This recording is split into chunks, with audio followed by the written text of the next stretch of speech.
This is Planet Frieza number 79, where down on the surface, one of Frieza's soldiers announces that Lord Aiz is about to be born.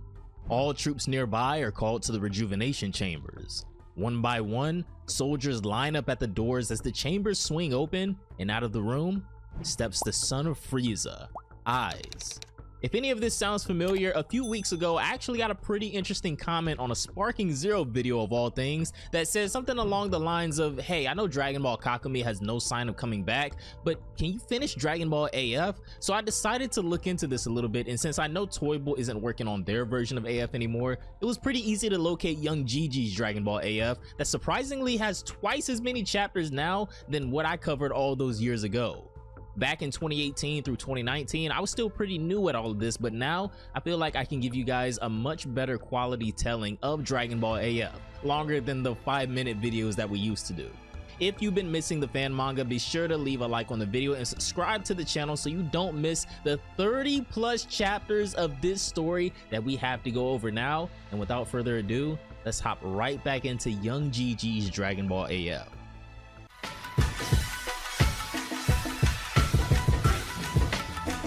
Congratulations on your birth, Lord Aiz, one of Frieza's soldiers says as Aiz steps out of his birthing chamber. Now, don't get me wrong, I have a lot of questions too about this supposed birth, right? Did Aiz come out of an egg? And if so, who laid it? But that's a talk for another time. He says Aiz has actually been thawing out for many long years, raising even more questions in my head that I'm sure will be answered later on. And he says that his father Frieza actually gave him this name. Aiz tells him that he wants to fight a strong opponent, shocking the guards that this is his first request of all things, saying he wants to let loose the power he's preserved over all these long years of thawing. Well, with this request, they have no other option than to take Aiz to a planet where strong warriors await. Little did the rest of the 7th know, however, the universe was about to face a danger the likes of which it had never seen before. Up until now, Goku and the others have fought countless mighty opponents and continued to grow and develop in the process. They then finally defeated their strongest enemy ever, Omega Shenron, after a long and grueling battle. At the time of these events, 3 years have passed since the conclusion of that battle with Omega Shenron. Pan is 16 years old now, and she's currently a student in high school within West City as we see her heading out for the morning. On her way, she overhears a robbery/hostage situation going on. Unfortunately, or fortunately I guess if you missed any of these losers, it's the Pilaf gang wondering why they've been reduced to simple bank robbers now, but it's because they've failed at pretty much everything else they've ever done at this point that this is the only way that they're even able to eat now. Kinda sad, honestly, but when Pan shows up, even the bystanders know that the day has been saved. She springs into action and makes extremely quick work of the Pilaf gang, who, to be pretty fair, are old at this point, so we really just watched the teenager beat up 2 grandpas and a grandma. Again, pretty sad, right? Well, Shu actually surrendered, so Pilaf and Mai got the worst of it, and then Pan heads back to school. I'll save you guys the boredom of a day in the life of a teenage Pan in high school, as her friends just envy her for being as talented as she is in everything and being the granddaughter of the world's greatest hero. Nope, not this one, this one. Later on, we find ourselves in the finals of the next Tenkaichi Budokai. I don't even know what number this could be at this point, with the adult division going on with Papaya Man, otherwise known as Oob, who was the champion of the last tournament and the city's defender of justice, taking on Captain B. Interesting choice of names, but still with the theme of Dragon Ball titles, I guess.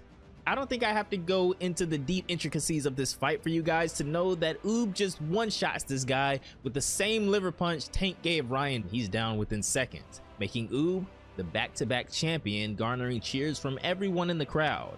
Even though this is a fan manga, there's something still kinda sad about seeing all these characters that we grew up with age like this. Speaking about Hercule and especially the tournament announcer.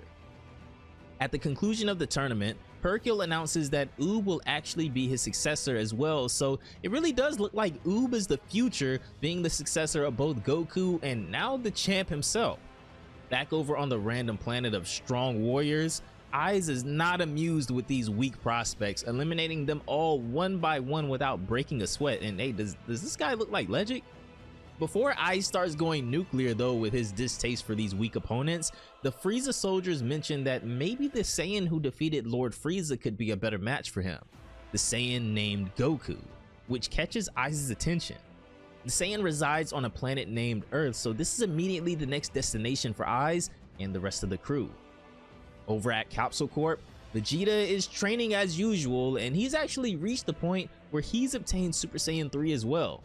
Unfortunately, you know how this type of thing always goes. Vegeta says he's gotten pretty used to Super Saiyan 3, but no matter how hard he trains, he can't seem to become a Super Saiyan 4 still. Apparently, you do need a tail after all, he thinks to himself, angry that he has to rely on this stupid Blitzwave machine again to achieve the same form as Goku, but this still won't discourage him from continuing to get stronger. A little bit of a funny encounter though outside of the training room. When Vegeta walks out, he runs into his daughter Bulla. She asks if he'd been training again, to which he of course confirms, but when she gets a whiff of him, she calls him musty, which stabs him straight in the heart, bringing him down to his knees. This poor guy right here. Back at Gohan's library, this is the first time we've seen him so far this story, as he descends a ladder with reference material for his next study, but all of a sudden, he's alerted by this abysmally strong power headed straight towards Earth.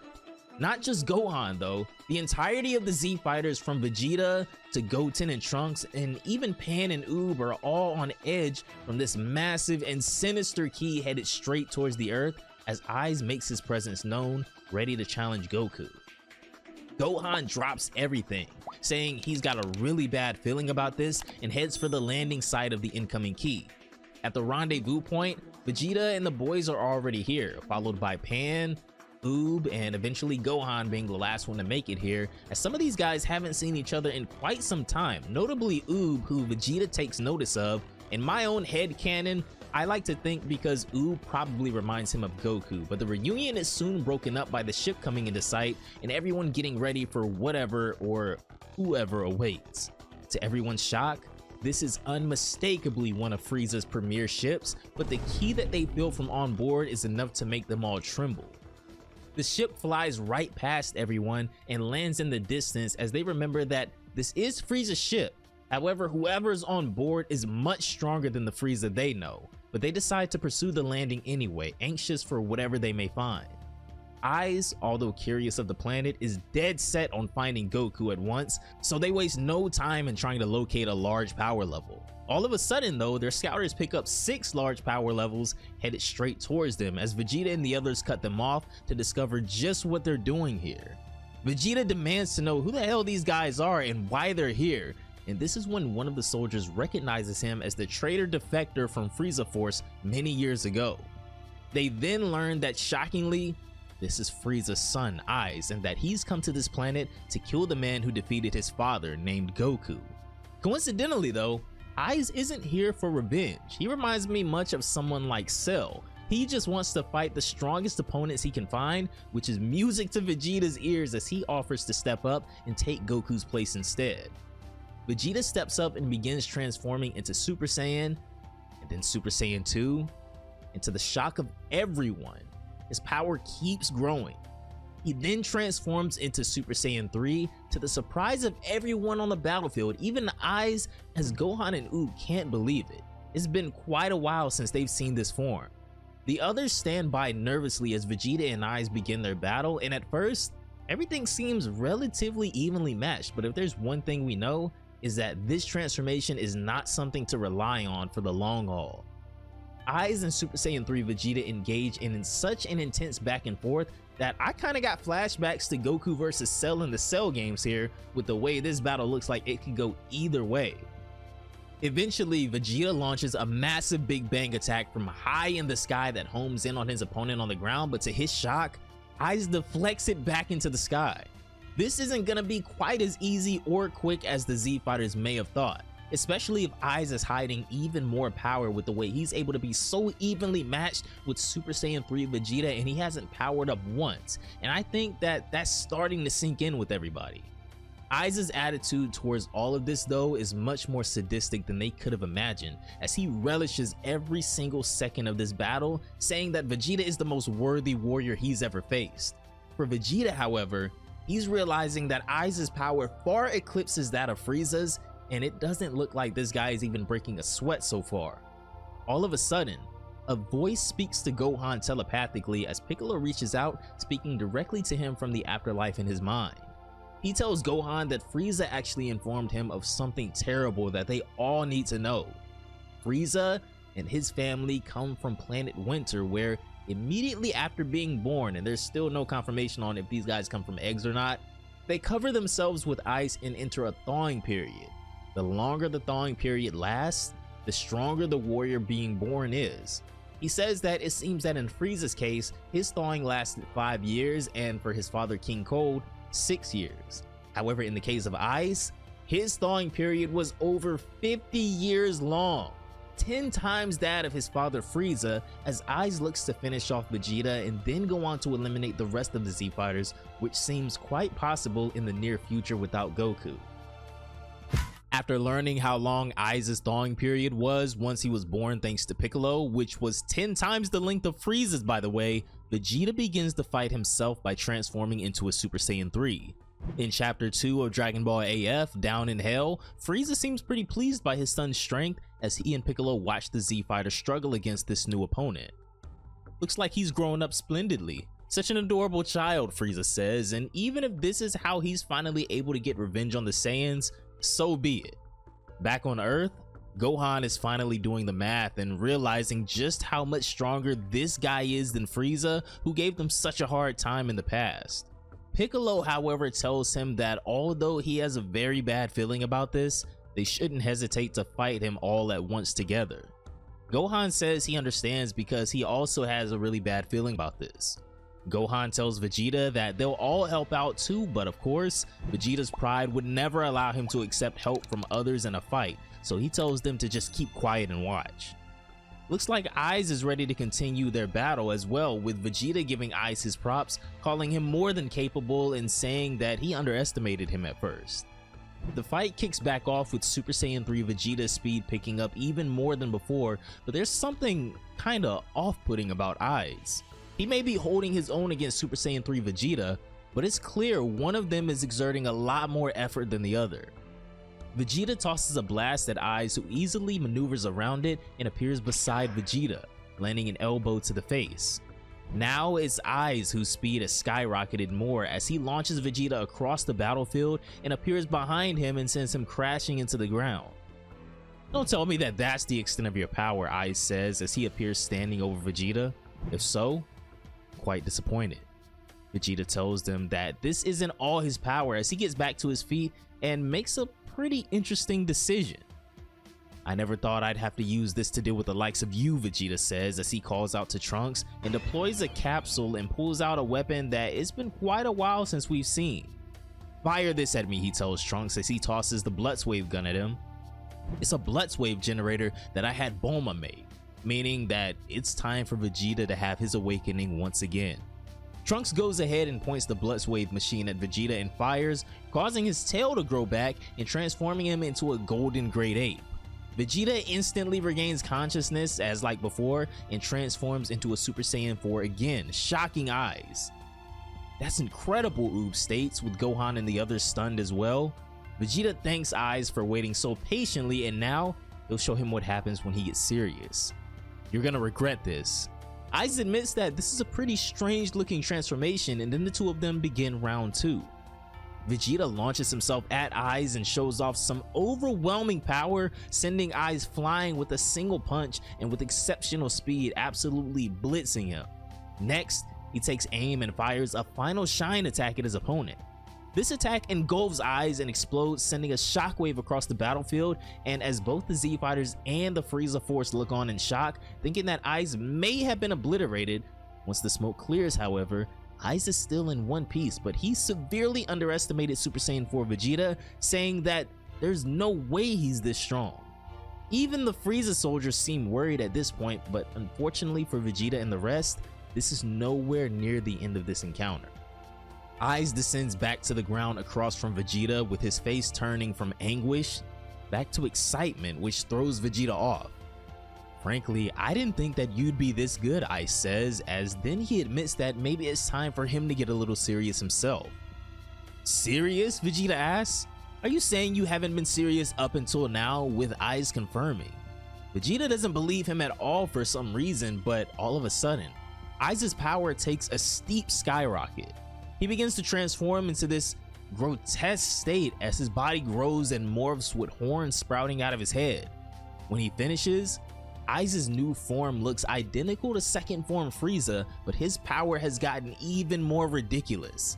Even Vegeta is trembling now as Eyes undergoes his own power up, saying that he's gotten a little stronger himself, so please don't die too easily. It's at this point that Gohan realizes that they've waited too long. They should have listened to Piccolo and attacked Eyes all at once instead of listening to Vegeta. When Eyes goes for his first attack, his speed leaves Vegeta speechless as he disappears from sight. He rocks Vegeta and lifts him into the air with this attack. Then he starts speed blitzing Vegeta all over the place and absolutely overwhelming the Super Saiyan 4. Vegeta starts gaining his footing again and looks a little more even in the battle now, as he's been able to go a little more toe-to-toe with Eyes, but is still severely outmatched. Finally, Gohan, Goten, Oob, and Trunks decide that they need to try and help Vegeta now before he ends up dying, so Trunks gives Pan the Blitz Wave machine before calling Goten to fuse.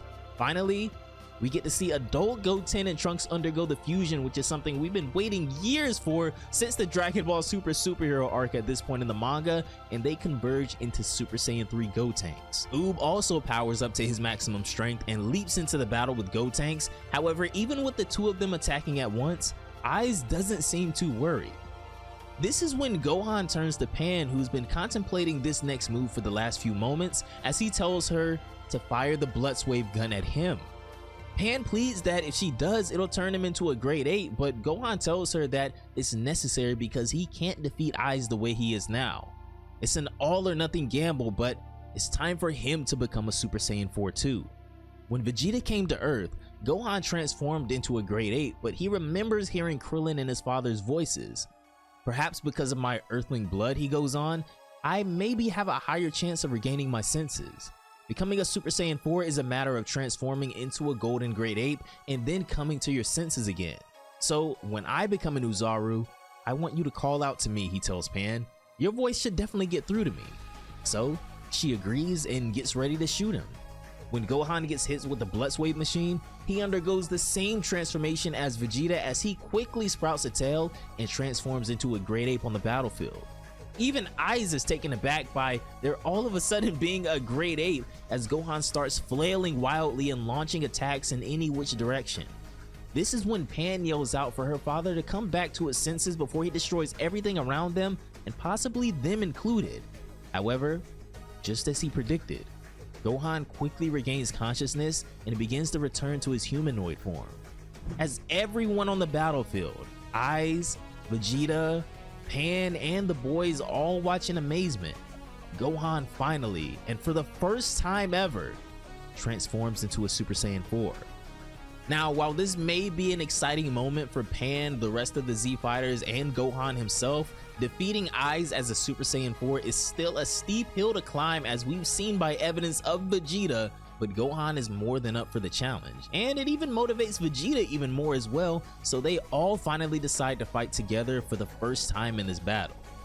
Vegeta tells Gohan that he better not slow him down, as we now get to see Super Saiyan 4 Vegeta and Super Saiyan 4 Gohan for the first time fighting side by side, with this giving readers flashbacks to Raditz versus Goku and Vegeta before Oob and Gotenks enter the fray as well, and while they distract Eyes, Vegeta prepares a massive Big Bang attack that he launches from above.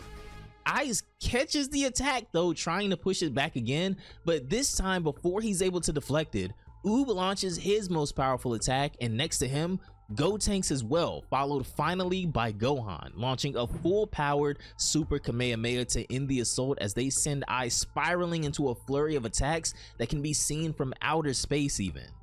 Down in hell, Frieza and Piccolo are stunned that they might have actually done it. Without Goku, Super Saiyan 4 Vegeta and Super Saiyan 4 Gohan, along with the others, may have actually been able to defeat Eyes. Even Tien and Chaozu admit that they've never felt such a powerful ki before from the other side of the planet and wonder what the heck is going on over there. Back at the battlefield, Gohan and Vegeta seem to think that the battle is finally over, as well as the Frieza force begins to panic too. However, out of the crater, the unthinkable happens. As the Z-Fighters look on, even after their laddered attacks from all four of them together, Ice steps out of the crater with barely a scratch on him, but he's clearly pissed off after that most recent attempt. He leaps out of the hole and gives them a smirk, amused by their power output, but it wasn't anywhere near enough. "I've had enough fun, thank you," he says. "I managed to work off some stress, so let me offer you a small present in return. I'll put you all out of your misery with my true form. It'll only take one instant, so you won't have to suffer," Ice says, as Ice confirms that he's not done with his transformations yet either, and he's been hiding even more power, beyond that of which a Super Saiyan 4 is able to combat. "Did you say true form?" Vegeta stumbles, as Ice confirms that in the next chapter of Dragon Ball AF, the Z-Fighters will be beholden to the true power he's been suppressing this entire time, as he's just been humoring their attempts at overwhelming him this entire battle. Ice still has one transformation left, even after both Gohan and Vegeta transformed into Super Saiyan 4s, and he's barely broken a sweat after taking their most powerful attacks. Dragon Ball AF Chapter 3 begins on the planet of the Kais, with Old Kai and Kibito Kai being their regular selves, one peeping on a woman and one peeping on conflicts on Earth. Kibito Kai begs Old Kai not to be so easygoing because terrible things are happening right now. "Terrible things, huh?" Old Kai asks. Kibito Kai tells him that it turns out Frieza, the guy who, remember, tried to take over the galaxy a while ago, had a son. That son of his is seeking strong opponents, Goku in other words, so he's come to Earth. Elder Kai still doesn't seem too worried because even without Goku, surely whoever this guy is no match for Vegeta and Gohan, right? Well, unfortunately, he'd be very wrong here, as Kibito Kai confirms that this guy is at least 10 times stronger than Frieza, and he's giving all of the Z-Fighters, not just Gohan and Vegeta, a pretty tough time right now. Elder Kai grabs the crystal ball and takes a little gander at the battle on Earth right now, but even with their own capabilities and how much they've been able to help the Z-Fighters in the past, there's really no hand they can play right now. Kibito Kai asks if their only choice is to revive Goku, but unfortunately, that's out of the question as well. So as much as they want to do something, they've got no choice but to leave it up to Vegeta and Gohan at this point. But Elder Kai makes a point to mention that if they can't overcome a trial of this scale, then the Earth will be doomed anyway. A little bit of foreshadowing here. Kibito Kai doesn't understand at first, but Elder Kai tells him in due time it'll all be clear. But at any rate, all they can do is watch over them at this point.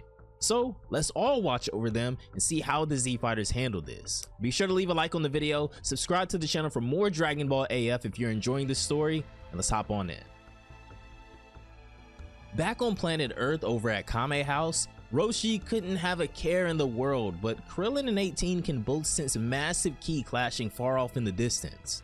Krillin is an old man at this point, so there isn't really much he can do, so all they can really do at this point is rely on Gohan and Vegeta as well. If only Goku were here at a time like this, but unfortunately, this time, he's really gone. Back at the battlefield, the thought of Aiz having even more power has everyone stunned, as he tells Gohan and Vegeta to watch closely. Once again, Aiz begins to undergo another transformation, this one even more grotesque and fearsome than the previous, as spikes erupt from his back this time. His face starts to morph as well, as he begins to take on a form kinda similar to third form Frieza, but more importantly, his power keeps rising and rising and rising again, as the others can't believe their eyes. Aiz's ki erupts as his transformation completes, with all hope leaving the Z-Fighters at this point. I mean, they gave it all they had previously, but now his power is far beyond their comprehension. When the smoke clears, third form, or final form Aiz if you will, is born. King Kai can't believe the extent of the power he's feeling right now, saying, "This guy's too strong," asking how something like this could even be possible. Who would have thought that Frieza would have a son? It might be over for not only the Earth, but the entire universe at this point, he says. Now that Goku's not here, They have no hope of defeating someone like this. Ai's ki is so sinister now, so powerful that the mere pressure of him standing in front of them is causing those weaker to pass out all over the battlefield. I mean, Pan is literally in pain from the pressure of his ki, and Oob is frozen solid. Aiz makes the first move, charging at Gohan, but he goes right past him and creases Oob with a monstrous punch to the gut with incredible speed that no one was able to track. He's so fast, Vegeta says, as Aiz sends Oob flying across the battlefield and then turns his attention to his next victim. While everyone panics from Oob being knocked out from a single hit, Aiz appears behind Gotank's next and with a single strike, chops his arm off, reminiscent of how Nappa did Tien all the way back in early Dragon Ball Z. I kind of wonder what happens when they unfused if they both lost an arm here, but I guess that's neither here nor there. Aiz goes to end Gotenks with one final blast, but Gohan moves as fast as he can to stop him and attempts to clash with Aiz, but in this new form of his, it's just no use. Gohan can't even budge this guy anymore. Once he gets knocked back, Gohan fires another Super Kamehameha at Aiz with the majority of whatever is left of his ki, putting everything he has into this final attack. Aiz, however, is more than equipped to deal with these attacks now as the beam closes in and looks to engulf him. However, this is when Aiz completely slaps away and deflects this attack away into the distance. Whether this part was just a coincidence or a show of dominance and just how evil Aiz is, that deflected attack completely destroyed a town in the distance. Impossible, Gohan says. I fired that Kamehameha at full force. How could he deflect it so easily? There's nothing I can do. Not with that caliber of Kamehameha. Our levels are just too different now. The air has completely left the battlefield now, and it seems like any hope the Z Fighters had left has been sorely depleted. Aiz goes on to hunt his next victim, charging at Gohan with full intent on eliminating him this time around, as he easily overwhelms him with a flurry of attacks before sending him crashing into the ground below with one final kick. It's hopeless, Vegeta says, trembling. This is the end of the Earth. Gohan attempts to stand his ground against Aiz, but he can't fake it any longer. He knows he can't win. Aiz mocks him, saying that he won't be able to protect the Earth like this. What would Goku do right now is a question on everyone's mind. Kibito Kai begs Elder Kai to go into action, pleading with him to revive Goku before everyone on Earth is killed. However, Elder Kai continues to hesitate, weighing the consequences of not helping those on Earth right now versus reigniting the tragedy they just overcame with the defeat of Omega Shenron a couple years prior. With Gohan completely out of power, Aiz begins toying with him, shooting him once in the knee with an attack so fast Gohan couldn't even see it coming. What followed next though was just completely sadistic. Aiz repeatedly shoots Gohan over and over again, much like his father did to Piccolo back on Namek all those years ago with his crazy death beam attack, completely dismantling Gohan's demeanor and breaking him down in the process. Pan, who is watching all of this, can barely control her rage as she sees her father being tortured and torn to pieces, and she goes on to make quite possibly the single worst mistake of her life. She charges at Aiz to try and save her father, but being completely outclassed is an understatement. I mean, Aiz himself is surprised that someone who couldn't even stand the pressure of his ki earlier is attacking him, but he simply dodges her attack, and she throws a blast up at him in the air, but he tanks it without so much as a scratch. Gohan begs her to get away from the battlefield now and try and escape. However, Aiz's superior speed puts an end to that and allows him to cut her off at every angle, as he asks her if she really thinks she can run away now. He tells her to not be so anxious, he'll kill her soon enough as well. And this quickly turns into one of the saddest moments I've seen in a Dragon Ball manga, as a helpless Gohan is unable to do anything to save his father, trembling in the face of the strongest and most evil opponent they've ever encountered, as he ponders just how he wants to kill her. What happens next could be blamed on multiple individuals in my opinion, from the other Z Fighters for letting her stay on the battlefield this long, to Elder Kai for dragging his feet in order to do something and bring back Goku, to Pan herself for an extreme lapse in judgment and control. In one single blast, Aiz pierces Pan's chest with a death beam, killing her instantly, as she's unfortunately the first to die in this battle. The entire battlefield goes silent. Gohan's cry out for his daughter, struggling to leave his body, as he goes into complete shock watching her fall lifelessly to the ground. He flies over to her, unable to process what just happened and how much of a mistake it was to not get her out of here much sooner, and now he's lost both his father and his daughter. Aiz mocks her for being so weak, but the beast he's just awoken within Gohan will never be able to be sealed again. Gohan trembles into a blind rage, tears welling up in his eyes as something just snaps within him, something no one even knew was possible. As he holds his deceased daughter in his hands, Gohan's power erupts, sending a shockwave across the wasteland and completely leveling the entire battlefield. This eruption of ki is even more devastating than Aiz's most recent transformation, as Gohan's entire appearance completely changes. His skin darkens, his hair lengthens, and begins to change colors as well, and the signs of rage are imprinted on his face. Everyone on the battlefield is blown away by the intensity of Gohan's ki, and when the debris settles, Gohan's new transformation is revealed. Gohan's new transformation is here. This is Super Saiyan 5 Gohan, the culmination of every bit of Saiyan and human potential that Gohan has, fueled infinitely by his unbridled rage. In the blink of an eye, he disappears from the crater and appears in front of the one-armed Gotenks, who he gives Pan to, and then he goes back to deal with Aiz once and for all. Super Saiyan 5 Gohan and Aiz face off against each other, with Aiz saying that it looks like he's changed forms again, hoping that this time he'll be a little more worth his attention. Gohan only has one thing on his mind though, and it's not a friendly match to see who's strongest. Gohan starts powering up again and attacks Aiz in a blitz of speed that the people on the battlefield, even Aiz himself, never even thought possible, and the first time yet since his last transformation is able to land a decisive hit on him. And then another. Super Saiyan 5 Gohan is completely outclassing Aiz out of nowhere now as he stumbles to get back to his feet, unable to believe that Gohan got this strong so quickly and is overpowering and outspeeding him now. The rest of the Z fighters go from helpless to absolutely stunned, as Gohan has completely turned the tables on this guy. His anger from Pan's death causing his power to explode, but there's still no guarantee that even a Super Saiyan 5 will be enough to defeat someone like Aiz, who is 10 times stronger than Frieza at this point. The peak of his potential and rage are the best chance the Z fighters have now though, and Gohan is deadlocked on making this guy pay for what he just did to Pan. After the unfortunate death of Pan, Super Saiyan 4 Gohan's inner potential exploded in a fit of rage and Super Saiyan 5 was born. In Dragon Ball AF Chapter 4, we begin up at the lookout where Dende is overlooking the events taking place and how Gohan has reached a new incredible level of power. The entire earth is shaking because of the intensity of his new transformation. When Gohan loses something important, he totally loses his reason, Mr. Popo says. I can feel an incredible will to kill in his ki. With this, he can even be Aiz's perfect form, Dende agrees.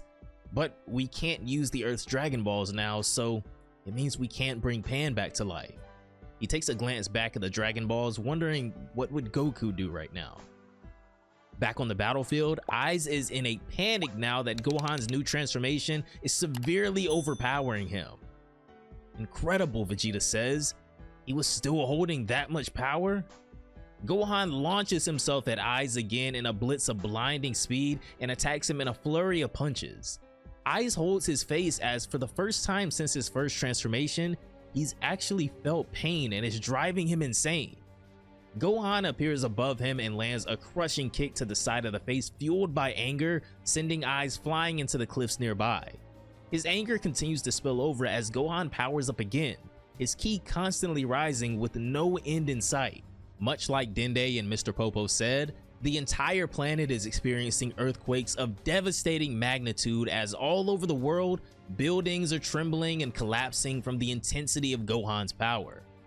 Back on the planet of the Kais, Kibito Kai asks Elder Kai just what the heck this new transformation from Gohan is.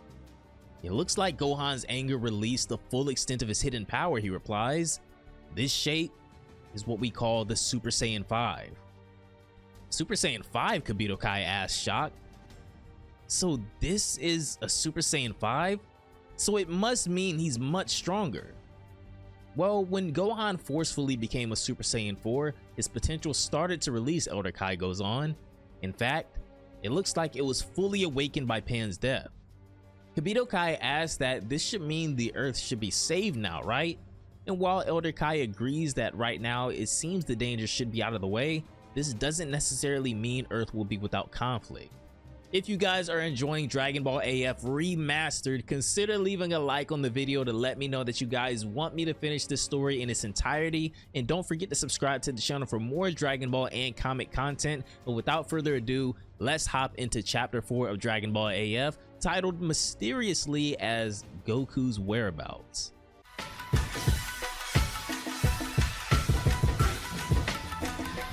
Back at the battlefield, Eyes flies out of the mountainside Gohan lodged him in with his last attack, and he is angrier than ever now, but still nowhere close to the rage Gohan feels after what he just did to Pan. It's impossible for such a guy to exist, he thinks to himself. All my strength is useless against him. I can't forgive that. I definitely can't forgive that. I'll settle this now with my full power, he says to himself. From above them in the sky, Eyes declares that he'll make them and this planet disappear. This is similar to the angle that Goku took during his Warp Kamehameha in the Cell games. However, Eyes knows that he can survive in the vacuum of space unlike them, so he doesn't have to hold anything back in vaporizing this entire planet. Eyes starts manifesting an obscenely ridiculous amount of ki in the center of his hands, putting all of his energy into this next attack. He raises his hand as his attack expands, but Gohan isn't budging. He says that he'll never forgive a monster like him for what he did to Pan, killing her like she was nothing. You're nothing but trash, he tells Eyes as tears well up in his eyes. Eyes launches his attack down to the ground below, forcing Gotenks and Vegeta to evacuate the area before they get vaporized too. As the blast moves closer, Gohan begins charging his own final Kamehameha to clash with this attack. He launches his Kamehameha into the sky, pouring out an overwhelming amount of his ki, and in one of the most beautiful shots in this manga so far, completely pierces through Eyes' full power attack. Just the intensity of this massive attack levels the battlefield and blows away Vegeta and Gotenks, who are still spectating nearby. Eyes becomes completely overwhelmed by Gohan's attack that rips through his own, and we finally get to see shock and horror on the face of this monster who caused so much pain, as he knows that this is it. Eyes is engulfed by Gohan's superior Kamehameha and launched into space, where he's blown to pieces, and this is finally the conclusion of Eyes, the son of Frieza. Gohan comes out of his Super Saiyan 5 transformation and goes back to his base form, where he instantly falls to his knees and can no longer hold back the tears. The battle may be over, but what was lost here for him to gain this power is irreplaceable. The only person to have their life taken was never supposed to be a part of this fight in the first place, and as a father, I'm sure he feels like he completely failed her. Down in hell, Frieza can't believe that he was bested by the Saiyans again. However, Piccolo knows that this win came at such a cost, things will never be the same. Seeing Gohan this helpless, he even blames himself for his own lack of strength as well, wishing he could have done more to protect them, especially in the absence of Goku, who would have gladly died for both Gohan and Pan. Gotenks finally unfuses as Trunks walks over to Gohan with Pan still in his arms, saying that for the time being, they should all go heal at the lookout. Goten picks up the still unconscious Oob, and the Z-Fighters all head to Kami's lookout. Up on King Kai's planet, the ever-spectating Kai says that it seems the conflict is over for now, however the situation could become troublesome again soon. When the Z-Fighters all make it to the lookout, Dende heals up everyone and is able to awaken Oob as well, who wakes up shocked after missing the majority of the battle, asking where is Eyes? Trunks informs him that Gohan actually defeated him. However, the cost of such a victory can't be overstated. He then learns about the death of Pan is what pushed Gohan to a new level of power, but if and how they're even able to revive her is now the issue at hand. Gohan asks Dende if he's sure that they can't use the Dragon Balls, to which Dende replies that, well, There is a way, but right now the Dragon Balls are. But all of a sudden, he's cut off by a voice that they all recognize, but they can't see calling out to them. It's the Elder Kai over on the planet of the Kais. Yes, I know everything about the current situation, he says. And Gohan, I understand your feelings very well, but for now, I have something to tell you about the Dragon Balls. I'll start with the conclusion. You can't use the Dragon Balls now. Well, you said now, Gohan says. Does that mean we'll be able to use them at some point in the future? Elder Kai tells him to not be so hasty as he goes on to explain in order. So to start with the beginning, this all goes back to around 3 years ago, he says, during the battle with Omega Shenron. Back then, Goku actually died, which shocks everyone, but at this moment, when he was in that crater, Shenron spoke to him saying that he'll lend him his strength, but there is a condition. This current situation, Shenron tells him, is that this is the reality that they've all created by constant use of the Dragon Balls, and that's why it must be solved by their hands. In short, it means that you will take the responsibility in place of Earth, he tells Goku. Goku tells him that if that's the case, he'll do whatever is needed. Shenron tells him that he'll have to give him his body once this is all over with, but if he's able to save the universe one last time, this is no biggie for Goku. So with that, Shenron loans his power to Goku, bringing him back to life, and the events of the conclusion of the battle with Omega Shenron play out how we all remember.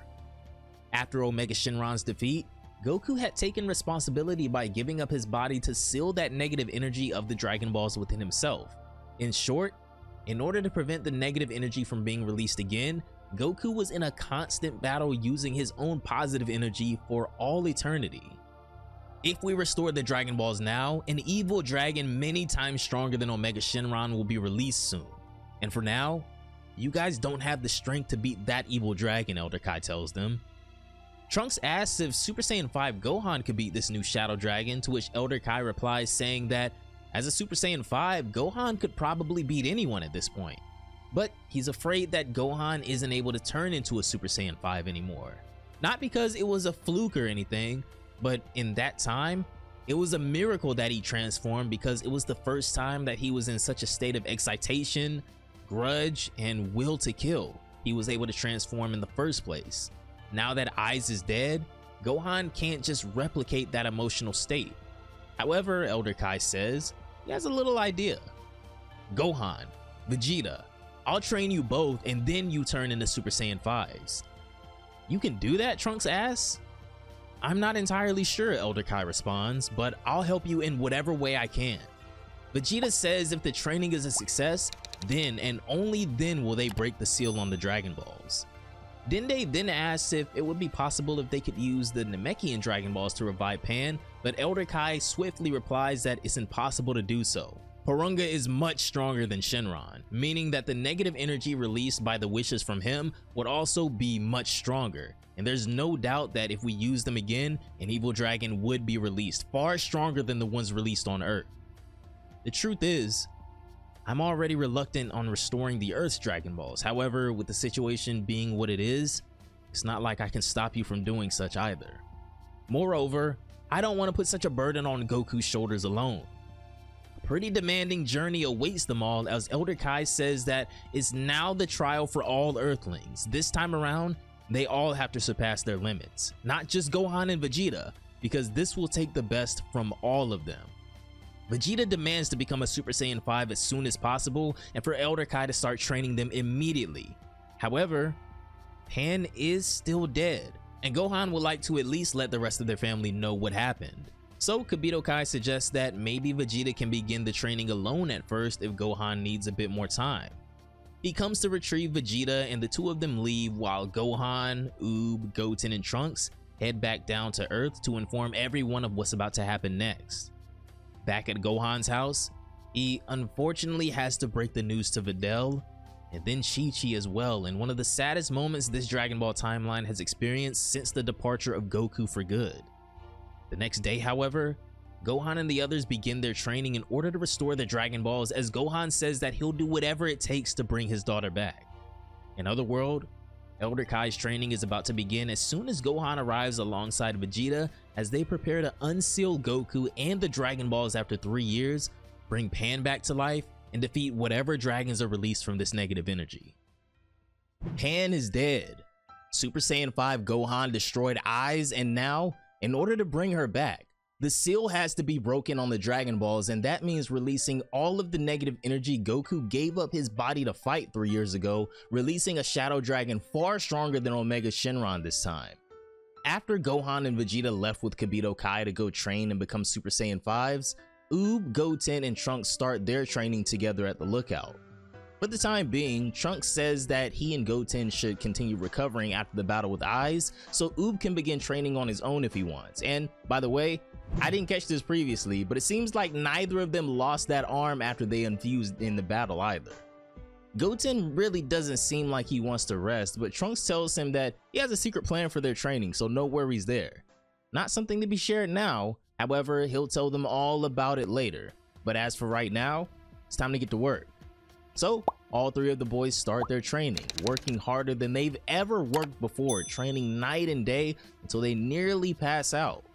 Over on the planet of the Kais, Elder Kai begins his training with Gohan and Vegeta, telling them that they need to begin right away. To begin, we'll start by having both of you grow tails, he says. A tail, Vegeta gasps. Elder Kai tells him that with a tail, they'll be able to make full use of the Saiyan's hidden strength, so he whips out the old faithful pliers that he used on Goku and lets them know that they'll be getting their tails pulled out with these. He tells them that this is the same way that Goku grew his tail back, so if it worked for him, then both Vegeta and Gohan agree to take a chance in the same way. So first, Gohan, as Elder Kai and Kibito Kai grab onto his little nub with the pliers and begin an extremely painful process of pulling their tails out from nothing to full length. This is going to be a pretty long video, which is why it probably took me a couple of days to get this out. I don't know which day this is going to come out. Hopefully this weekend, because we're going to be covering chapters 4.5 through 5 of Dragon Ball AF. If you guys have been enjoying the content recently, consider leaving a like on the video and subscribe to the channel for more Dragon Ball and comic content. But without further ado, let's hop right back into chapters 4.5 through chapters 5 of Dragon Ball AF.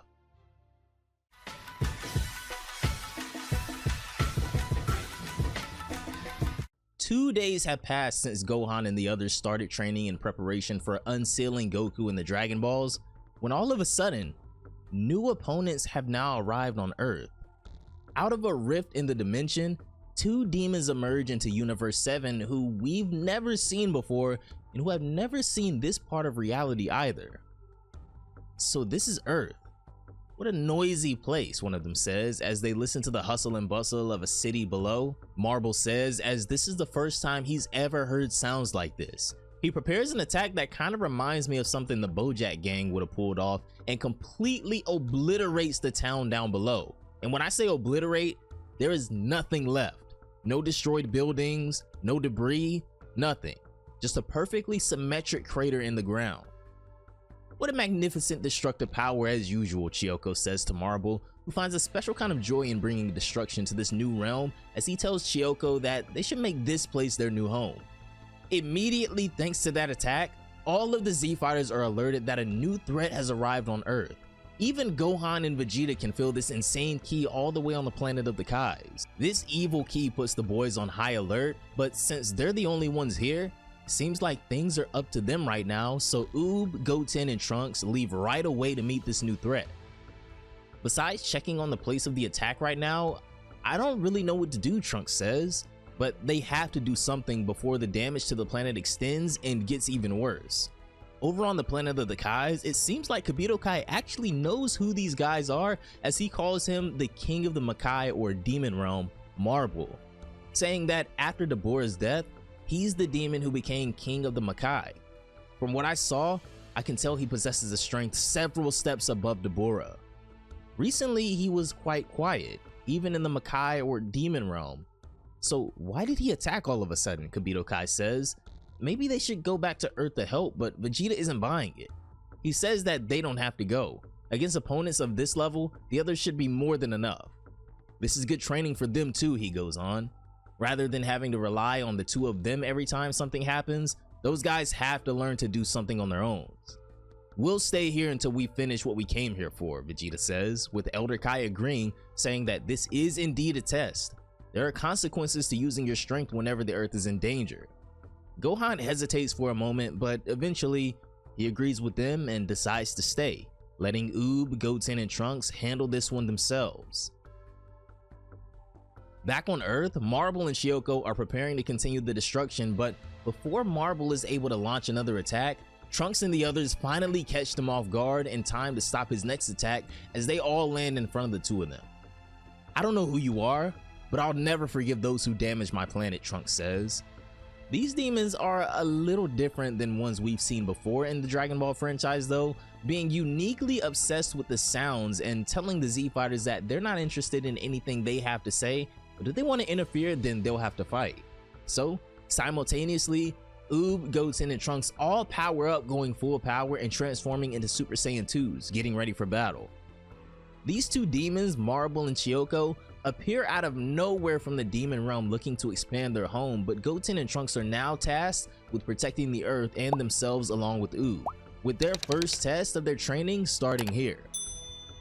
This showdown will decide just how far Oob, Goten, and Trunks have come since the end of GT. Trunks reminds them that they can't use the Dragon Ball, so they can't do anything reckless here. "We'll move this fight elsewhere," he says, as he and Goten in unison release a shockwave that sends their opponent soaring into the air far away from the destroyed city into an entirely different setting. They take their battle elsewhere while Oob is left with Shioko, who, while distracted, gets grabbed and thrown into the air as well, with two separate battles starting simultaneously. This was actually pretty smart by the boys to separate these two demons, as they have no idea what either of them are capable of, so making sure they can't work together is a priority.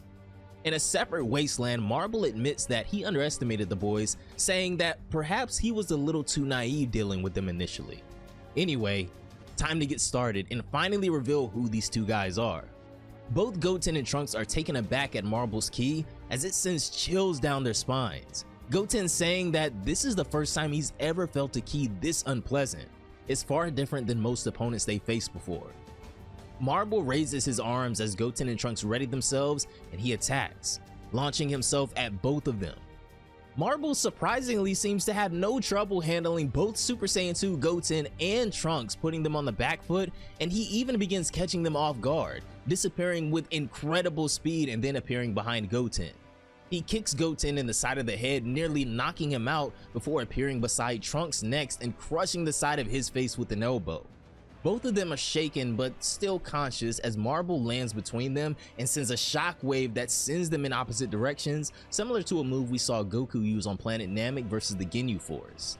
Goten and Trunks are blown away as Marble readies his next attack. Goten and Trunks are already shaken up by this guy's speed, realizing that, as they are, it's kinda impossible to hit this guy even as Super Saiyan 2s. At this rate, their bodies will weaken.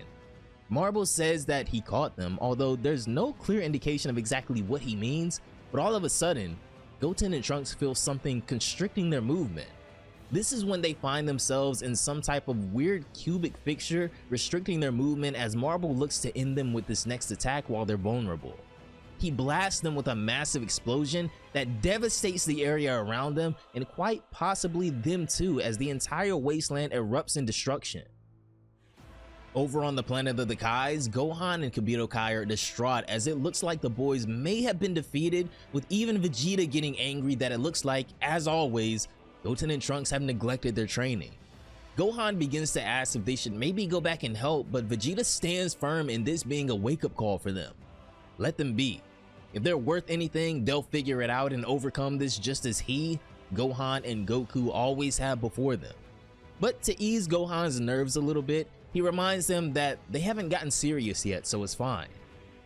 Over in Oob's battle, things are going slightly better than with Marble and Goten and Trunks, as he continues to sling this demon around, with even Shioko stating that Oob is way stronger than he thought. Since things are going this way, I'll have to use that technique, he says. Oob charges at him again, but this is when Shioko seems to toss out an invisible attack that freezes Oob in his tracks, but that's not all. All of a sudden, Oob appears in some unknown space looking around in this empty void, when all of a sudden, a voice behind him speaks out saying, "It's been a while, Oob." He turns around, And it's Goku appearing in this different dimension seemingly, as Oob asks why he's here. Isn't he supposed to be sealed in the Dragon Balls? Goku replies that during these 3 years, the evil energy has been purged and released. But something is fishy here. Oob nonetheless is ecstatic to see his master again, as Goku tells him that he of course wants to fight just like the good old days, telling Oob to show him how strong he's gotten. Oob accepts, and the two begin their sparring match. In his base form, Goku and Oob actually look pretty evenly matched, with Oob even getting the best of Goku at certain points, landing a huge punch and kicking him across this void. When Goku rebounds, however, he does something very un-Goku-like in my opinion, and transforms into his strongest form right away, Super Saiyan 4. Goku takes things up another notch and begins charging a ×10 Kamehameha in order to truly test Oob, but while he's never sparred against Goku in this form, he's up for the challenge. Oob takes him on by preparing his own strongest attack as they begin to clash. This will define just how far Oob has come, or how far he still has to climb. They both fire their attacks as a massive beam clash creates an overwhelming explosion, but there's no clear winner yet. Oob tries his best to keep up with the primal Saiyan power of Super Saiyan 4 Goku, but in the end, Super Saiyan 4 is still just a bit too strong for him, and Goku eventually, after outputting a disgusting amount of energy, wins the beam clash. Goku reaches his hand out and helps his pupil up, admitting that no matter how much he's grown, he's still no match for Goku in this state, but Goku is still proud of him nonetheless, saying that they should do it again. Outside of his consciousness, however, it seems like Chiyoko put him in a state of hypnosis as Oob is caught repeating, "I can't win against Goku. I can't win against Goku," over and over again. Chiyoko states that Oob fell right into his genjutsu trap, a little bit of Naruto lore drop right there, and with just a little bit more abuse, he should easily win this. So while Oob is out of his mental, Chiyoko starts beating the helpless Earthling who's just standing there disillusioned. In his mind, Oob is still battling against Goku, but on the outside, Chiyoko is collecting all of the energy he's losing because he thinks he can't defeat the opponent who's right in front of him. And in this one final attack, Oob is finished. Out of nowhere, however, Oob begins powering up to insane heights, still thinking he's fighting against Super Saiyan 4 Goku in his mind. He's not even conscious, but this is the most power we've ever seen him exert, as Chiyoko wonders where he's getting all this ki from. Instead of getting weaker, he's steadily becoming stronger. At this rate, it'll be dangerous to maintain the jutsu, so Chiyoko decides to cancel it, forcing Oob to quiet down, and when he releases it, Oob finally wakes up, albeit with a couple new scars and bruises he didn't have beforehand. When he wakes up, however, Oob begins to remember just what was going on before he was knocked out, and unfortunately for Chiyoko, he's seen firsthand the type of power Oob has, with Oob reminding him that he has no chance at winning against him. Oob starts to power up again just like he did when he was under hypnosis, but this guy Chiyoko immediately makes a break for it, knowing he can't beat Oob, and runs away from the battle. Oob tries to chase him down, but Chiyoko has another goal in mind now. He knows he can't defeat Oob one-on-one, so his new objective is to go fuse with Marble, who's relishing in the destruction he just subjected Goten and Trunks to. However, like Vegeta said before, Goten and Trunks haven't quite gotten serious yet. They emerge from the rubble and once again fuse into Gotenks, coming out immediately as a Super Saiyan 3. Marble is stunned at just how much their power skyrocketed here, and that other beings in this realm know of a fusion technique as well, as Gotenks tells him that he was just analyzing the situation until now. Now, the real game begins. "You surprised me," Marble goes on. "I never thought that there would be people knowing how to fuse on this planet," he says, with Gotenks saying that they need to finish this because they don't have much time. He charges at Marble with speeds many times faster than what they displayed before, fast enough to finally catch him off guard and send him flying across the battlefield. Marble launches him away with another kick.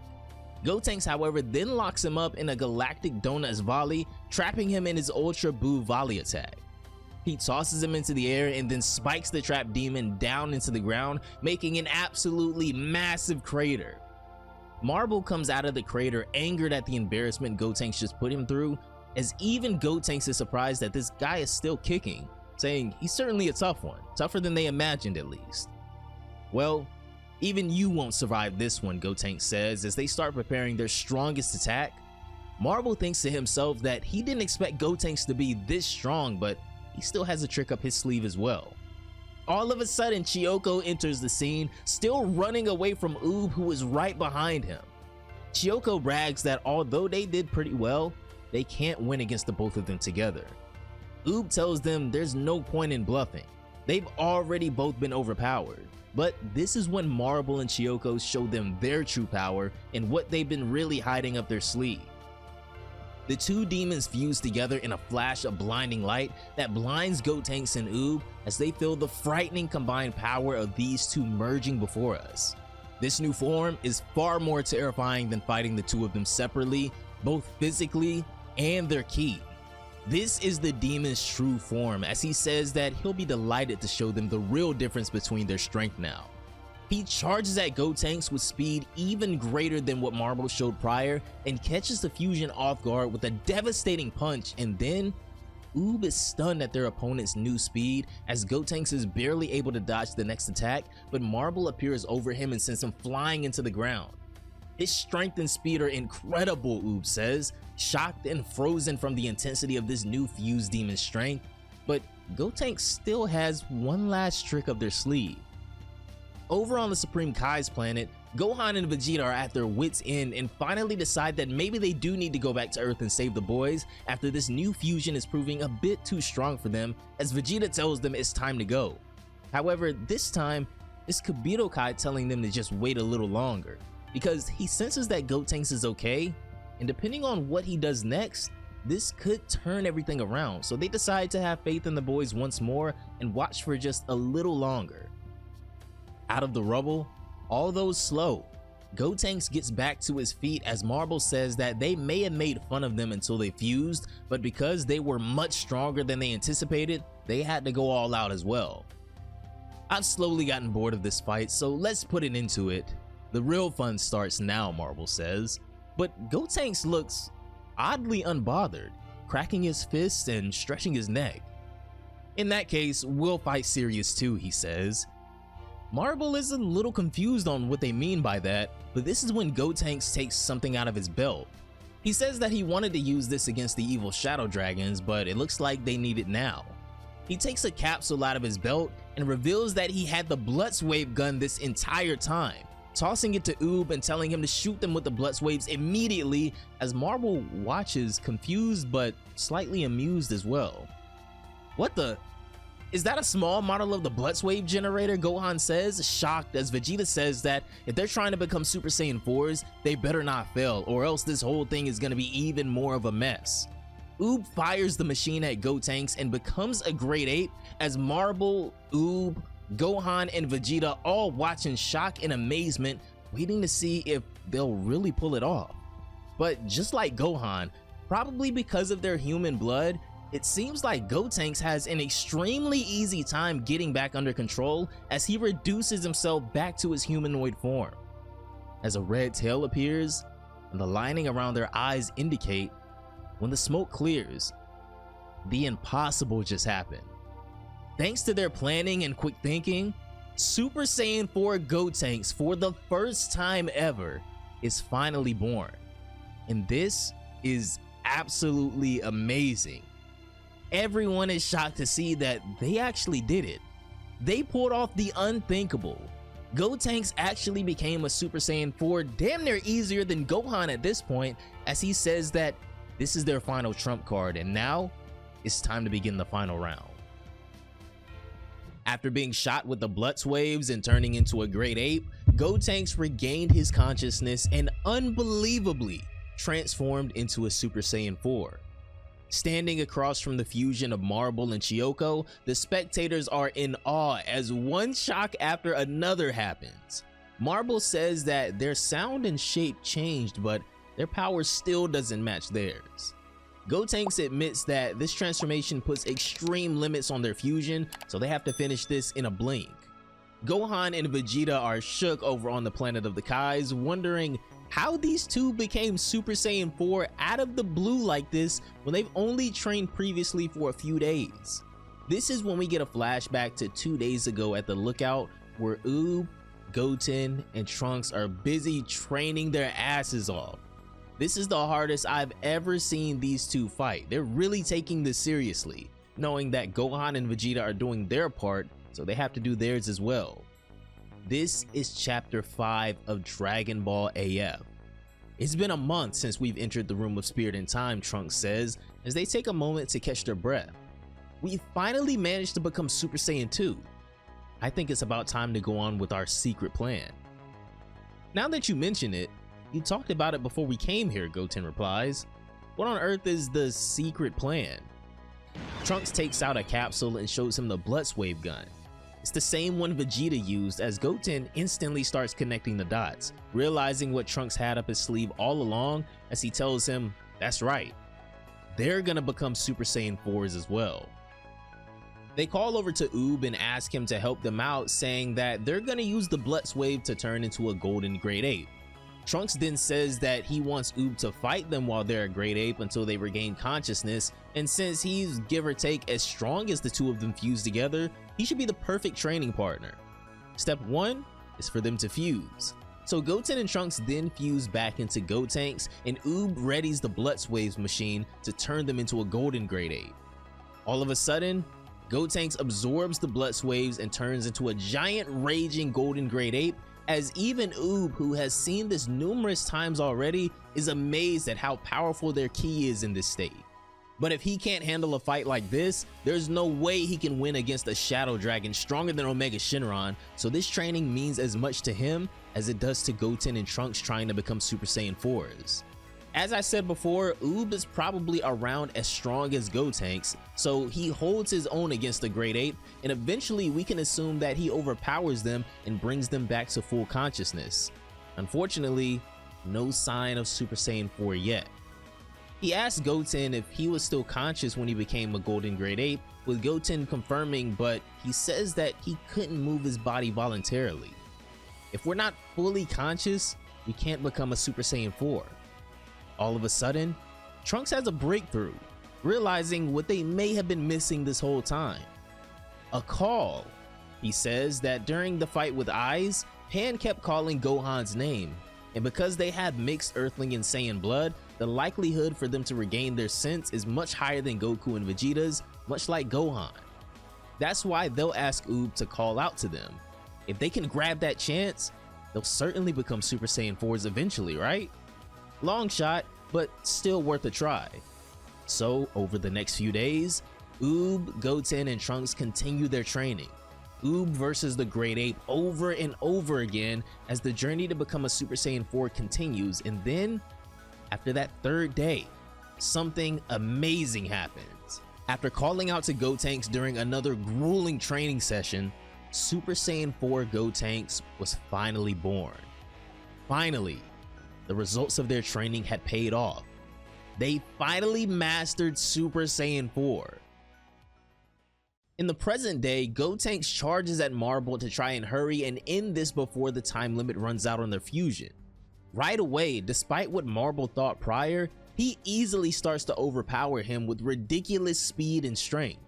Both Oob and Marble are taken aback by Super Saiyan 4 Gotenks' strength, as he just makes Marble look all around inferior, sending him flying into the sky with a punch next.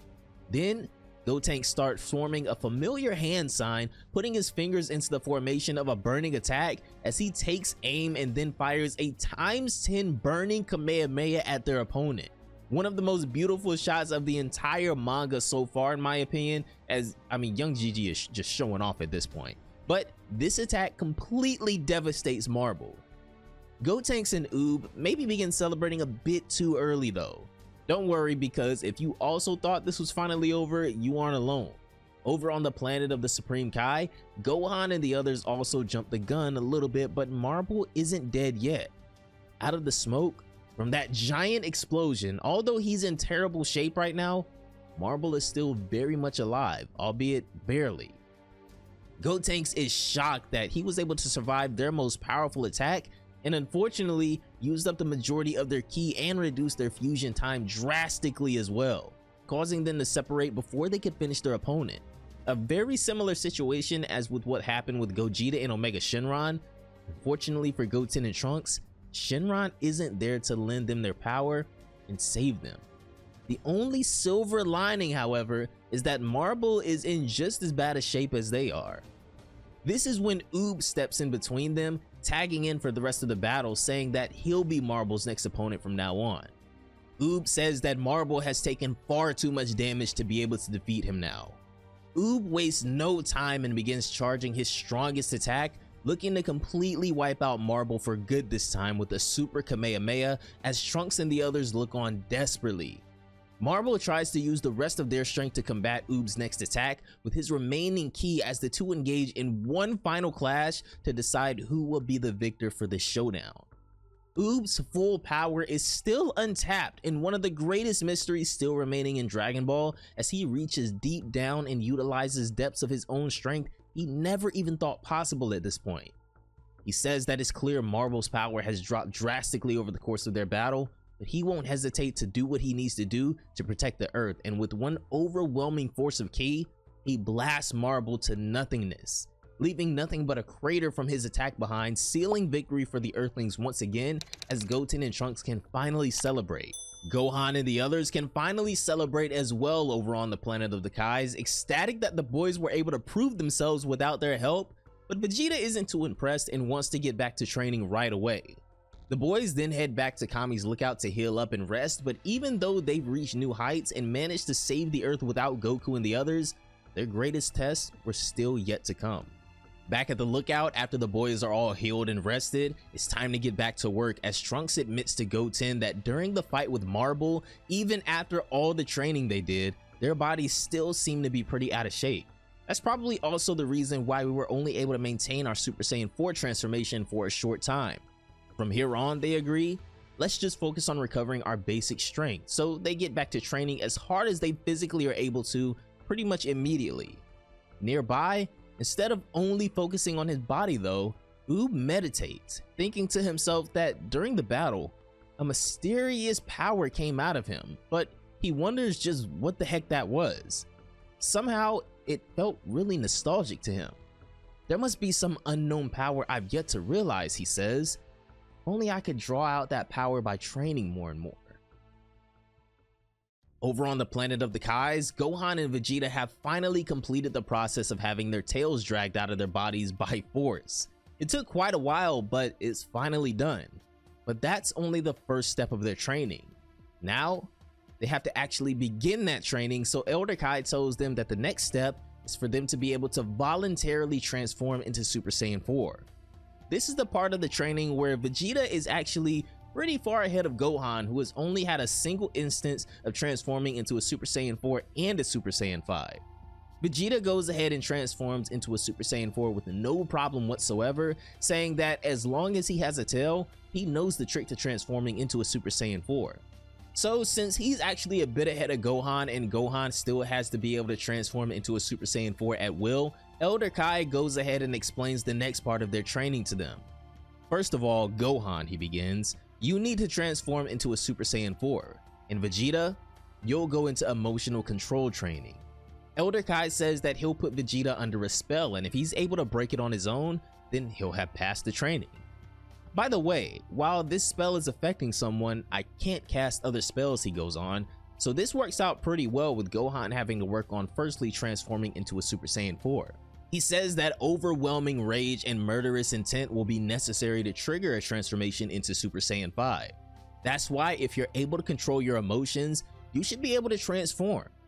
To be honest, the spell I'm about to use is very dangerous though, he says, so brace yourself, or it may even claim your life. Vegeta tells him to bring it on with no fear in the world, just ready to finally become a Super Saiyan 5. However, Elder Kai tells him that there's one more important thing he needs to say. Even if you succeed in dispelling it, there is no guarantee that you'll be able to transform into a Super Saiyan 5. However, according to his calculations, he believes the likelihood that he'll be able to transform is actually quite high. If he's able to firmly maintain consciousness, then he should be able to snap out of it. All I have to say is I believe in the miracle of the two of you, Elder Kai finishes, as he then goes on to cast the first spell on Vegeta. Almost instantly, Vegeta enters a state of extreme mental and emotional strife that forces his most in-depth turmoil to the forefront of his mind. What happens next is almost as comical as it is worrying, as it seems like Vegeta goes through every emotion humanly possible, from anger to joy to sadness and everything in between, as the others watch in disbelief. This is almost reminiscent of when Vegeta got taken over by Babidi's mind control, but much more intense. I heard from the great Lord of Lords ages ago that Kaioshins possess various types of abilities, Kibito Kai says. Combat, special, and various others, but he claimed that in the past, there was a Kaioshin that could manipulate the emotions of living things. He didn't know the name of the spell, but said that there was a spell that could numb a person's emotions and confuse them with illusions. However, that spell is extremely dangerous. There is a risk of causing brain damage to the target or even oneself. Since I'm also a Kaioshin, I was told to absolutely never use it should I awaken such an ability. If the spell is so dangerous, Gohan struggles to understand why Elder Kai is so intent on using it, but this is when it all makes sense to Kibito Kai. I think the honored ancestor is trying to make it so that by dispelling the spell with his own power, he'll be able to draw out his own emotion beyond the limit. If, as our honored ancestor said, the emotion of rage exceeding the limit is the method of transformation into a Super Saiyan 5, then I think he believes that if he's able to snap out of it, he'll be able to freely draw out the emotion of rage exceeding the limit. And this is why it's called emotional control training, as we watch Vegeta continue to go through all of the cycles of emotions. Gohan realizes that he can't just sit here and watch Vegeta progress without him though, and he hasn't even completed the first step. So he needs to hurry up and become able to turn into a Super Saiyan 4. So over the next few hours, Vegeta continues his emotional control training, and Gohan tries to discover the secret to becoming a Super Saiyan 4 at will. Meanwhile, while everyone is training the hardest they've ever trained before, an abnormal change happened to Goku's body that Gohan and the others were still unaware of. Cracks begin to appear all over the Dragon Balls, as over at the lookout, Dende is alerted of an alarming event about to take place that they might not have been prepared for. He immediately feels a disturbing ki and goes to check on the Dragon Balls. The negative energy is beginning to leak out as Dende panics and questions just why this is all happening right now. He tells Mr. Popo to hurry and contact Gohan and the others immediately, as something terrible has happened. Back on the planet of the Kais, Vegeta and Gohan have been at it for almost an entire day now, non-stop. Vegeta showing some of the most intense mental determination and fortitude you could imagine, but they both seem to be nearing their breakthrough. Vegeta battles through the emotional trauma he suppressed of having his #1 rival and honestly inspiration gone for good, after watching him continuously throughout life surpass him over and over again, and then just disappear like he was never there. The rage, confusion, and sadness all packed in one that this bestowed on him, all accumulating in his breaking point. Vegeta absolutely snaps and releases such a vicious ki that he nearly blows them all away in a violent gust of power. But it was all worth it. When the dust settles, Vegeta has finally done it. After almost a full day of mental anguish, the spell has been broken. With his searing red skin and silver hair now a full indicator, Vegeta has finally transformed into a Super Saiyan 5. Even back on Earth, Oob, Goten, and Trunks, and even Dende are shocked to feel such a ferocious ki, as Trunks can't believe that this is his father's ki he's feeling right now. He's nowhere near the Earth, and it feels like he's right next to them. Vegeta, although he successfully transformed, seems to struggle keeping his rage under control, as Gohan is shocked to feel such a furious ki as well. All of a sudden, however, Vegeta would fall out of his transformation, as it looks like initially it took quite a toll on him to maintain. "I can't believe you were able to transform in such a brief period of time," Gohan says. However, it's not just about him. Gohan still has to do his part too, as Vegeta asks has he completed his first goal in training into a Super Saiyan 4 yet, which Gohan still hasn't. This is when Vegeta gives him a little advice on the secret to transforming, telling him to recall the moment he transformed in the battle with Eyes. He tells him to imagine it's sort of like drawing your ki out from your tail. Then, if you remain fully aware, you'll be able to transform. All of a sudden, Dende reaches out to Elder Kai, telling him something terrible has happened on Earth. Something extremely unexpected, actually. He says that it looks like Goku's vitality has reached its limit.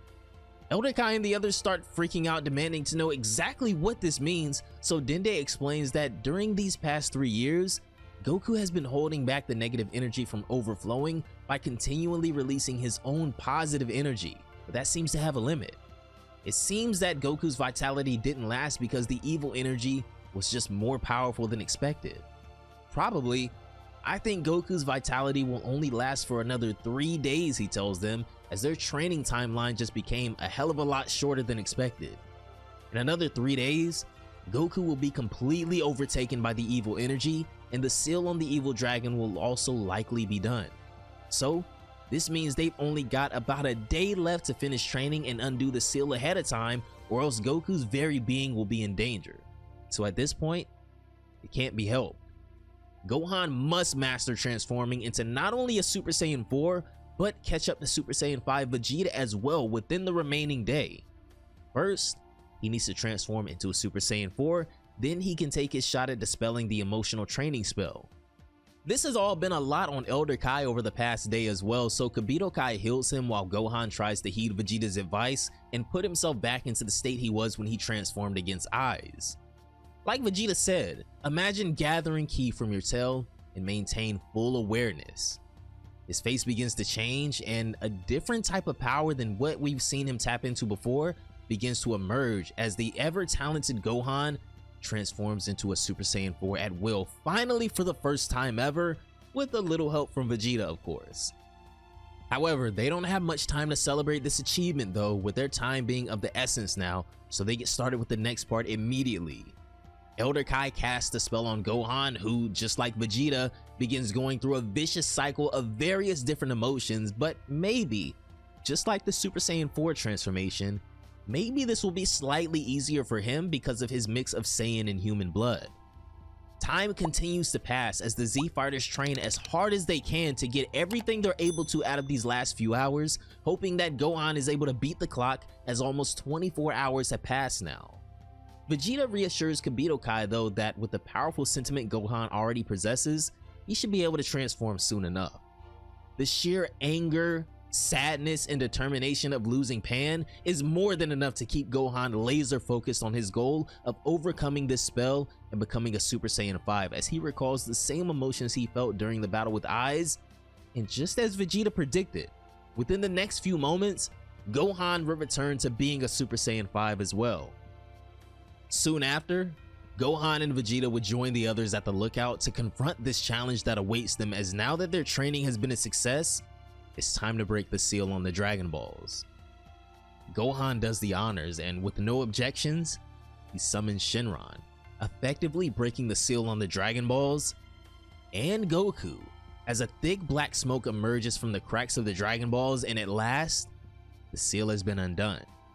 Now, the true test has officially begun to see if Gohan and the others will be able to overcome the evil dragon and its power far beyond that of Omega Shenron. And maybe, even more importantly, what about Goku? That is going to do it for this chapter of Dragon Ball AF, ladies and gentlemen. I really hope you all enjoyed the video. I've been enjoying getting back into this story as well. Maybe depending on how this does by the time we finish it, I'll pick up another one, or maybe I'll remaster another one that we did 7-8 years ago and see how you guys like it now that we've gotten a little bit better at this. Leave a like on the video if you did enjoy. Subscribe to the channel for more Dragon Ball and comic content. But that is going to do it for this one, ladies and gentlemen. Have a great day. I'll see you all in the next one. Peace out, my boys. Gohan wastes no time, finally summoning Shenron and releasing the seal on the Dragon Balls that have been inactive for 3 years, as Goku's positive energy fights back against the negative. However, recently, Dende noticed that the seal was weakening as Goku's vitality began to reach its limit, giving them only days now to interfere before it became fatal for Goku. Several hours later, we're taken back to the planet of the Kais, right before the Z Fighters reconvene on Earth. Elder Kai tells Gohan and the others that before they summon the evil dragons, he'll just tell them the strategy they'll be using in the next battle. The Earth has already been rattled during the battles with Eyes and Marble now. We mustn't place any further burden on Earth. The fight against the evil dragons is predicted to be even more extreme, many times more extreme in that fact. And so, I think we should set the stage of battle on planets other than Earth. So Gohan asks how exactly they're supposed to move next with that in mind. This is when Kibito Kai tells them that he'll transport them to their specific battle locations with instant transmission, telling Gohan that he should be able to manage alright. He says that he'll determine the order and decide on each respective movement from here on out. I'll be relying on the dragon radar, he says. As soon as I find an evil dragon, I'll transport it to each of the planets where each of you will be located. Basically, you're all going to be fighting them one-on-one. So the only question left next is, where do they stage these battles? The first stage will be the Dark Demon Realm, which we're already relatively familiar with thanks to other Dragon Ball media. Next, Planet Zuni that resembles the surface of a moon to an extent. Planet Kashin is next that looks like some sort of geometrical dimension. Planet Mujin, and finally, here, on the sacred world of the Kais. You'll fight at each of these 5 above places, Kibito Kai tells him. Every one of these planets is more durable than the Earth right now.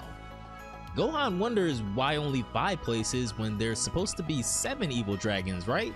So Elder Kai tells him that he and Vegeta actually are gonna have to fight 2 dragons since they have Super Saiyan 5 now. After recovering each Dragon Ball, for a certain time you'll move on to aid the others, Kibito Kai says. When the evil dragons revive, they'll probably scatter all around the Earth. There might be a slight miscalculation when I transport the evil dragons to the planet where everyone will be, so please keep that in mind, he tells everyone. Now that they're all set, that's the strategy. And everyone has been briefed now. All that's left to do is to pray for everyone's victory.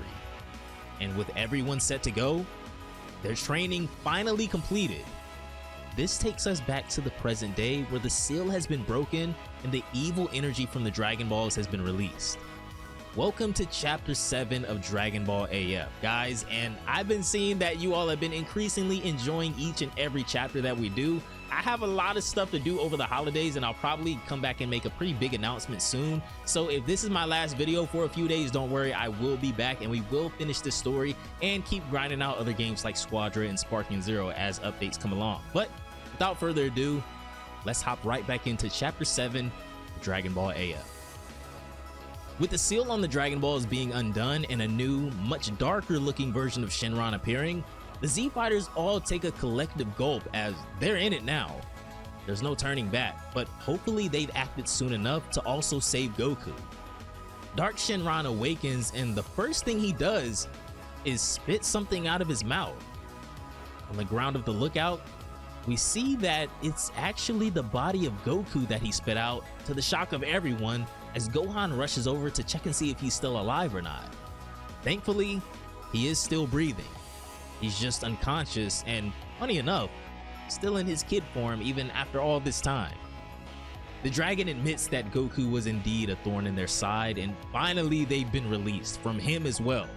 And as for the rest of you vermin, he goes on, this time it won't be like the last. We'll show you hell. Realize the terror of our powered up state. Now we'll go as wild as much as we please, the dragon announces, as he then splits into 7 separate entities and spreads all over the Earth. For now, they focus on Goku, who is still breathing, but his ki has been greatly weakened. Kibito Kai confirms this, but it's not that surprising, seeing as how he's been continually showered in negative energy over the past 3 years. For the time being, they'll let Goku rest in a safe place, but it's time for everyone else to get ready for their plan. Now, it's time to start transporting everyone to their specific locations. Goten is taken to planet Zuni, Trunks stays on the planet of the Kais, Gohan to planet Kashin, Vegeta to the Dark Demon Realm, and Oob to planet Mujin. Everyone, please do your best, Kibito Kai says, as he takes Guru and the Dragon Radar and goes and searches for the first dragon. The first one is actually pretty close in a nearby city, as the townspeople have already encountered it. A grotesque looking shadow dragon, host of the 5-star Dragon Ball, is in the middle of the city, prepared to finally let loose and cause as much destruction as possible. Fortunately, Kibito Kai appears, grabs him by the shoulder, and teleports him to planet Zuni where his opponent awaits. Now for most of these places, we don't really know much about them, but the Shadow Dragon states that his body feels oddly heavy here, so it's obvious that the gravity of this planet is much different than Earth's. So you're my opponent, Goten says as he appears behind the dragon, and he doesn't plan on letting this guy escape and have his way. I really wanted to make humans suffer, the dragon tells Goten, who's angry that he's been taken away from Earth. Goten asks him which wish this dragon was born from, which is another aspect of the Shadow Dragons that's pretty interesting, so it'll be cool to see which wishes made all of these guys. The 5-star dragon tells him that he was born from the wish to resurrect the people who were killed by Cell. Goten actually wasn't alive at this point in time, so he'd only ever heard the stories of the battle with Cell from everyone else. But with that, the chit chat is over, and these two get straight to their battle. Back with the Elder Kai, he can sense that the encounters have begun as he watches over the unconscious Goku. I hope all goes well, but Goku, you did well by yourself up until this point. For now, rest your body at ease. This time, it's Gohan and the others that are undergoing a trial. When everyone overcomes the trial, true peace will arrive for the first time. There's no longer anything we can do but pray. Goten and the 5-star dragon begin their battle, with Goten showing off just how much he's improved over the past few days of not only training with Trunks and Oob, but also the battle against Marble as well. These two are pretty balanced in their strength from the time that we've seen them engage so far, as they go back and forth in a close quarters brawl. Wu Shenron leaps into the air, disengaging from Goten, but Goten takes aim and fires a Super Kamehameha at the dragon, who seems vulnerable in the air. The dragon, unsurprisingly, slaps Goten's attack away, deflecting the Kamehameha across the planet, showing off that there may be a more significant gap between their strength than meets the eye as he lands back on the ground. Goten charges at him a second time and once again shows off how advanced his close quarters combat had gotten, as he easily maneuvers around the dragon, who loses the advantage again in a hurry, but grabs Goten by the leg after catching a kick and tosses him into the air. He fires his first attack up at Goten, who rebounds and tries to deflect it away, but it looks like that may have been an attack that he took head on. Even the dragon assumes that Goten fell victim to that one attack, as the smoke clears and it looks like nothing is left of him. However, this is when he notices something. Goten appears behind him again, as they're in the same position as they were 30 seconds ago when he first appeared on this planet. Goten saying that was a close call. If I had been a bit slower firing off a counterattack, that would have been a direct hit. Wu, actually impressed, apologizes for underestimating him. This definitely is not the same Goten from a week ago. Training in the Room of Spirit and Time was definitely the correct choice. Coincidentally, the gravity in there was 10 times higher, just like this planet, so this is nothing to him. Fortunately, on the other hand, it doesn't seem like his opponent is used to this gravity yet. But all of a sudden, Wu Shenron says that that's enough of a warm-up. Time for them to get serious. He starts raising his power, much to the surprise of Goten, who figured there was probably more to this guy, but he's definitely not backing down now. He also agrees that it's time to get serious, as the dragon realizes that he underestimated Goten more than he originally thought, with Goten transforming into a Super Saiyan 2. Now, the battle can really begin, as these two, although probably still holding back some level of power, are at the very least engaging more serious now. Down in the Dark Demon Realm, Vegeta is meditating as he waits for his opponent to be delivered to him and crush them with his new Super Saiyan 5 strength. This is when a fish demon emerges from a swamp behind him, threatening to eat him. Vegeta, rightfully so, however, is only determined to fight someone worth his time, so he gives the fish demon the chance to get out of there and spare his life. Unfortunately, this arrogant demon decides to get turned into Dice Tuna today, as Vegeta easily destroys this low-level creature. I guess this is just a little bit of filler between the battle.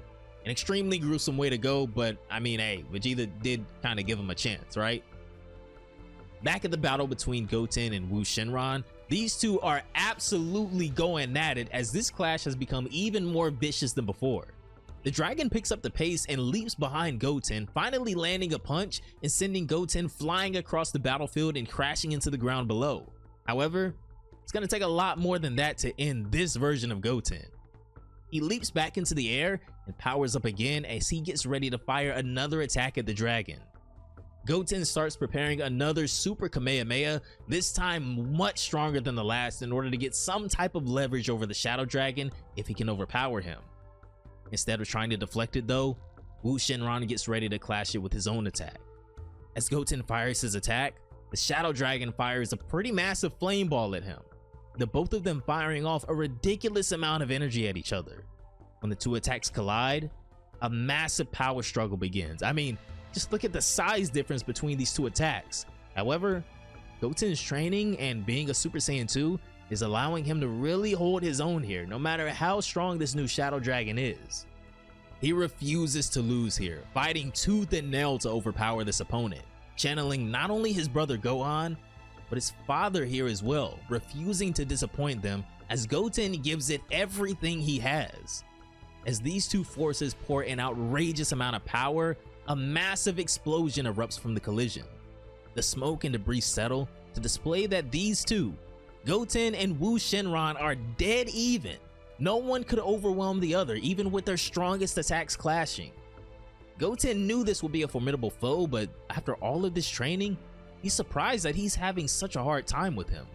But his determination won't let him give up and let the others down. The Shadow Dragon seems to still be having quite an awkward time with the gravity on this planet, his body not quite moving as intended, as he wonders just what the hell this place is and why he was brought here. Goten states that yes, the Dragon Balls have been a great help to them many times in the past, but now, just this once, they have to make do with their own power. Because there's someone they want to save. No, someone they have to save. So he swears he won't lose this, or to any dragon, no matter if it kills him. For Pan, for their entire family, and for the Earth. Goten channels his father to please give him the strength to wager everything he has on this fist. Goten roars towards his opponent with the hope of everything, all of his power infused into this one attack, as he attacks with a Dragon Fist explosion identical to his father's technique. The power and speed Gohan charges forward with pierces the dragon straight through the abdomen and rips through its torso. The dragon tries to tense his body and minimize the damage, but Goten's Dragon Fist rips clean through this opponent with everything he has, leaving Wu stunned as Goten literally flies clean through his torso, leaving a gaping hole in the dragon's body. He can't believe it. One severe underestimation after the next. This one costing the dragon his very life though, as his body explodes from the lasting force of Goten's attack. And that would officially be the first new Shadow Dragon down. It took everything he had, but by following his father's example, Goten was able to not only win without the help of Trunks or Gohan, but he's done his part in recovering the first Dragon Ball. The 5-star Dragon Ball, no longer cracked and releasing negative energy, has been purified, and is only the first of 7, as each of these new Shadow Dragons will bring their own uniqueness to the Z Fighters. Back on Earth, Kibito Kai is close to finding the next Dragon Ball, as the Dragon Radar takes him far to the west of the city he had just left, as he tries to hurry to keep the damage these dragons can cause to Earth at a minimum. His job being just as important as everyone else's, because he has to find these dragons as fast as possible. But they're determined to prove to themselves that they can protect the Earth without having to solely rely on Goku, as he's done more than enough for 3 years straight now. Now, it's their turn while he rests. Since the previous evil dragon's negative energy was being directed towards Earth, disasters had been occurring all over the planet. But this time, the negative energy is being directed towards Goku, so he isn't likely to wake up until all of the Dragon Balls have been purified. In other words, for Goku to wake up, they need to defeat all 7 Shadow Dragons without him.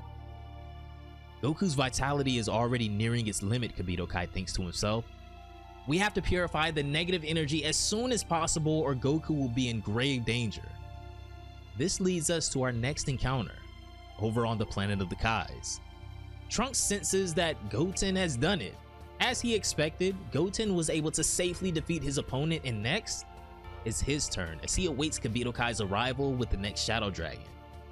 Thanks to Goten, The Z Fighters have recovered and purified the first Dragon Ball, but with 6 more dragons remaining, each of unspecified strength and unknown abilities, will they be able to defeat them all, one-on-one? The product of Goten, Trunks, and Oob's intense training over the past week is finally coming to fruition, as in the last chapter of Dragon Ball AF, in the spirit of his father, Goten channeled everything in him into one final punch. Goten's Dragon Fist explosion ripped through the Shadow Dragon, reminiscent of his father so many years ago, and with that, the first Shadow Dragon has been defeated. With all of the Z Fighters waiting on their designated planets for their eventual opponents, Kibito Kai, being the only one capable of instant transmission without Goku, has been tasked with delivering the Shadow Dragons away from Earth and to these 5 separate locations across the universe. With Goku incapacitated until all of the negative energy has been purified, it's up to Gohan, Vegeta, and the boys to defeat these new Shadow Dragons without his help. But with Vegeta and Gohan now being capable of Super Saiyan 5, and the boys showing off some very impressive training of their own, things don't look too impossible anymore. This is Chapter 8 of Dragon Ball AF. One dragon is down thanks to Goten, and now it's time for Trunks and Oob to prove themselves. If you guys have been enjoying our revisit / remaster of this series, consider leaving a like on this video. Let's try to get this one to 1K likes for Chapter 9. I know that's possible. Subscribe to the channel for more Dragon Ball and comic content. And without further ado, let's hop right in.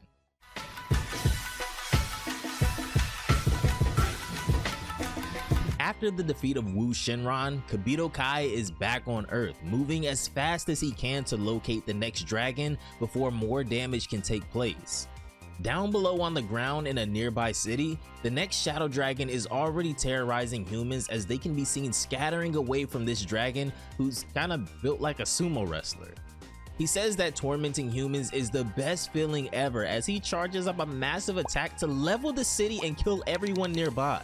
He pulls back his arm and launches a massive ki blast, but by the time he blinks, he's no longer in the city.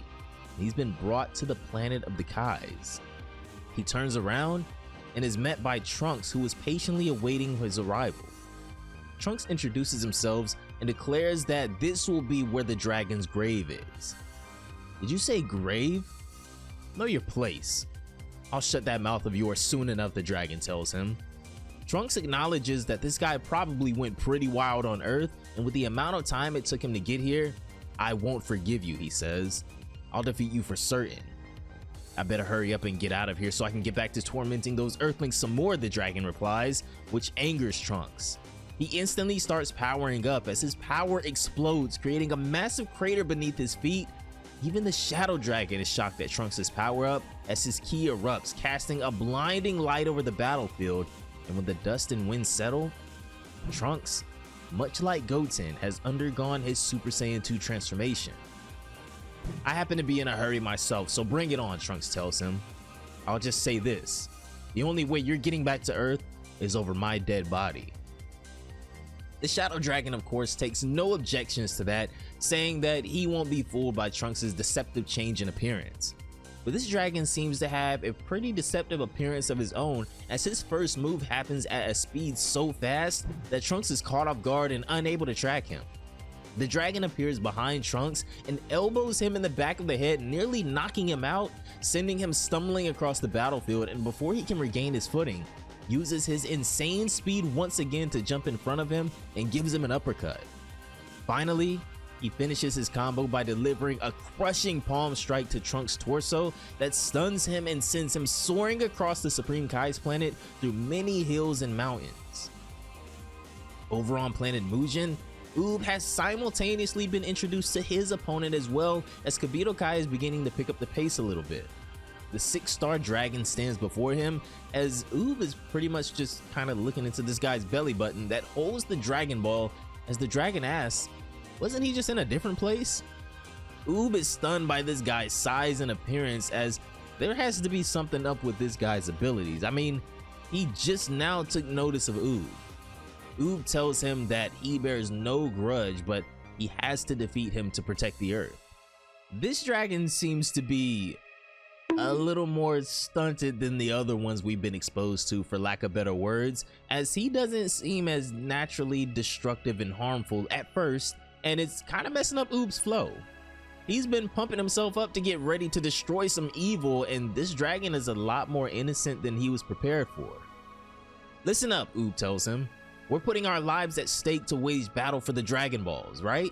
But the dragon says that he's not interested anyway and asks to just be put back where he was. Oob tries to strike a deal with him, saying that if he hands over the Dragon Ball now, he'll put him back. But the dragon isn't a fan of that idea. Talking to this guy is obviously gonna be a waste, so Oob decides that it's best to go ahead and deal with this guy as fast as possible. He starts powering up and begins releasing huge amounts of energy and powering up to his maximum as well. He takes the initiative and charges at the Shadow Dragon as their battle begins alongside the other. Back on the sacred planet of the Kais, the two-star dragon waits for the debris to settle, as to him, it seems like Trunks is all talk and barely put up a fight. However, when the dust settles, Trunks is seen walking out of the rubble as if that last attack had no effect on him, to the surprise of the two-star dragon, who can't believe that Trunks can even stand up after that. I'm astonished, the dragon states, to think that you could stand up and face me after eating an electric knuckle. Trunks says he's honestly astonished too. I mean, totally let his guard down. What speed, he thinks to himself. I'm supposed to be pretty powered up too. It sure doesn't seem like this is gonna end easily. Now, it's time for round 2 as these two powerhouses get ready for their first serious engagement. Trunks and the two-star dragon launch at each other, clashing fists and exchanging blows as they seem almost evenly matched, going back and forth as their battle begins tearing up the very surroundings on the planet. It's very apparent why Kibito Kai and Elder Kai wanted to move these two battles away from Earth after the stress that was put on the planet from the battle with Eyes and then eventually Marble. Two groundbreaking encounters all within a couple chapters of one another, leading to the very exchange we're seeing here today with Trunks. These two continue to trade blows back and forth, but then the Shadow Dragon starts turning up the temperature by unleashing a flurry of repetitive punches trying to wear him down. With one final punch, he pushes him across the battlefield, and it's starting to become apparent that Trunks might be tiring out after that last overwhelming attack. It seems like this dragon in particular has an affinity for the martial arts, from the way he's been fighting so far, and abilities based in thunder, so it's gonna take more than overwhelming power to defeat him. Trunks puts his outstretched hands together and launches a super burning attack at the dragon, who I mean, from the looks of it, I thought he was just gonna like belly bounce this attack away like Batamo, but unfortunately, he just clashes with the attack with a Thunderbuster. I was kind of looking forward to that, I'm not gonna lie. The two attacks ignite a huge explosion as Trunks, looking depleted of energy at this point, is taken aback. The dragon not only took no damage, but didn't even break a sweat combating his attack. I can't believe he just easily shrugged off my best attack, Trunks thinks to himself, with the dragon asking, is he done already? He's stronger than I thought, Trunks thinks to himself, realizing that the difference in power is much steeper than he thought. However, the Shadow Dragon isn't letting him breathe even for a moment, warning Trunks if he won't make a move, then he'll come for Trunks instead.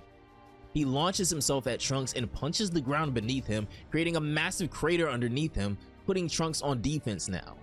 He swings again, barely missing, and then appears behind Trunks using his superior speed again and kicks him across the battlefield.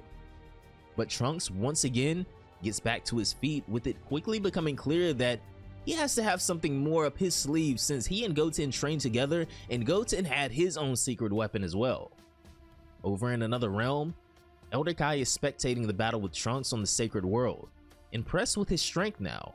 He says that it seems like he's powered up quite a bit after all, and to hang in there. The future of Earth and the future of the universe rests on their shoulders. You're already worn out, the dragon says to Trunks after his last attack. I guess it's about time to wrap this up. Trunks, however, doesn't seem to think so. He goes from exhausted to a smirk, as the dragon assumes that maybe he's just scared. But much like the battle against Marble, Trunks has a trump card that he's been saving for a moment just like this. If possible, I didn't want to have to use this transformation, Trunks begins, because it requires the continual release of a huge amount of ki, but it seems like I have no choice. What are you saying? The dragon asks. What a preposterous bluff. However, from the calmness of his demeanor, Trunks clearly isn't joking.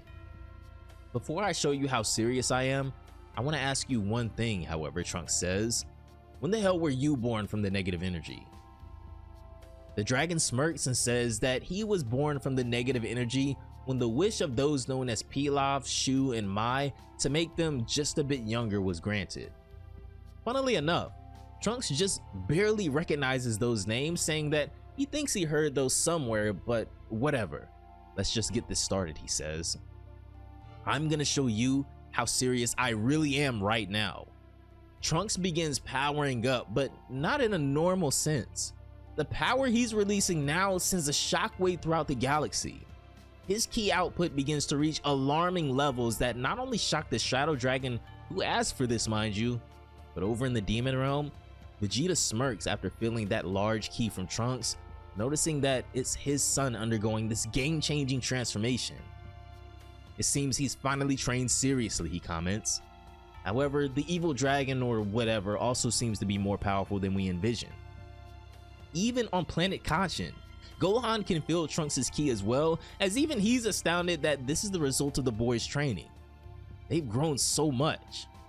When did his ki become so great, he asks, as back over at the battle, Trunks' ki is now exploding. As his power continues to pour out of his body, Trunks' hair begins to elongate and his eyebrows disappear, and in one last outrageous burst of ki, Trunks has now transformed into a Super Saiyan 3 for the first time. This new transformation has the dragon stunned, as Trunks has finally pulled his trump card. Sorry for taking so long, he replies to the aghast Shadow Dragon, but this is my true power. I'm astonished, the dragon says. It seems like it wasn't all a bluff. Looks like this will be kind of fun after all. Releasing large amounts of ki is the method for making the Super Saiyan 3 transformation, Trunks explains to us through thought. During the past several months of training, I raised my basic strength. I finally acquired the strength to transform into a Super Saiyan 3. However, I still haven't had enough training, so I still don't have the strength to maintain the transformation for a long period of time.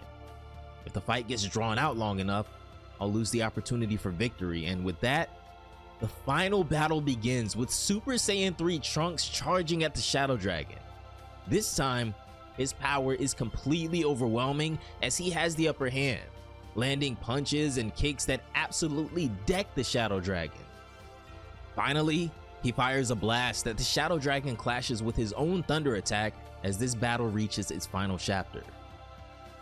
Over on planet Mujin once again, even after powering himself up like he just did, Oob has been brought to his knees somehow by the power of the 6-star dragon, who was thought to be more innocent at first but whose power may have been severely underestimated here. With both battles finally getting underway, Super Saiyan 3 Trunks and Oob look to follow Goten's lead and defeat the Shadow Dragons that have been brought before them, but like Goten, they'll have to find their own ways to defeat these dragons.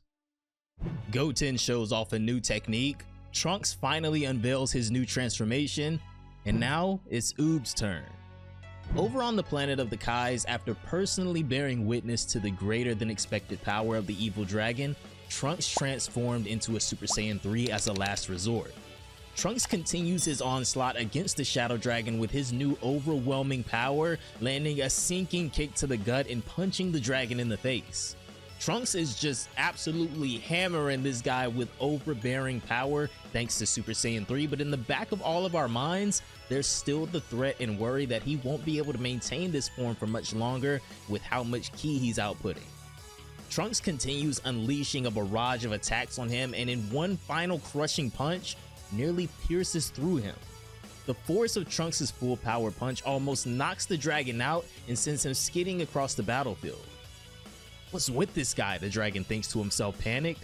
Not only did his appearance change, his power and speed also increased by a magnitude of order. What the hell is he asks. The dragon has been pushed to his limit surprisingly. However, from the looks of it, Trunks doesn't have much longer as he's clearly exhausted and drained of stamina. However, he says, he thinks he can manage somehow if he's a Super Saiyan 3. The problem is, the transformation time is limited, Trunks says. I better settle this quickly or else.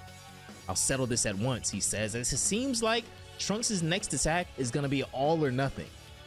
He launches himself into the next encounter with the Shadow Dragon, who is visibly fearful at this point. Much different than a few moments ago as Trunks continues punching his opponent. Next comes another flurry of attacks as Trunks sends him into the sky. Trunks flies around him and then he catches the Shadow Dragon with another punch, sending him higher into the air.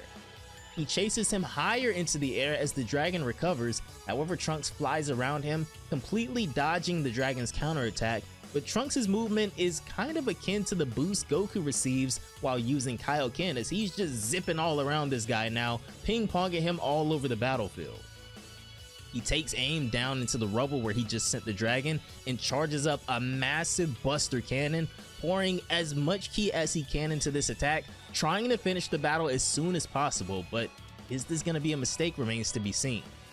This enormous attack shocks even the Shadow Dragon, who doesn't seem to have enough power to clash with this attack this time, looking up in horror as Trunks' attack causes a massive explosion.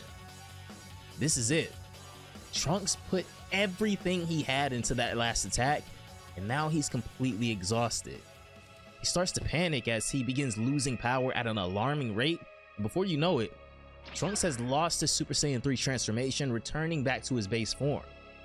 Trunks returns to the ground in front of the giant crater his last attack just created as he begs for that to have done it, hoping that the battle is over, knowing that he's at a severe disadvantage if it's not. Please, he pleads. All of a sudden, the rubble starts to move, indicating that there's still life underneath as the Shadow Dragon leaps out of the debris. He lands in front of Trunks after having barely survived that blast, but now he's incredibly angry. To be nearly destroyed by this kid has sent the 2-star dragon over the edge as he tells Trunks he's really done it this time. But things have gone from bad to worse for Trunks, of all people, being nearly powerless by himself at this point thanks to that stunt and not finishing the job quick enough. Even the dragon realizes that Trunks has reverted to his base form, saying that it seems that transformation is time limited and that his power has dropped substantially. You're nothing in your current state, he says. Even though I've taken some damage, you can't defeat me now. The tables have turned. Now, it's the dragon's turn to go back on the attack as he extends his hand out and sends a thunderous blast towards the weakened Trunks, who at least has enough energy to dodge this initial attack, jumping out of the way. The dragon appears behind him though and gives Trunks a taste of his own medicine, knocking him out of the sky. Trunks is completely vulnerable at this point as the dragon approaches him, but even for this reincarnation of evil negative energy, he was quite impressed. Let me give you a word of praise before I finish you off. That was magnificent, he tells Trunks. If you had been able to keep fighting like that, I wouldn't have stood a chance. Out of respect, I'll kill you so that you won't suffer. He prepares one final attack to finish Trunks off, saying farewell, but suddenly he's struck in the back of the neck by a fierce kick that sends him flying across the battlefield, saving Trunks. It's Goten. This was all a part of the plan initially, as Kibito Kai told us that after one dragon is defeated, the others would move to help each other in their current battles, with Goten showing up right on time. Thanks to Kibito Kai putting in some exceptional work, Goten made it right on time, and now we have our first 2v1 versus a Shadow Dragon. Trunks, relieved, can't believe he's being saved by Goten for once, as Goten says that he's gonna need a raise after this because he's gonna be a dad soon. An interesting detail in this story, but I love it because, hey, I am as well. The dragon just keeps being taken by surprise and growing increasingly angry with these two, but now that it's a 2v1, even without Super Saiyan 3, things might be a bit different. Trunks transforms into a Super Saiyan 2 along with Goten, and the two Saiyans double team the dragon, who has an increasingly difficult time keeping up with the two boys. Goten, who shows up with a significantly fresher pair of legs than Trunks, starts crushing the dragon with insane speed and strength.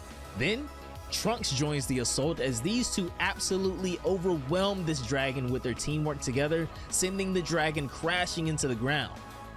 Then together, with all the strength these two have left, they join and charge up a combined Super Kamehameha and unleash their attack that roars towards the ground. When the Shadow Dragon opens his eyes, he's met by a massive Super Kamehameha from both parties that not only entirely engulfs him, but completely obliterates the 2-star dragon. As the Dragon Ball, now purified and repaired of cracks, rolls across the ground, Trunks picks it up and celebrates. Goten asks why Trunks had such an issue with this guy like that together they were able to beat within a few moments, but Trunks tells him that it's only because he had him weakened so much. But even he can't hold back that Goten really did save his ass, so with this, the two wait for Kabuto Kai to let them know if they're needed anywhere else now that 2 dragons are down. 5 more to go. Over on planet Mujin, Oob has been brought to his knees by the 6-star dragon who seemed deceptively innocent, but Oob admits that this guy is really strong. The dragon, with this disgusting grin on his face, laughs at Oob as Oob says that he was caught off guard by the gap between how the dragon looks, of course, and how strong he actually is, but it won't happen again. He flies at the dragon and starts attacking him again, but this guy is just eating everything, obviously, right? But then he responds by knocking Oob away with a swipe of his tail, punching him, and then elbowing him in the back straight towards the ground. This time, Oob has braced himself though as he pops right back up and keeps going, kicking the dragon in the face and firing a blast right at him. But for some reason, nothing happened. Either Oob is shooting blanks or this is some weird ability the dragon has as he goes back on the offensive and starts attacking a confused Oob again, sending him crashing across the battlefield. Still, something is weird here. As Oob gets to his feet, he's trying to figure out just what the heck is going on with this guy as the dragon still has this stupid smirk on his face. How strange, he thinks to himself. The ki I sense from this guy isn't supposed to be all that strong, but why are my attacks doing almost no damage? Suddenly, even the dragon takes mercy on him as even he can see the confused look on Oob's face, saying that he has such a puzzled look, so he guesses he'll just go ahead and tell him. You want me to tell you why your attacks aren't working against me, right? The dragon says to the confused Oob, and he goes on to explain. Due to the tremendous negative energy coming out of my body, the power of all positive energy is rendered completely ineffective in a 5-meter radius circle around me. That's why those with a strong power of justice like you have a very bad compatibility with my ki. Understand? In other words, Oob stammers, my ki is being erased before it even reaches you? The dragon confirms, saying there's no way Oob can beat him like this, as it's just fundamentally impossible. However, unfortunately for this dragon, Oob is probably his worst matchup out of everybody. He just doesn't know it yet. Thankfully, Oob refuses to give up as well as he powers up, saying there's no way he'll quit on protecting the earth with his own hands, so he just keeps on trying, charging at the dragon once again, but it is futile as he is. The dragon just eats and dodges all of his attacks before he crushes Oob into the ground once again. Now it's time to end this. The dragon raises his hand into the air and starts manifesting a massive ball of negative energy to finish Oob off as his battered body lay on the ground beneath his feet. People like you who possess the power of justice totally die if they eat this, the dragon says. So it ends with this. So long, he says, as he dunks the black ball of negative energy down on Oob, which begins crushing him. However, an interesting reaction happens when Oob comes into contact with so much negative energy.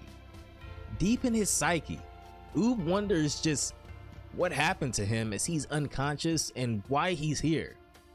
But this sensation coming over him all of a sudden is extremely dark and hateful. I felt this somewhere before, he goes on. It's a really nostalgic feeling. I want to destroy. I want to rage. I won't forgive.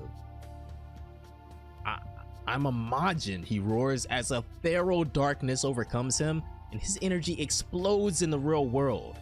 An enormous eruption of dark ki explodes from Oob as he surges back to life. But something is drastically different with him. When he steps out of the crater, Oob's appearance is almost a fusion between his normal form and when he was a Majin, back when he was Kid Buu. It's hard to even know who's in control right now as Majin Oob is born. This sinister ki sends a shockwave throughout the entire galaxy as Kibito Kai and all the others sense something abnormal has happened with Oob. This tremendous ki, Kibito Kai says, slowing down. Could it be Oob? Not good. I have to hurry ahead, he says. Even on the planet of the Kais, Goten and Trunks are frozen from the chill of this ki, saying that it's something they felt somewhere long ago. This must be Majin Buu's ki, Trunks says, as they both wonder just what the hell this could possibly mean. Gohan wonders what just happened to Oob, saying that his ki feels like a mix of two now, both Oob and Majin Buu put together. And Oob's ki has grown several times greater than before. What the hell happened to him? Back on planet Mujin, even the Shadow Dragon is stunned, wondering why Oob's ki didn't just vanish from that last attack. When Oob looks up at him, his eyes have become completely dark as it seems like something or someone else has completely taken over. More shockingly though, the dragon notices that his ki completely resembles theirs now. Oob releases an obscene amount of dark ki as the dragon is almost brought to his knees in fear as the anger overflows, telling the dragon that he won't ever forgive him and he'll kill him right here. Finally, it's time for the beginning of the main event as both Gohan and Vegeta are alerted that their opponents have arrived. It's about time you showed up, Vegeta says as he approaches his opponent. I'm sick and tired of waiting. Hurry up and come at me, he says. And over on planet Kanchan, Gohan agrees, telling the dragon that he's in a hurry, so it's time to get on with this. Gohan and Vegeta's battles are finally about to begin, which means that Super Saiyan 5 is once again in our near future. But more desperately, what about Oob?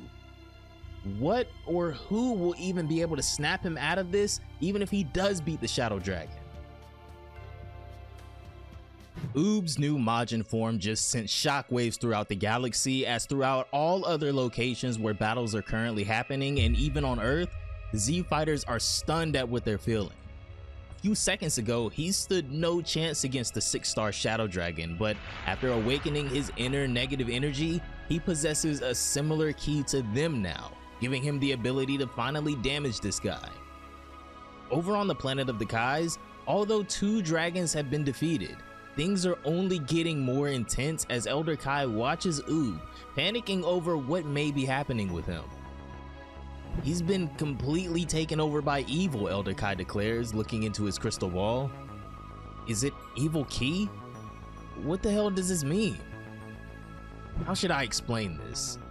After being taken in by the negative energy of the Shadow Dragon from that last attack, the ki of a Majin that was dormant within Oob was released. Now, Oob has completely lost the spirit of justice and become a Majin again. Now, unless he reclaims his old spirit somehow, Oob may end up turning violent like that of the Shadow Dragons. If the transformation is drawn out for too long, he'll completely lose the spirit of justice and might not be able to return to his original form.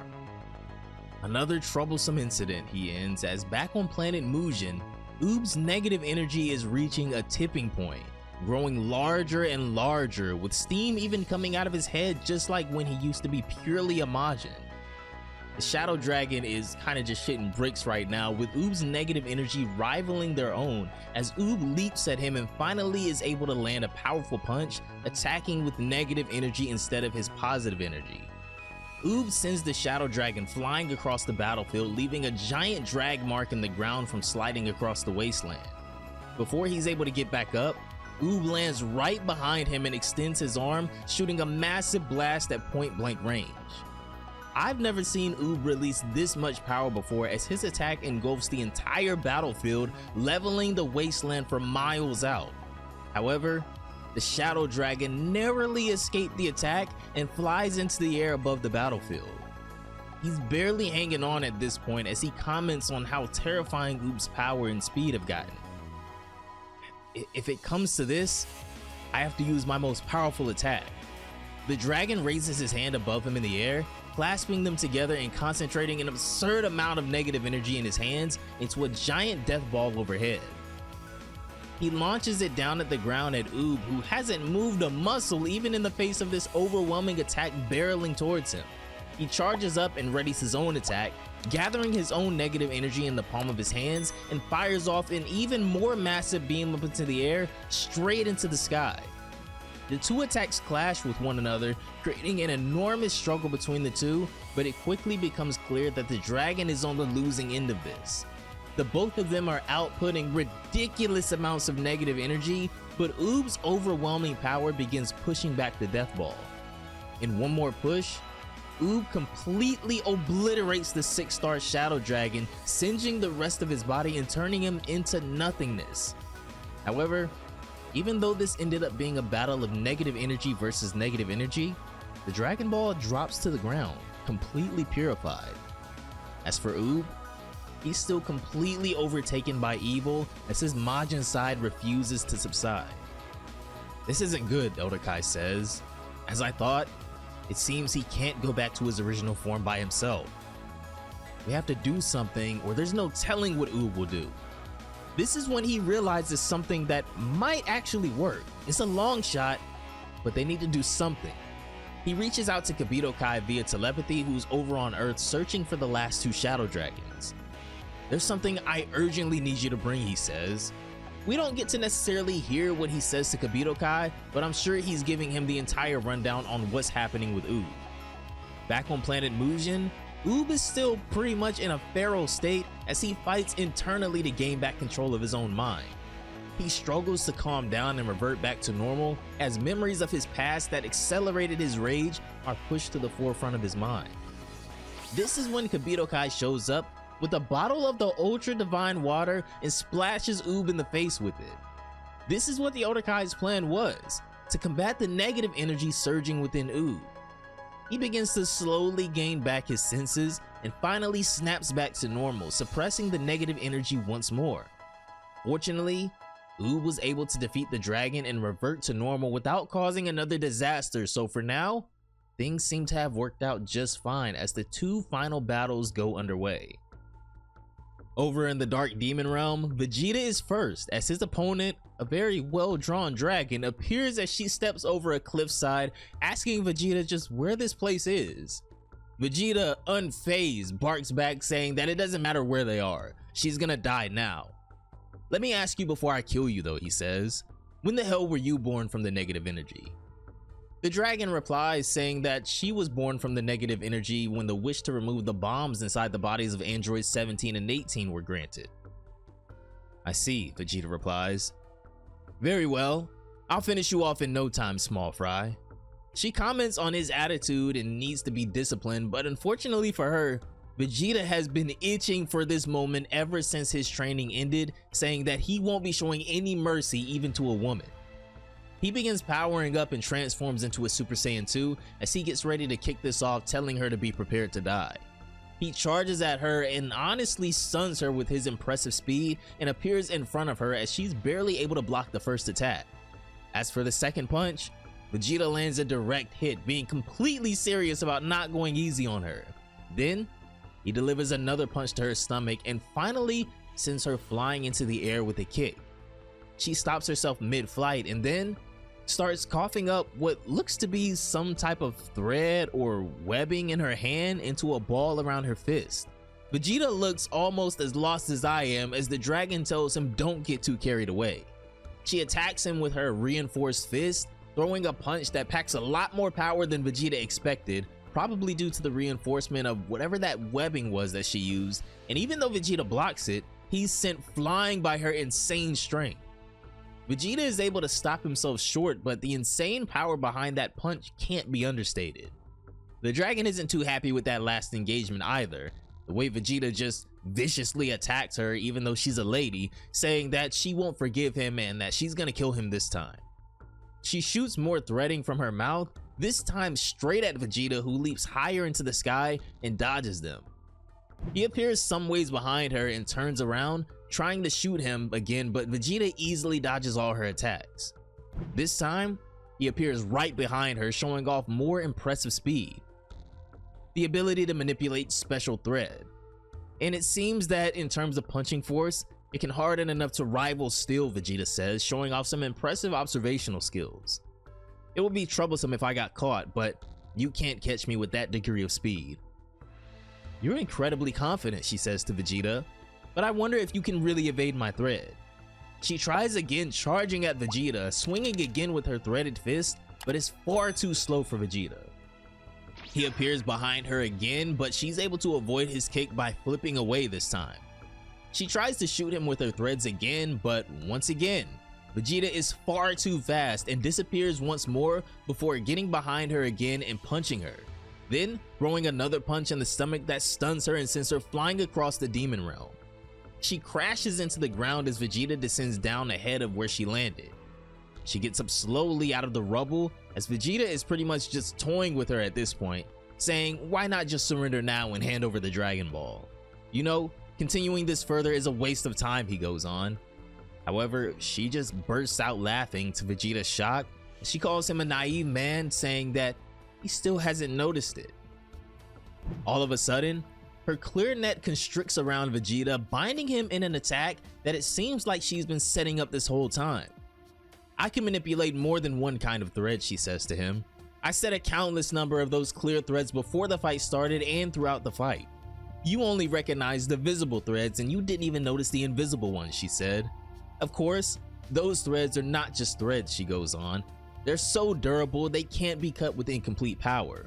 I wrapped up your whole body before you even noticed, of course, and you become immobilized. Now, it's punishment time, she goes on. However, Vegeta isn't the least bit worried or afraid. She wonders why he's smirking. I mean, maybe he's frightened. He calls her a fool though, asking that she thinks she's won with something like this. You make light of me, he says. You're just acting tough. I'll show you whether or not it's just acting right now, Vegeta says, as he starts to power up again. This time, showing a glimpse of what he's actually capable of instead of just toying around with her. Vegeta's power and struggle within the threads goes from laughable to her to alarming as his power sends shockwaves across the battlefield. The smile instantly gets wiped off her face as Vegeta summons incredible strength to not only transform into a Super Saiyan 3, but bursts from the threads with relative ease at the same time. Now, the real battle is starting as Vegeta begins getting slightly serious with this opponent. Super Saiyan 3 Vegeta is finally born as she begins backing away in fear, her thread being reduced to mere toys. Too bad. Sorry, but I'm not some half-assed opponent, Vegeta tells her. Playtime's over now. I'm gonna finish you off, he says. He rushes at her with even more insane speed than he showed before and absolutely obliterates her with a flurry of punches, tossing her all over the battlefield and plummeting into rocks below. He sticks his hand out, and this should end it. He launches a final shine attack down at the ground that rips through the demon realm before igniting a massive explosion down below. Vegeta looks down at the remains of the destruction his attack just caused, wondering if the dragon was really that easy to defeat as the smoke begins to subside. Over on planet Kashin, Gohan's opponent finally shows himself, the 7-star dragon, who is probably, as of now, the most threatening looking dragon based off of builds alone, as he demands to be sent back to his original location. I can't do that. You're gonna fight me here, Gohan says. Fight you, the dragon replies. I don't know what your objective is, but if you want to die that badly, I'm happy to oblige. One question before we fight though, Gohan begins. When were you born from the negative energy? The dragon tells him that he was born from the wish to resurrect the Earthlings that were killed during the battle with Omega Shenron, making this dragon the last one created from the last wish that was granted. I swear, Earthlings really are nothing but fools, the dragon says. I can't believe you summoned us again. Well, thanks to that, we were able to get out though. Maybe we are fools for repeating the same mistakes, Gohan comments, but if that responsibility is ours, then we'll surely defeat you with our own fists. We know that's wrong, but we can't sacrifice the people of Earth for that reason. That's why we're taking responsibility by fighting you. The dragon calls him egotistical, but Gohan's done with the small talk. He has to hurry and defeat him because his father's life is at risk. Gohan begins powering up himself, surprising the Shadow Dragon that he has more power to him, and much like Vegeta, begins the battle as a Super Saiyan 2. Now, Gohan's battle finally begins as well as he charges at the dragon, who seems just as excited for this encounter as Gohan. So now, it's time to see what he's capable of as well. Back in the Demon Realm, Vegeta assumes that he's defeated the Shadow Dragon, saying that he should look for the Dragon Ball now.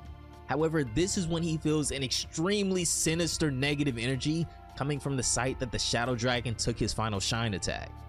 She slowly gets up from the ground as Vegeta remarks that he's shocked she's still alive, although she's clearly hurt from everything she just took. However, this is when she says that, if possible, she didn't want to have to use this form, but it seems Vegeta leaves her no choice. He assumes her to be bluffing, obviously, but by the crooked smirk on her face, she might have a trump card. Her power starts to erupt as even Vegeta is taken aback by how much power she was suppressing before, as her entire body becomes engulfed in negative energy. The Shadow Dragon has finally revealed her true form, but even with Super Saiyan 4 and the inevitable Super Saiyan 5 in his back pocket, will Vegeta be able to defeat her and retain enough energy for one final Shadow Dragon? Consider leaving a like on the video, subscribe to the channel for more, and I'll see you guys in chapter 11 of Dragon Ball AF.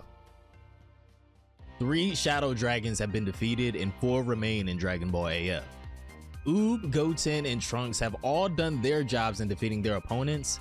Now, it's time for Gohan and Vegeta to finish this out. However, unlike the boys, Vegeta and Gohan have to each defeat 2 Shadow Dragons, and these battles have been getting more intense with each encounter. In the Demon Realm, Vegeta has decided to up the ante a little and stop toying with the Shadow Dragon. He transforms into a Super Saiyan 3 and with a single final shine attack, almost kills the Shadow Dragon. Somehow, however, she survives and now feels forced to use her most powerful transformation, and this brings us to where we are today. A once beautiful Shadow Dragon is now morphing into this grotesque and heinous looking creature as she releases the extent of her negative energy. Vegeta is less amused though, as he unsurprisingly allows her to transform, hoping that this will at least make the battle a little more entertaining. She explodes in a blinding light of power, sending a gust of wind across the battlefield before finally concluding her transformation into whatever this hideous bug-looking form is. "I won't forgive you anymore," she says, as even Vegeta admits that she's become exceedingly ugly now. Of course, this is why she didn't want to transform, and since she's allowed Vegeta to see this form, she can't let him leave this place alive. "I guess you've grown slightly more powerful at least," he asks, which only angers her more. She launches herself at him with her new power, but it's almost completely useless. Vegeta easily dodges all of her attacks. Her newfound speed hasn't made the slightest difference, as Super Saiyan 3 Vegeta looks as bored as ever. She manages to nearly get a swipe in on him that causes him to disengage from their close quarters battle. Then, as he's backing away, she appears behind him overhead. Fortunately, Vegeta is able to just evade the attack entirely just in time, as she comes crashing into the ground, creating a massive crater where Vegeta was just standing. Somehow, she was barely able to get a scratch on him. Impressive. However, it doesn't seem like this will change anything, as it'll only at this point make Vegeta angry. Indeed, it does seem like you've grown slightly more powerful, Vegeta tells her. But so what? The Shadow Dragon can't believe that she's up against such an unbelievable guy. He's fighting while evading all of my clear nets. They're supposed to be invisible, but he's probably able to sense my ki flowing through them. Furthermore, he's even able to avoid all the clear nets I shoot while attacking. Seems like this guy's not all talk. "You may have improved," Vegeta admits, "but it's still not even necessary for me to even get serious. If that's all you got, no matter how much you struggle, you can't defeat me. I'll go ahead and end this now," he threatens. Next, Vegeta takes the offensive and charges straight at her at a blinding speed as the Shadow Dragon loses track of him. She's barely able to put up her defenses and stop Vegeta's first couple of attacks, but he ups the tempo and starts unleashing a flurry of attacks, but he starts going faster and faster until finally, an opening. He pierces her through the stomach with a punch, rips his arm out of her gut saying, "Didn't I tell you? You're unlucky that it was me who was your opponent." And with that, he puts his hand in her face and blasts her away, blowing her to pieces in one final attack, leaving a blistering crater in the ground. The 3-star Dragon Ball, now purified, falls to the ground, signaling Vegeta's successful defeat of his first opponent. However unsatisfying as it may be, as he claims that at least this was a decent warm-up. Over on planet Kashin, Super Saiyan 2 Gohan is starting off against the 7-star Shadow Dragon, but this dragon seems a little different than the others we've seen so far. He ducks under Gohan's attack and throws a kick that Gohan's able to evade. All of a sudden, as he gets back to his feet, the dragon forms a blade with his index and middle finger that extends like a sword. He charges at Gohan and starts swinging his blade at him, narrowly missing each and every strike. "You're pretty good," Gohan comments. However, now there's no way you can win. The Shadow Dragon was barely able to scratch Gohan and draw enough blood to get on his blade, as he tells him that this is a part of his ability, ingesting an opponent's blood. This allows him to learn everything about his opponent, including memories, power level, and even weak points. But I don't think the dragon is about to like what he sees. All of a sudden, his face turns white as he looks like he's seen a ghost, asking just what the hell is this guy he's standing across from? "He's too dangerous," the dragon says as he sees just how much power Gohan is holding back, getting a glimpse of his true strength, Super Saiyan 5. "There's no way I can beat this guy in a straight up fight." "What's wrong?" Gohan asks. "You suddenly just turned blue." "But I do know your attack patterns and weaknesses as well," the dragon says, sweating, trying to maintain any air of confidence. "To be honest, I'm shocked," the dragon says. "I had no idea how mismatched our power levels were. But just because you're stronger doesn't mean you'll just win the fight. You gotta use your head, you know." Which leaves Gohan wondering just what this guy is about to try and do to gain the upper hand. This dragon also starts morphing into something else as his face and body contort. All of a sudden, we see that the dragon chose to play dirty as he learned of Gohan's weak spot, turning into Pan.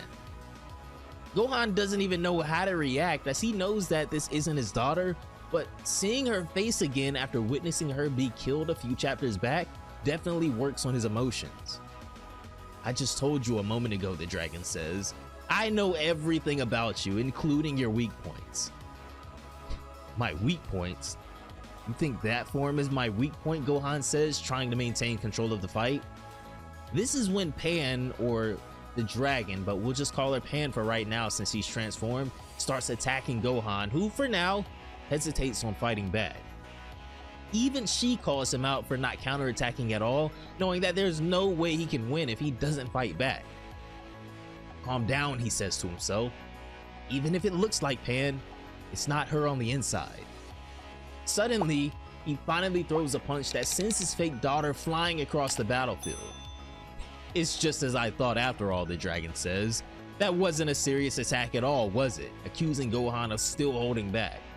"You feel really guilty about your daughter, don't you?" "As I said before, my ability allowed me to search your memories and attack patterns for weak points. So, no matter how much you try and hide it, I know everything. I know what makes you lose the will to fight. For example," she goes on, and this is when he actually changes his voice to exactly mimic hers and starts acting out memories that Gohan and Pan shared together. This pretty much successfully draws out Gohan's emotions and dampers any will he had to fight left as he's brought to his knees with tears in his eyes.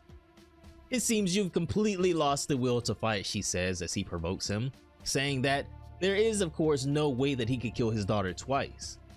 She kicks him across the battlefield as unfortunately it's taking Gohan a minute to snap out of it, but if he doesn't do something soon, this fight may come to an end quicker than we thought. She starts wailing on Gohan in an onslaught of attacks as he refuses to fight back, just taking all of her attacks with no resistance whatsoever. "I swear," she says as she stomps on his torso, "the way you humans think is so incomprehensible.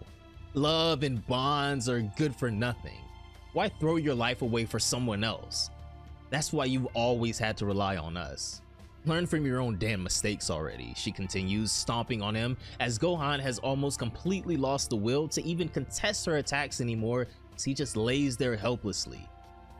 "Playing with you was fun, but I'm already getting bored," the dragon says, "so I'll finish you off." Finally, the dragon reverts back to his original form and extends his hand out beside him, still with one foot on Gohan's torso. He creates a massive tornado ball attack in his hand as he prepares to finish Gohan off with this final attack and forces it towards the ground at point blank range. Finally, it seems like Gohan has snapped out of it as the fight returns to his eyes, and at the last second, he leaps up to hold back the dragon's attack. The dragon is shocked that Gohan all of a sudden has enough strength to battle this attack even. Gohan begins changing, and with this, transforms into a Super Saiyan 4, completely overtaking the Shadow Dragon's attack. He lifts the attack up and kicks the tornado ball into the air as it explodes over their heads. The dragon is stunned, saying that he put everything he had into that attack, but now it's Gohan's time to end this. He throws a vicious punch that pierces the Shadow Dragon through the torso, who tries to concede in the face of overwhelming power, but it's too late. Gohan says that he realized in the middle of the fight that he would eventually revert back to his original form again. "When you attacked in Pan's form, I realized that there was almost no damage. You probably can't use your true power while shapeshifted, huh? So I figured you would definitely return to your original body when going for the finishing blow. You reverted to your original form and tried to finish me off as expected. It was the moment I'd been waiting for, and now it's time to finish this Shadow Dragon and retrieve the next Dragon Ball from him who dared to toy with Pan's feelings, and for that, Gohan can never forgive him." In one final attack, Gohan starts preparing an enormous Super Kamehameha as the dragon pleads for his life, but it's far too late at this time. He unleashes his attack as the giant Kamehameha engulfs the entire battlefield as well as the Shadow Dragon and completely obliterates him at point blank range thanks to the power of Super Saiyan 4. In one single overwhelming attack, the 7-star Shadow Dragon has not only been defeated, but turned to complete dust. Gohan reverts back to his base form, satisfied with his performance, but his emotions have been forced back to the forefront of his mind. He picks up the newly purified and repaired Dragon Ball as he swears to Pan that as her father, he will save her. Just give him a bit longer and he'll make everything right again. Over on the planet where Elder Kai is watching over Goku and the rest of the battles, he takes a sigh of relief that it seems like things are going smoothly so far, somehow. He steps over to Goku, saying his condition has actually improved quite a bit. With 5 Shadow Dragons, 5 parts of the negative energy purified, the burden on Goku's body has been decreased as well. "I hope everything goes well with the remaining last 2, he says. "We're counting on you, Gohan and Vegeta," as they both still have one final Shadow Dragon each to defeat. Back on planet Earth, Kibito Kai and Giru are hot on the trail of the 6th dragon as he suddenly stops on a dime, sensing a sinister key nearby on a cliff. Giru starts freaking out as for the first time, even he senses the abnormal danger from this one. Something is far different about this dragon than the rest. He even looks the most unique so far. "What an absurdly enormous key," Kibito Kai says, trembling. He's obviously on a whole different level than the evil dragons that came before. This is when the dragon takes notice of Kibito Kai and Giru in the distance as he calls him out, saying, "If it isn't the Kaioshin, you're late. I got sick of waiting, so I've been researching cool poses. You've come to seal our movement, right?" Kibito Kai is stunned as there's absolutely no easy way to approach this guy or take him by surprise like the others. Even the split second he needs to just touch him and teleport him would cost him his life. "Now, please hurry," the 1-star dragon says. "Send me to where they're waiting." Did you just say to take you there? Kibito Kai asks. What do you mean? Isn't your objective to torment the people of Earth? However, this dragon is much different than all the rest. That certainly may be true of the others, he says. I much prefer breaking the noses of the strong than tormenting the weak though. I know you're fighting on other planets to shield the Earth. Well, how convenient for me, Kibito Kai says, still trembling as Giru is still sounding the alarm about how dangerous this guy is. I'll take you there right now, as you wish, he says. But before that, let me ask you one thing. Which wish were you born from? The dragon smirks, saying that he was born from the negative energy produced when the wish to teach Goku how to become a Super Saiyan God was born, during the battle against Beerus. No confirmation yet on if the nature of the wish directly contributes to why this dragon is so much stronger than the others so far, but Kibito Kai takes him to where Gohan is waiting on planet Kachen. When they arrive, the dragon is instantly excited to feel how powerful Gohan is, but Kibito Kai is still really skeptical. Something is very off and very dangerous about this guy, but before he leaves, Gohan tosses him the Dragon Ball. In the mere presence of this dragon, Kibito Kai is shaken, but all he can do now is trust Gohan to handle this from here, as the two stand across from each other, and Kibito Kai heads back to Earth to find the last Shadow Dragon and Vegeta's next opponent. Gohan and the One-Star Dragon prepare to begin their fight, but this guy not only has an extremely weird personality, but his power is simply dreadful, and he isn't shy about hiding it. There's no doubt that this battle will push even Super Saiyan 5 Gohan to his limits, as the last dragon was merely a warm-up. However, now, these will certainly be life or death situations, as Gohan can't afford to let his guard down or make any mistakes here. Consider leaving a like on the video, subscribe to the channel, and I'll see you guys next time in Chapter 12 of Dragon Ball AF with the return of Super Saiyan 5. Thanks to Super Saiyan 4, Gohan has defeated his first opponent, the 7-star Shadow Dragon, with relative ease. Vegeta has also defeated his first dragon in the Demon Realm as well. But with his next opponent standing across from him now, it's clear to Gohan and especially Kibito Kai that something is far different with the One-Star Dragon. He doesn't care about tormenting the people on planet Earth, he just wants to destroy strong people, and he already knows about the Z Fighters' plan to fight on the other planets, so he allows Kibito Kai to take him to Gohan. This is Chapter 12 of Dragon Ball AF. He's quite the capable opponent, Gohan thinks to himself as the two prepare to start their battle. Little tricks aren't gonna work against him. Understanding that this is gonna be much different than the last fight, Gohan immediately starts powering up and transforms right away. He's gonna start this battle as a Super Saiyan 4, showing just how powerful he knows this Shadow Dragon is. There's no room for mistakes, no room to let his guard down even for a moment this time. The One-Star Dragon is actually shocked by Gohan's extreme power up, but this excites him as well, as he says that this is wonderful. Your power has greatly increased, hasn't it? I'm looking forward to this. However, some of you guys may be wondering why Gohan didn't just immediately use Super Saiyan 5, right? Well, this is when we're brought back to a flashback of the Z Fighters before the hunt for the Shadow Dragons began and everyone was sent to their designated planets. Elder Kai tells them that before the battles begin, there's one very important thing they need to know. It concerns the Super Saiyan 5 transformation, he says, but I think you both have probably already realized it. The burden on the body is severe too, but the burden on the brain is even more excessive than anything. If possible, I'd like you to try and defeat them without resorting to using that transformation, he says, but that'll probably be difficult to do. As you are currently, the longest you could probably remain in Super Saiyan 5 is around 10 minutes at best.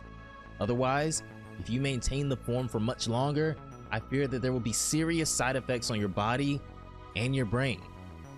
Depending on the circumstances, you could even lose your lives. 10 minutes is it? Gohan asks. Elder Kai replies again with a stern warning to only use the Super Saiyan 5 transformation as their ultimate trump card. If you do transform, please be careful not to overdo it. So he'll have to pace this fight correctly while also being very aware of his opponent's strength, or else a number of things may do him in. Well, this is it. Gohan charges at the one-star dragon as the battle begins. The battle to decide the fate of Pan, Goku, and the universe, because if Gohan and Vegeta can't stop these last two shadow dragons, then no one can. The dragon seems unusually calm as Super Saiyan 4 Gohan throws a couple of punches that easily get blocked. He throws a kick that Gohan's able to block, but it's a lot more powerful than I think Gohan was expecting it to be, leaving his arm ringing and actually kind of numb momentarily. Now, Gohan is being completely put on defense from a flurry of attacks by the dragon. He's able to narrowly avoid most of his attacks, but his speed is steadily increasing until the moment he's able to finally land a solid hit, punching Gohan in the gut. He sends Gohan flying backwards, still having yet to even get serious with him, with Gohan noticing immediately that this fight is going to be much different than the last. He tries to shake it off and leaps back into the fight, clashing with the Shadow Dragon once more, trying to take back advantage in this one. The dragon easily blocks all of his attacks and is easily able to put Gohan back on defense with another flurry of attacks. Gohan throws a punch that the dragon is able to duck under, then he dodges a kick as well, telling Gohan that it's honestly futile. He lands another crushing punch to Gohan, reverberating and launching him across planet Kachin. The power that this guy possesses is honestly out of this world. Just his strikes alone are doing insane damage to Gohan and crushing him with incredible force, and he's yet to even use his real power yet. The Elder Kai gave them a pretty extreme warning about the time limit that they need to be wary of with Super Saiyan 5, but at this point, it's clear that there might not be any other way with this guy. Over on planet Earth, Videl, Chi-Chi, and Bulma are all sitting around a table having tea, as the look of peril on Videl's face is impossible to ignore.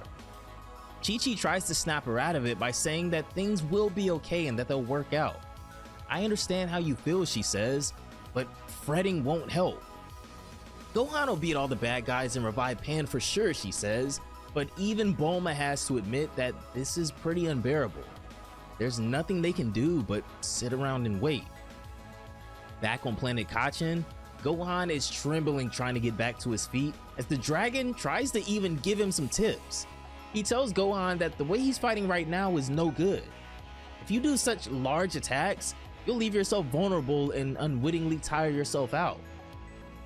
"You're so calm and composed. I felt rushed, so I wasn't calm." "Next time, it won't be that way," Gohan replies. The dragon, however, doesn't care at all about any distractions, telling Gohan he doesn't care about his own personal circumstances, he just wants to enjoy this fight. "So, I don't want you to fight in such a wasteful manner," he tells Gohan. "I don't have much time to spare for your amusement," Gohan replies, "but that last one did open my eyes. I had forgotten that you're not an opponent who can be easily defeated. Thank you." The dragon tells him to prepare himself though, because this next attack is going to be even more powerful than his last one, and he launches himself at Gohan.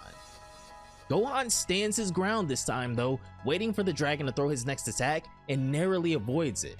However, he's able to trap the dragon's arm with his own against his body and swings him around before throwing him into the sky. Next, Gohan fires a number of multiple ki blasts, pelting the Shadow Dragon with attack after attack as massive explosions ring off. When Gohan finishes and the smoke clears, however, Gohan is shocked by what he sees next. The dragon darts out of the debris unscathed by that last attack and charges at Gohan as they trade punches. These two are absolutely going at it this time around, with Gohan standing his ground, being a little more focused this time as he's able to equalize the dragon's attacks a little bit better in round 2. The two go on to clash punch after punch, kick after kick, until finally in one final strike, the two create a massive shockwaves that sends them both flying backwards, showing how equal they both are in this battle at this point. However, the both of them seem to be showing a healthy amount of respect for each other's strength and skill as well. Even the dragon comments that Gohan's movement has improved, which is good because otherwise this wouldn't be as fun. He tells him to focus harder, and this will only make the fight even better for the both of them here on out. Don't think you can maintain that composure forever, Gohan tells him. But as we guessed, the dragon hasn't even begun to get serious yet, stating that he's probably only using around 50% of his power at this point. Gohan calls his bluff though, provoking the one-star Shadow Dragon to show him more, immediately calling for him to turn up the intensity a little bit. So, the dragon extends his arm and gathers an immense amount of ki on his fingertips, as Gohan even takes note that not only is his ki incredible, the evil negative energy emanating from this guy is earth-shattering. The one-star dragon releases his next attack, the right snake, that slithers through the air across the battlefield towards Gohan, who's barely able to avoid it. Then, the left snake, that is shot through the air towards a defenseless Gohan, who's unable to dodge this one. It hits Gohan in his left bicep, freezing the battlefield momentarily, as it doesn't seem to injure him at all, which kinda confuses Gohan. Even he notices that although he has this weird aura around where he got hit, he doesn't have any pain. But the dragon smirks and begins laughing at him, saying, "Is that so?" after Gohan comments that he didn't do any damage to him. All of a sudden, his arm is frozen to his side. It's just becomes slightly paralyzed. It'll go back to normal in a few minutes, the dragon tells him. However, it'll be impossible for you to continue evading my moves in that state. It's certainly hard to predict the path of that complicated movement, Gohan thinks to himself, considering that last attack. It's going to be tough avoiding that technique in a state where one arm won't move. The dragon fires off both his left and right snakes simultaneously this time, pushing Gohan to his limit, even with one arm completely useless right now. He is able to barely avoid these random attacks for a short time, but before long, his other arm is hit and then restricted as well. But the dragon isn't done here. Next, he fires off both attacks again, and while Gohan is able to evade the first assault, both of his legs are struck next, completely restricting all of his limbs now. Now, it looks like it's game over, as Gohan admits that he can't really move his body at all now. But the one-star dragon still isn't done here. Now that Gohan is completely immobilized, the dragon goes back on the attack again, completely overwhelming him with repetitive strikes over and over again, breaking him down with multiple attacks until finally slamming him down into the ground below. Next, the dragon goes into showing off some of those cool poses he was researching while waiting on Kibito Kai before launching his next attack, his Dark Dragon Cannon. A massive beam that rips through the battlefield, soaring towards Gohan, who has only just now regained back control of both of his arms, but is unable to dodge the enormous attack headed his way that explodes right under the dragon's feet. But right now, complete silence, as the dragon assumes that Gohan might be dead from that last attack. Well, that ended a lot faster than I thought it would. How disappointing, he says. I hope the next opponent will prove to be more entertaining. Back on the planet where Elder Kai and Goku are, Kibito Kai has gone back to the sacred world to retrieve Oob, Goten, and Trunks, as it seems everything has gone well for now, so they just need to wait for Gohan and Vegeta. Seems both of them have succeeded in defeating their Shadow Dragons. Gohan, however, is currently fighting his second Shadow Dragon, the one-star dragon Super Yi Shinron, Kibito Kai says. But Elder Kai tells them that he's struggling because he's a lot more powerful than they had imagined. Goten and Trunks can't believe that this guy is giving Gohan so much trouble. As he is now, they thought that he'd be able to beat any opponent. However, Elder Kai tells them that Gohan hasn't transformed into a Super Saiyan 5 just yet, and for good reason. Super Saiyan 5 puts an enormous burden on the body and brain, so Gohan is trying his best to fight without transforming as much as possible. But it doesn't seem like he can cut any corners and beat this opponent. Gohan will probably have no choice but to get serious. Goten and Trunks offer to go help Gohan, but he tells them no. For now, we'd best just keep watching, he says. As I said before, Gohan hasn't gotten serious yet. Besides, there's still one more Shadow Dragon out there, so I need you guys to wait here just in case. Oob asks what if Gohan loses, but Elder Kai assures him that it'll be fine for now. they should just trust Gohan's battle sense. After all, he is Goku's son.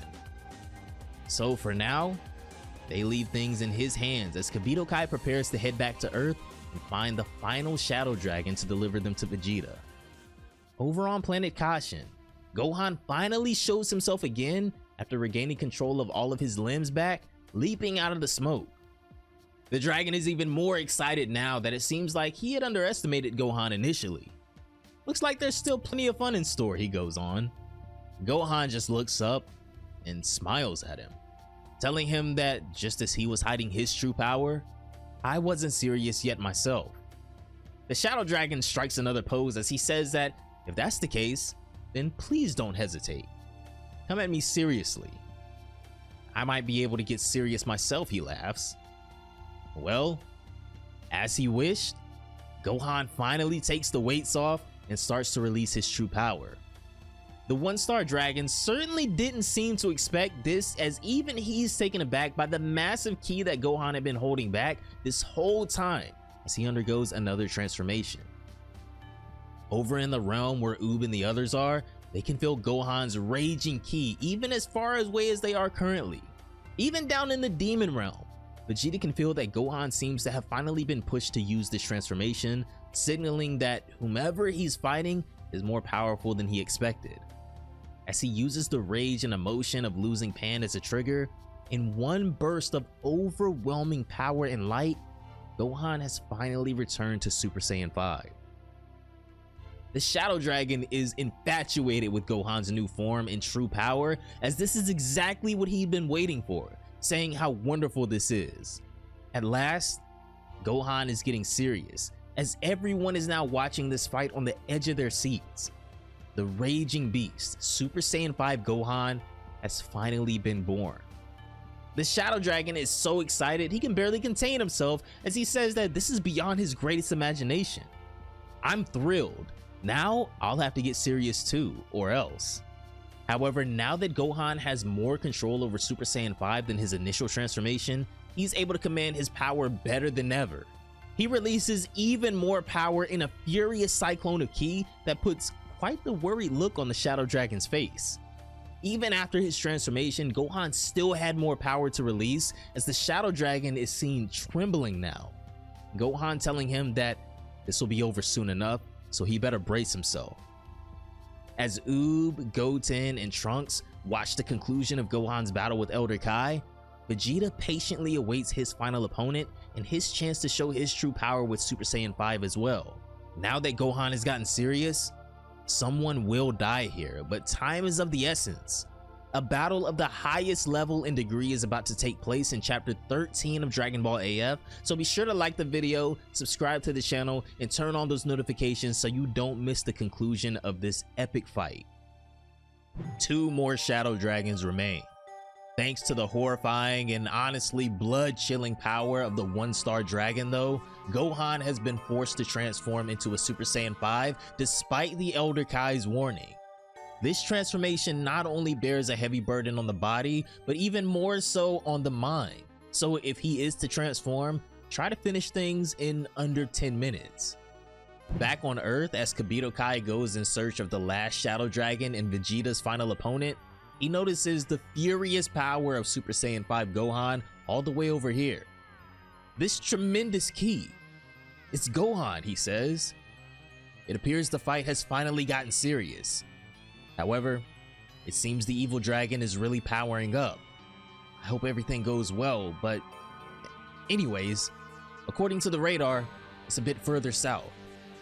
Goku, I'll only be a bit longer. Please wait, he thinks to himself, as Kibito Kai closes in on the last dragon and Gohan's battle prepares to reach its climax.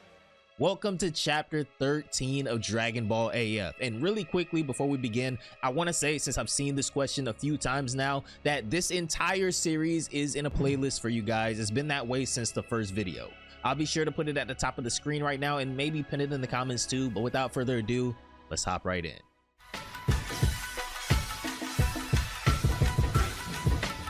With Oob, Goten, and Trunks along with the Elder Kai watching over in the realm where they're keeping Goku safe, the time has come for Gohan to show everyone what he's made of. Over on planet Kachin, Gohan has finally undergone the Super Saiyan 5 transformation and stands across the strongest opponent he's ever faced. Well, maybe I'll have to get serious myself now, the dragon says. I'm looking forward to this. Gohan readies himself and then lunges at the one-star dragon with speed exponentially faster than before. He zips around and ends up behind his opponent as even the dragon notices that he's much faster than before. He goes for an initial punch and absolutely decks the dragon with a strike that rings him, dizzying and devastating as anything he's ever felt before. This power is much more intense than Gohan's last form and he's not finished. The punch sends him flying, but Gohan chases him down in the air before appearing above him and then with another strike, devastates his torso and then punts him back into the air with a kick, nearly knocking the dragon out. Next, Gohan looks to end this as he takes aim at his opponent up in the air and starts charging a nuclear Kamehameha, the single strongest version of this attack that I've ever seen. This next panel just shows off how talented young Gigi is as Gohan fires off this massive attack through the power of Super Saiyan 5 as this beam rips through the sky, homing in on the Shadow Dragon. It's a direct hit, and a massive explosion ensues as it looks like Gohan may have actually ended the battle much quicker than expected. But to Gohan, he's prepared to expect the unexpected.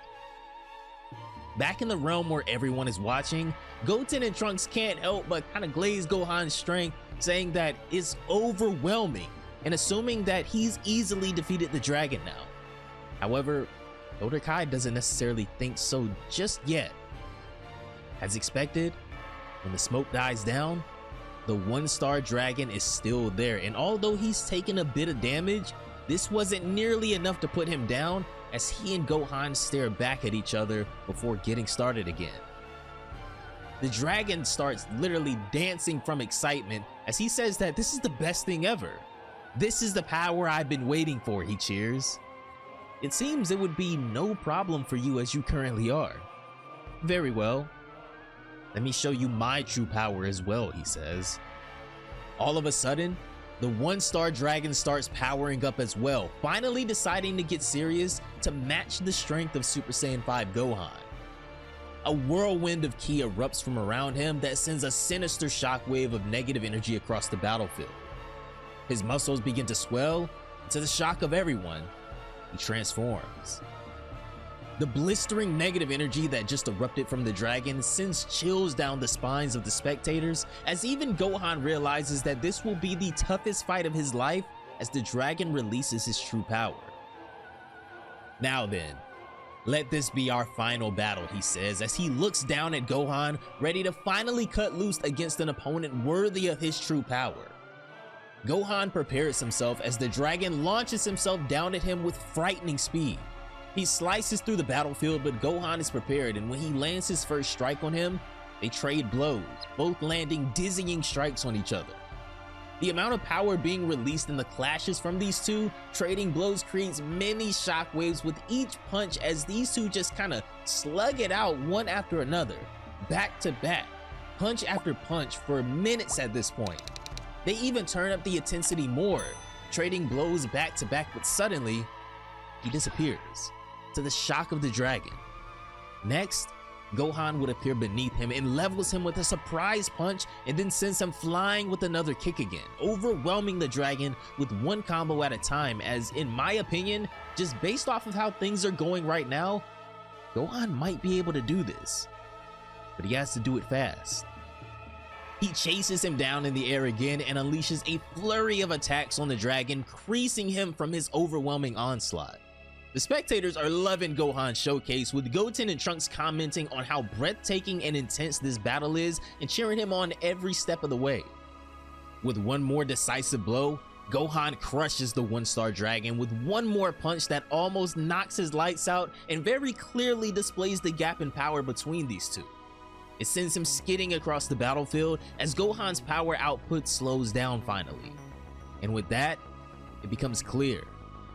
The trembling dragon, after a second, finally gets back to his feet, as even he admits that he's shocked at how powerful Gohan is, and even at his full power. he's no match for him. As I thought. We were getting worried over nothing, Trunks comments. Gohan is won. But Elder Kai doesn't seem to think so. What do you mean, old Kai? Trunks asks. Well, I have a bad feeling, he replies. All of a sudden, something snaps within Gohan, but not in a good way, shifting the course of this entire battle for good. His mind begins to contort as he's barely able to control his rage, but the conflict between his mind and his physical ability is crippling. Both the spectators and the dragon wonder what the hell is happening as all of a sudden, the worst case scenario takes place. Gohan's power plummets straight to hell and then he suddenly reverts back to his base form. Everyone is stunned, but maybe none as much as Gohan himself, who realizes that now it's over. He took too long to finish this battle and now he'll pay a steep price as Elder Kai and the others freak out. Well, the dragon comments. I think it would conclude like this. To be honest, I'm disappointed. It looks like there was a time limit on that previous transformation. I wouldn't even mind if you killed me as you were then. This is truly disappointing. I'm sorry, but as you currently are, you're totally unappealing. I'll kill you immediately. Gohan is distraught now that he's lost the majority of his power. There's not much of anything, if anything, that he can do at this point, and there would need to be a miracle in order for him to get out of this alive. I only maintained the form for about 5 minutes, he thinks to himself. It's probably because I received too much damage in the beginning. What a complete failure. I was too cautious, he says. It seems taking damage in the beginning was no good, Elder Kai states too. Goten and Trunks plead with Elder Kai to take them to Planet Kachin in order to help Gohan, but Elder Kai says that even if they do go back him up, there's little chance that they'll be able to defeat him. You'd just be throwing your lives away for nothing, he says. But if we just abandon him, at this rate, Gohan's gonna die. We've got no other choice though, Elder Kai tells them. All we can do is ask Kabuto Kai to send Vegeta to back him up at this point, as Trunks begs them to hurry up. Unfortunately, as this is happening simultaneously, Kabuto Kai would come into contact with the one they've been searching for. Over in the Dark Demon Realm, it's finally time. Vegeta is alerted that he's no longer alone, as he states that it seems the last one has arrived. This time, I hope it's a worthy opponent, he says. He turns around, and there he is. The 4-star Shadow Dragon, the final Shadow Dragon remaining. Are you the one who summoned me here? The dragon asks. Unbelievable. My opponent is an old man, Vegeta comments. I'm sorry, but I won't be holding back, he says. What an assertive guy, the dragon replies. Well, I don't really like assertive people. This is when Vegeta asks, by the way, which negative energy were you born from? The dragon replies that he was actually born from the negative energy when Goku was restored to life. I see. Then you and Kakarot are somewhat like brothers. Now I'm getting more into it, Vegeta continues. Let's hurry up and begin. He powers up to Super Saiyan 4, telling the dragon this will end soon enough. However, we have no clue what abilities or just how strong the 4-star Shadow Dragon really is. The final battle is about to take place, but just like the 1-star dragon, something is unsettling about this one. Back at the Spectator's realm, Kabuto Kai, finally done with his mission now, rejoins the others as Elder Kai says that he showed up right on time. Would you hurry and send Vegeta to Gohan, he pleads? Something terrible has happened. Gohan actually lost his power. You've gotta be kidding me. I just brought the last Shadow Dragon to Vegeta. Everyone freaks out as this spells doom for Gohan, with no one being strong enough to go and help him without Vegeta at this point. So it seems like the best they can do is send Oob, Goten, and Trunks there. Back at Planet Kachin, the Shadow Dragon is just punishing a defenseless Gohan with each and every strike, not only breaking his body, but his spirit as well. Attack after attack, He's done his best, but it still wasn't enough. He wonders what his father would have done here, thinking to himself, whenever Goku was faced with overwhelmingly powerful enemies, he never gave up and always stood back up. And as a result, you defeated the enemies and saved the Earth. I wonder what father would have thought at a time like this. Why was he able to stand up without giving up?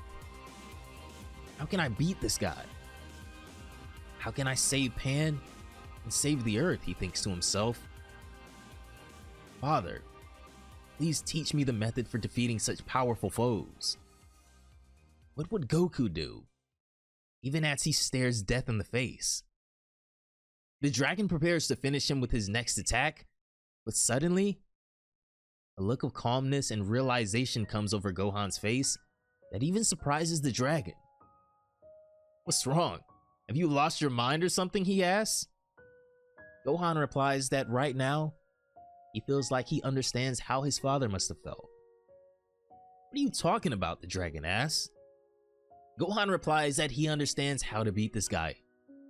All of a sudden, Gohan begins to power up again, understanding exactly what needs to be put on the line. The answer was simple all along, he says. I just have to risk my life. Gohan powers back up, and within seconds, disregarding Elder Kai's warning, he transforms back into a Super Saiyan 5. The dragon is stunned that he's bypassed the apparent time limit that he showed before, and regardless of the detrimental effects, has regained his power again. In one final blistering attack, Gohan lands a vicious dragon punch through the dragon's torso by launching himself at him and through him.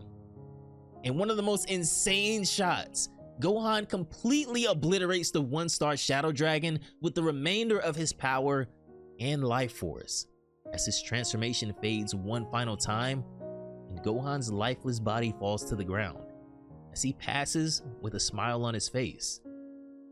This is what Goku would have done, no matter what, to save his friends, family, and the universe.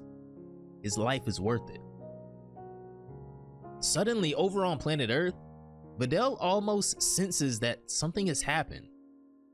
Something's up with Gohan.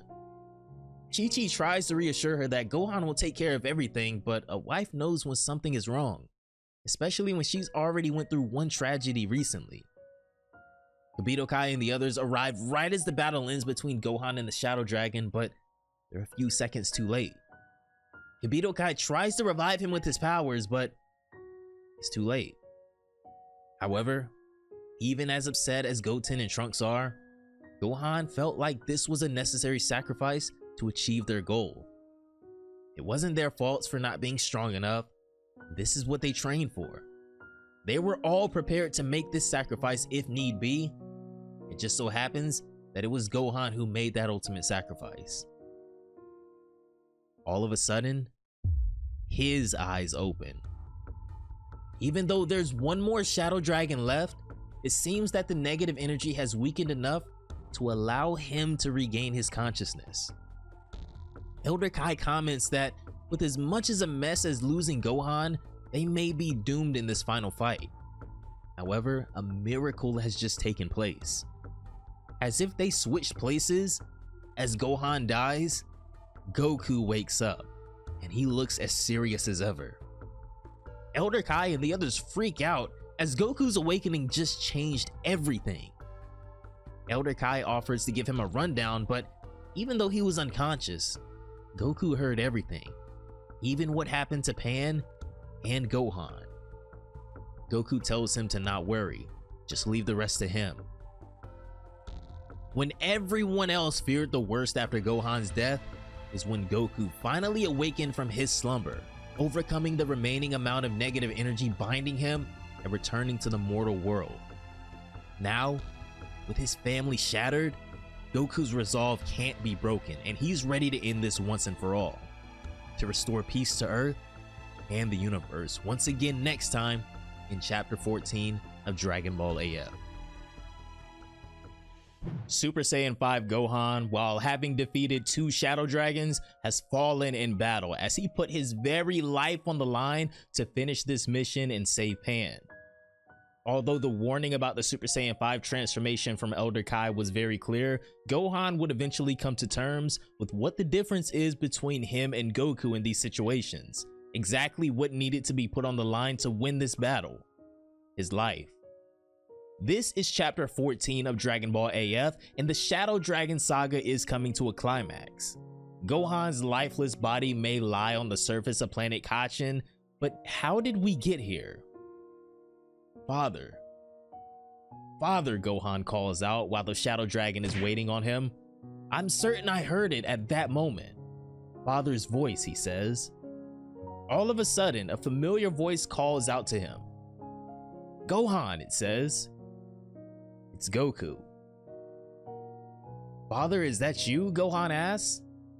Goku actually contacts him telepathically, at least I think that's what's going on here, as Goku replies that, yeah, it is. And he apologizes for causing so much trouble this time around. No, not at all. It's me who should apologize, Gohan says. I'm so useless. I let Pan die. Sorry. Hearing his son heartbroken and crushed to this extent changes something inside Goku though, as he says that he has a request for him. The evil power binding him has been purified for the most part, but still not to the degree that he can fight, Goku says. So, I want you to defeat Super Yi Shenron no matter what. I'm sure you can do it. Just believe in yourself. But I've already used up all my power, Gohan replies as he stands there defenseless against the Shadow Dragon. However, Goku tells him not to give up. Do you want to create more victims? You've seen how I fought all this time, right?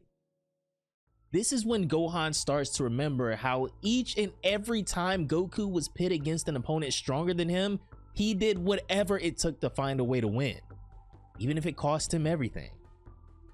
Rest assured, Goku goes on, after you beat this one, leave the rest to me. This is all Gohan needed to hear to reaffirm his resolve and understanding of exactly what he needs to do here, no matter how difficult it may be. Because of those words from his father, Gohan was able to give it everything he had, transforming back into a Super Saiyan 5, although he understood the fatality of it and defeating Super Yi Shenron. And he was able to have peace of mind and leave everything to Father with no regrets whatsoever. Thank you, Father. Please save Pan and the Earth, Gohan pleads as his life force fades away. Now, back in the present day, Goku is laser focused, understanding the situation that they're in and what's been lost so far as he walks towards Elder Kai with intense resolve. Gramps, I'm sorry this is so sudden, but would you please hear me out? As I am now, I can't defeat the evil dragon. So please train me, he asks. Back in the Demon Realm, Super Saiyan 4 Vegeta is in the middle of a heated engagement with the 4-star Shadow Dragon as he throws a punch, but the dragon evades it. Vegeta turns around and blasts him, but as the attack homes in, he vanishes. All of a sudden, the 4-star Shadow Dragon appears behind Vegeta. He throws a punch that Vegeta is easily able to evade, and then he returns a punch of his own that levels the Shadow Dragon, who was unexpecting of such a precise counterattack. Then, he kicks the dragon across the battlefield through a clear side nearby, where he now starts charging his next attack in a familiar pose. Vegeta starts gathering a massive amount of ki in the palms of his hands, charging a final flash that looks to obliterate his opponent.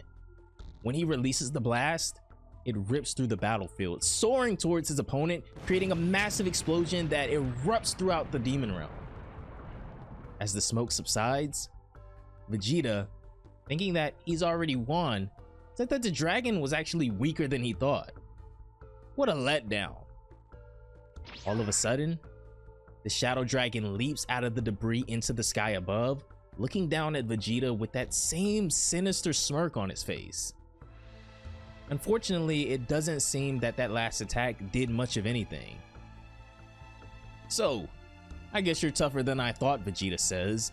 I'm glad I have such a worthy opponent this time, as the dragon calls him quite the egotistical bastard. You don't seem to understand anything, he says as he looks at Vegeta as a naive earthling. You're too particular about the outward appearance of strength. The outward appearance, you say, Vegeta asks. What is that supposed to mean? The answer is simple, the Shadow Dragon replies. I'm much stronger than you. Overwhelmingly so. Vegeta thinks that he's bluffing, but the Shadow Dragon starts releasing an alarming amount of negative energy. All of a sudden, he launches himself at Vegeta at a much higher rate of speed than he's shown prior, taking even Vegeta off guard. He clocks Vegeta in the face with his newfound speed before then kicking him across the battlefield. He then follows Vegeta's body throughout the air before appearing above him and then eventually sending him soaring back towards the ground below. Vegeta crashes into the rubble below, creating a large smoke screen from the debris flying everywhere, but as he gets back to his feet, the dragon appears behind him. He overwhelms Vegeta with a flurry of attacks, attempting to wear him down as attack after attack, he tears into the Saiyan. Next, the dragon launches a giant Neo Dragon Ball, which is a giant blast that comes out in the shape of a dragon and looks to engulf Vegeta. The attack rips through the demon realm and does seem to engulf and potentially make a direct hit on Vegeta, with the Shadow Dragon looking on, assuming that this one has finally come to an end. Back on the Spectator's planet, Kibito Kai has finally returned with Oob, Goten, and Trunks along with Gohan's body. But to their surprise, someone else is also here. It's Goku, and he's in the middle of a very important inner battle. Needless to say, the three of them are extremely emotional to see Goku again after all these years, and this means that Gohan's sacrifice isn't in vain. However, they've arrived during a very crucial part of Goku's training. He's undergoing the same emotional training that Vegeta and Gohan did, which could only mean one thing. Back in the Demon Realm with Vegeta and the 4-star dragon, the dragon is disappointed that it seems Vegeta was all talk after not sensing any movement after his last attack. However, as soon as he begins to count Vegeta out, a rupture of wild ki begins to surface.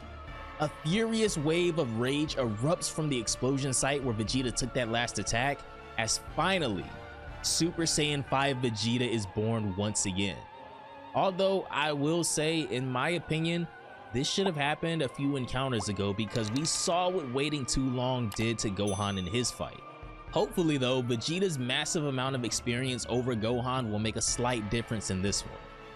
Vegeta tells the dragon that he got a bit too carried away and arrogant.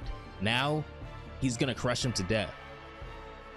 I see, the dragon replies. So I was mistaken too. I can't believe you were actually holding back. Interesting. It looks like this is gonna be kind of fun.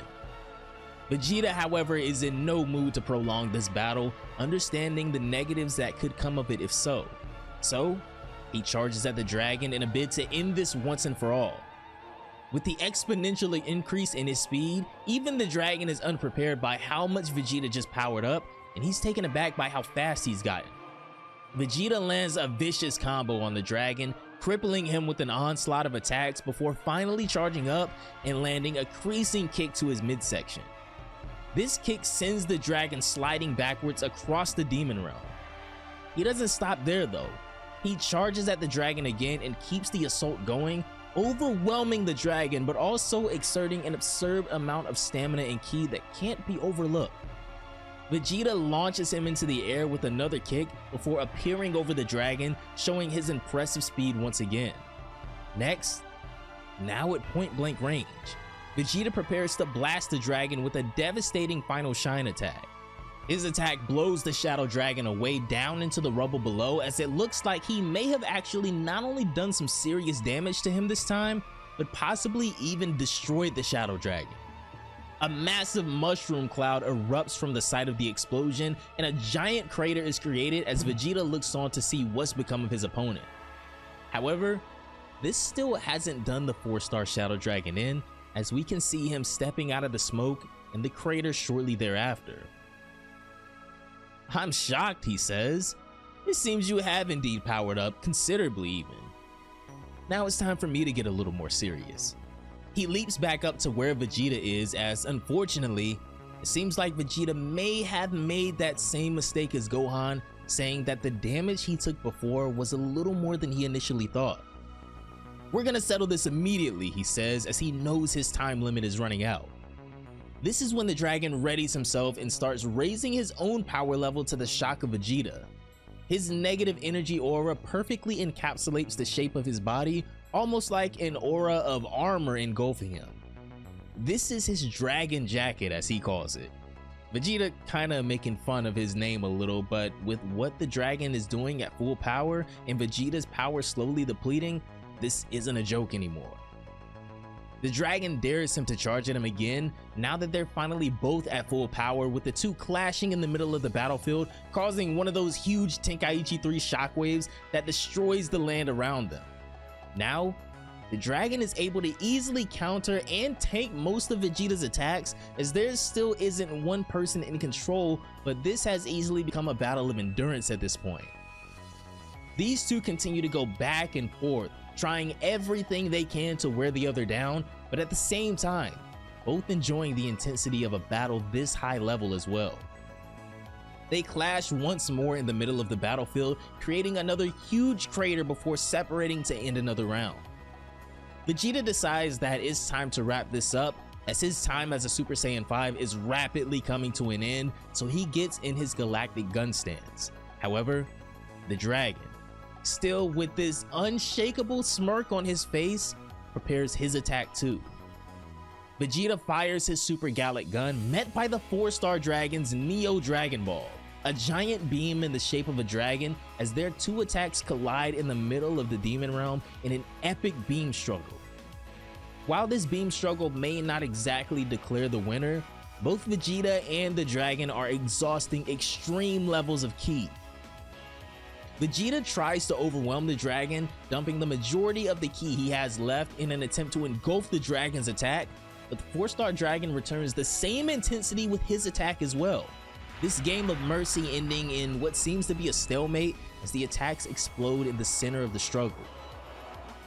Vegeta is exhausted. If this doesn't end it, he's cooked, as even before he sees any sign of what's become of his opponent, it happens. The worst case scenario. He loses control, and the mental anguish of maintaining Super Saiyan 5 overwhelms him, and as we expected, Vegeta falls back to his base form, trembling from exhaustion. All of a sudden though, through the smoke, Vegeta begins to make out the silhouette of the dragon, who still seems to have barely taken any damage. However, his dragon jacket is gone at the very least. "You monster," Vegeta says, as the dragon replies that it looks like this little game of theirs is finally over. "That was pretty good though. The least I can do for you is to give you a quick death." "Don't think it'll be that easy," Vegeta replies, as in a last-ditch effort, he transforms into a Super Saiyan with the remaining energy he has left. The dragon holds nothing back though, as he goes to town on a weakened Vegeta who can barely throw a punch anymore, beating him within an inch of his life, slinging him all over the battlefield before eventually grabbing him by his hair and holding him up, before preparing to launch his final attack to put the Saiyan down for good. He holds a blast to Vegeta's chest, as much like Gohan, it seems like Vegeta may meet his end here, saying, "How pathetic. How can I suffer such an unsightly defeat?" he says to himself, ashamed, and with tears running down his face, says, "Kakarot, it seems like I couldn't protect the Earth that you protected." He apologizes to Gohan, Pan, and yes, even Goku, as it seems like even his best wasn't enough this time, and with that, the dragon prepares to launch his final attack. However, a crushing punch separates the two, causing the dragon to drop Vegeta as Super Saiyan 4 Goku appears out of nowhere. "Who are you?" the dragon says, wiping himself off. The dragon demands to know who he is as an angry Super Saiyan 4 Goku, after losing Gohan and Pan, refuses to lose Vegeta as well. "You kept us waiting long enough," Vegeta says as he lets out a sigh of relief. "Sorry for being late, Vegeta," Goku replies. With Goku finally completely revived, the tides of this battle are shifting as the others wonder just what was Goku able to achieve in such a short time training. Will he be able to defeat this Shadow Dragon that already battled against the Super Saiyan 5 and won? In Chapter 15 of Dragon Ball AF, Super Saiyan 5 Goku will finally make his first appearance, and who knows, maybe even Super Saiyan 5 Vegeta will fight alongside him, helping them edge out this battle against the strongest Shadow Dragon they've ever encountered. After Gohan fell victim to the second Shadow Dragon he faced off against, he showed us a very important aspect of Super Saiyan 5, which the Elder Kai warned us about. What happens when you use the form for too long? It becomes a crushing disaster that punishes not only the body, but the mind as well, and Vegeta would fall victim to this same time limit. However, before the 4-star dragon is able to finish off Vegeta, Goku appears. After Gohan defeated the 6th Shadow Dragon, the negative energy binding Goku finally weakened enough for him to regain consciousness, and while Vegeta began fighting the final dragon, Goku would undergo the same training he and Gohan underwent with the Elder Kai. Now, while I would love for this to be a 2v1, Vegeta has exhausted all of his energy, so it seems like this will be Goku versus the 4-star dragon from now on. Welcome to Chapter 15 of Dragon Ball AF, guys, the one you all have really been waiting for. And if you've been enjoying this entire story so far, consider leaving a like on the video. Be sure to go check out the entire playlist so you can watch all 15 videos leading up to this point. Let's try and get this one to 1K likes if we're able to. I know you guys can do it. Subscribe to the channel for more, and without further ado, let's hop right in.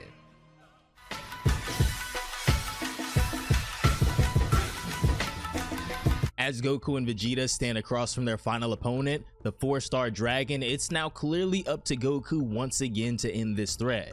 They've all done their parts. Gohan has even given up his life for this battle. Now, it's Goku's turn. The dragon immediately recognizes him as Vegeta already confirmed that in a way, they are directly tied, seeing as how this dragon was born from Goku's body being restored. "You sure took your sweet time getting here," the dragon says, as he fully expected to battle Goku himself at some point, and he was right.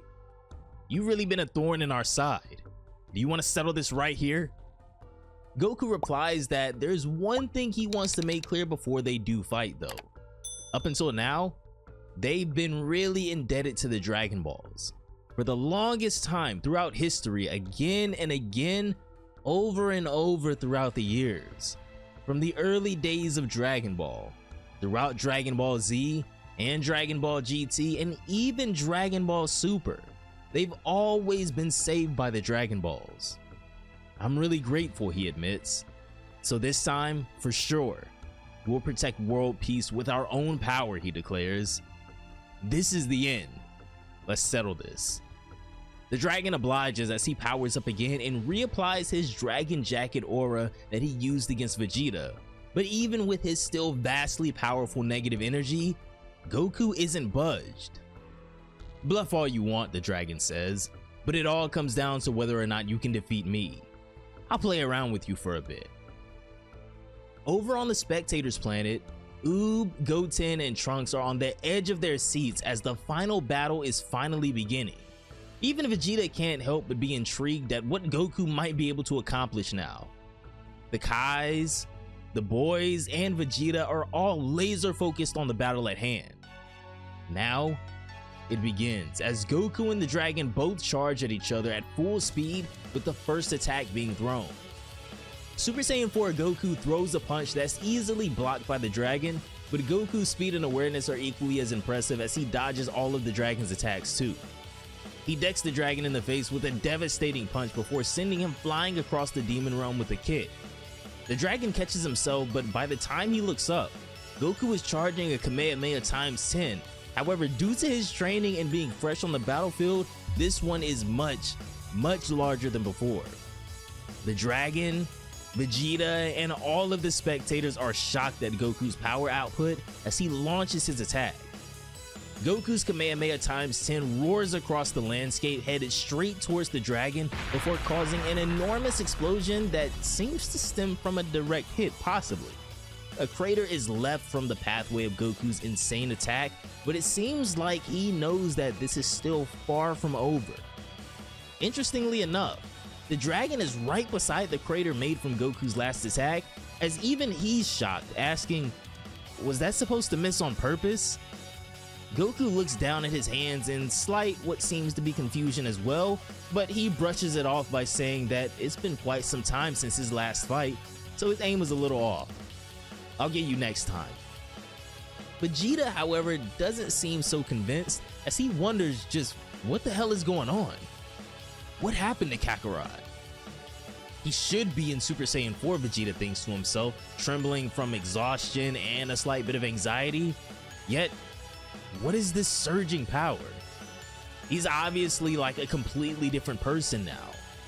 Furthermore, that bastard's not even serious yet. Even the dragon notices as he says that it doesn't seem like Goku is taking this seriously at all. Are you trying to wait and see something? Well, I'll show you a little something gradually from here on out. I'm looking forward to it, Goku says with a little chuckle. Man, fighting a strong opponent sure is exciting. Come on, we're done warming up, he says. Let's get serious.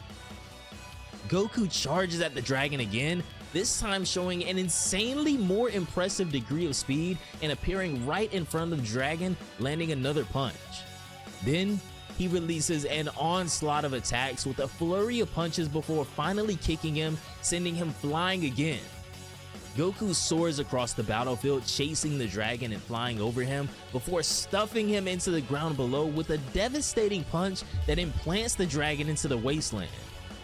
The size of the crater created from Goku's punch stuns everyone watching, as they can't believe how strong Goku's gotten all of a sudden.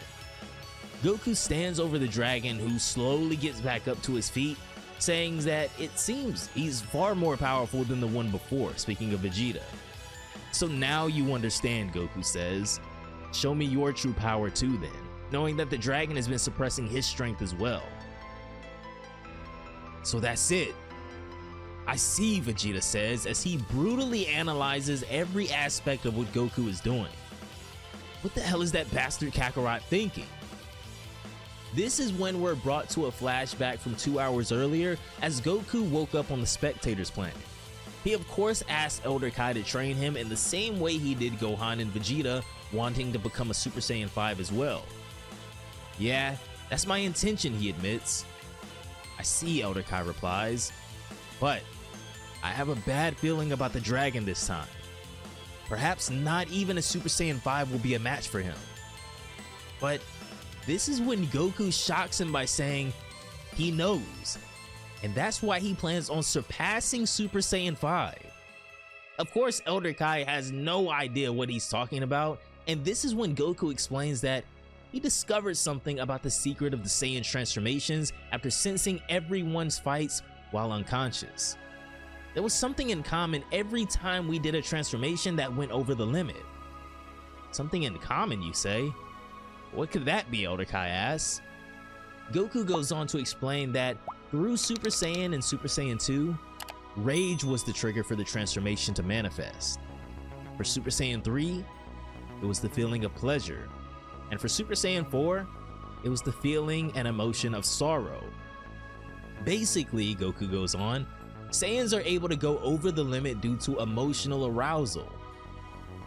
I see. So how will knowing that help you, Elder Kai asks. Well, that's where that technique of yours becomes crucial, Goku tells him.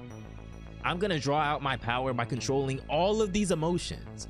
By dispersing that elevated emotion, I can eliminate the demerit of the transformational limit. And by releasing the 4 emotions gradually, I should be able to increase my fighting power far greater than even Gohan and Vegeta. By doing so, I should even be able to exhibit power greater than a Super Saiyan 5, ideally. So even with the plan of becoming a Super Saiyan 5, Goku has something far greater in mind. However, did he pull it off to the extent that he had hoped for? Back in the Demon Realm, Vegeta notices as well that there's no mistaking it. Goku is controlling all 4 emotions. That's why he's able to output more power than he and Gohan, even using the same transformations. He realized the special quality of Saiyan evolution and came up with the idea of controlling it. As usual, he makes me sick.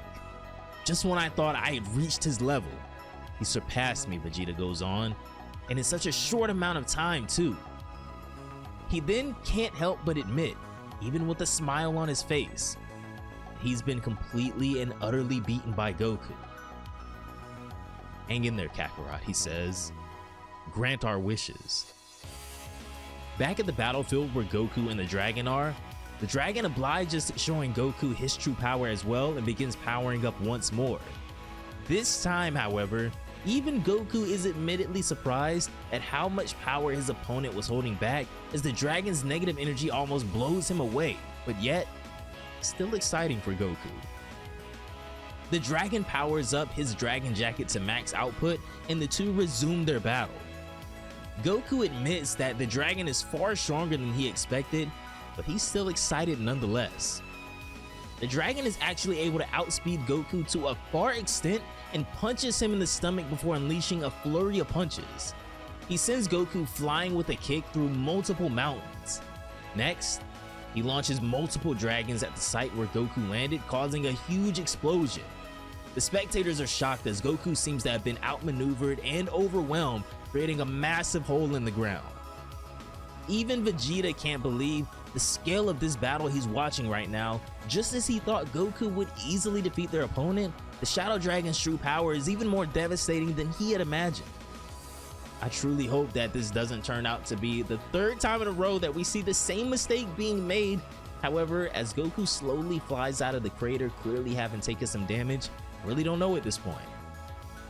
As expected, he packed quite a punch, he says.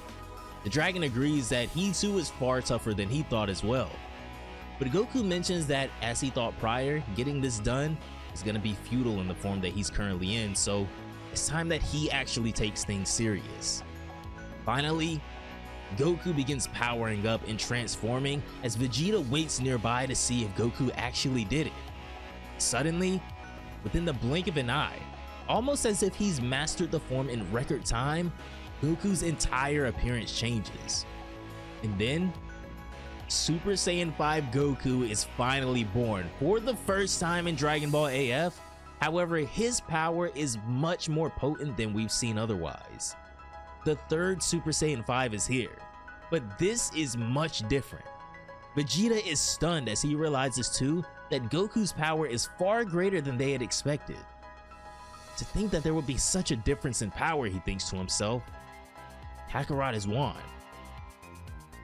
Goku launches himself at the dragon and easily overwhelms him with his newfound speed and crushes him with a punch to the gut, then appears above him and sends him flying towards the ground below with an elbow to the back of the head. He then gathers ki in both of his hands and dives towards the ground with a double dragon fist, crashing into the ground below. Incredible. I would expect nothing less from Goku, Trunks says, as the spectators are locked into this battle. Down at the battlefield, Goku stands over the body of the Shadow Dragon, who was stunned by that last attack, struggling to get back to his feet as he curses Goku. He angrily powers up again and then soars into the air above the battlefield and takes aim at the ground. He charges a massive attack above his head, but Goku isn't shaken at all. He launches his attack down at Goku, an astronomically large attack that stuns Vegeta and freezes him where he is. However, Goku is still unshaken and shows his resolve by simply powering up, not even moving, and completely evaporates the dragon's attack. Absurd, the dragon utters as Vegeta gasps, saying that he literally just shrugged off that huge attack. Goku tells Su Shenron that it's over now. He's finished. He begins charging up one final attack as the dragon is now trembling, completely in fear of Goku. Goku's new technique, The limited Kamehameha begins to gather in the center of the battlefield as Goku releases the strongest attack we've ever seen from him before that almost breaks through the demon realm itself. The attack homes in on the dragon before entirely engulfing him and vaporizing the shadow dragon where he stood, clean out of the sky. Goku still barely looks like he broke a sweat. However, while everyone else celebrates thinking Goku is won and that the battle is over, Goku senses a sinister ki that just pulled off something truly sneaky. All of a sudden, the 4-star dragon appears on the spectators planet behind Oob, Goten, and Trunks. It was believed that the dragon had been defeated by that last massive attack from Goku. However, in that moment, it seems like he may have copied the instant transmission technique from Kibito Kai or Goku himself. And with this, he's appeared before the most vulnerable of them and says that now it's time for him to begin his counterattack. Will Goku be able to get here in time to save the boys and the Kais before the dragon slaughters everyone here? Or is it too late? Super Saiyan 5 Goku has finally been born as the final Shadow Dragon's about to be destroyed in Dragon Ball AF. However, just as Goku's final and strongest attack was about to collide and finally obliterate the 4-star dragon, the worst case scenario takes place. Su Shenron's quick thinking allows him to make a split-second decision, and he appears on the spectators planet, escaping Goku and surprising the boys and the Kais. This is chapter 16 of Dragon Ball AF, and the new Shadow Dragon saga is finally coming to a climax. With both Gohan and Pan dead, Super Saiyan 5 Vegeta completely exhausted and outlasted by the final Shadow Dragon, and the fate of everyone left hanging in the balance, it's up to Super Saiyan 5 Goku to ascend beyond Super Saiyan 5. If you guys want to check out the rest of this story to see how we got to this point, as always, the entire playlist will be linked at the top of the screen. Consider leaving a like for more content like this, subscribe to the channel for more. Happy New Year, and let's hop right in.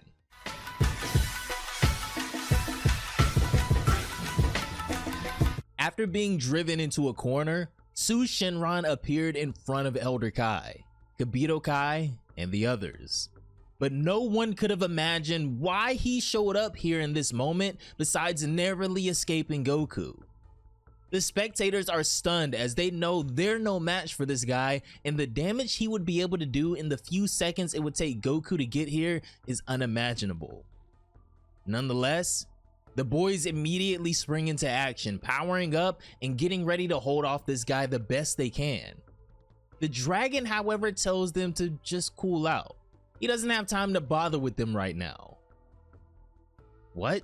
Trunks asks as the dragon's smirk gets wider. All of a sudden, he extends his arm out and motions for something to come his way. It's the Dragon Balls that have been just recently purified even. He pulls the 6 Dragon Balls towards himself and then one by one swallows them all, much like Omega Shenron did 3 years prior, so one could only imagine the monstrous leap in power about to take place here. All of a sudden, his body begins undergoing an insanely intense transformation, growing not only bigger, but exponentially more powerful also.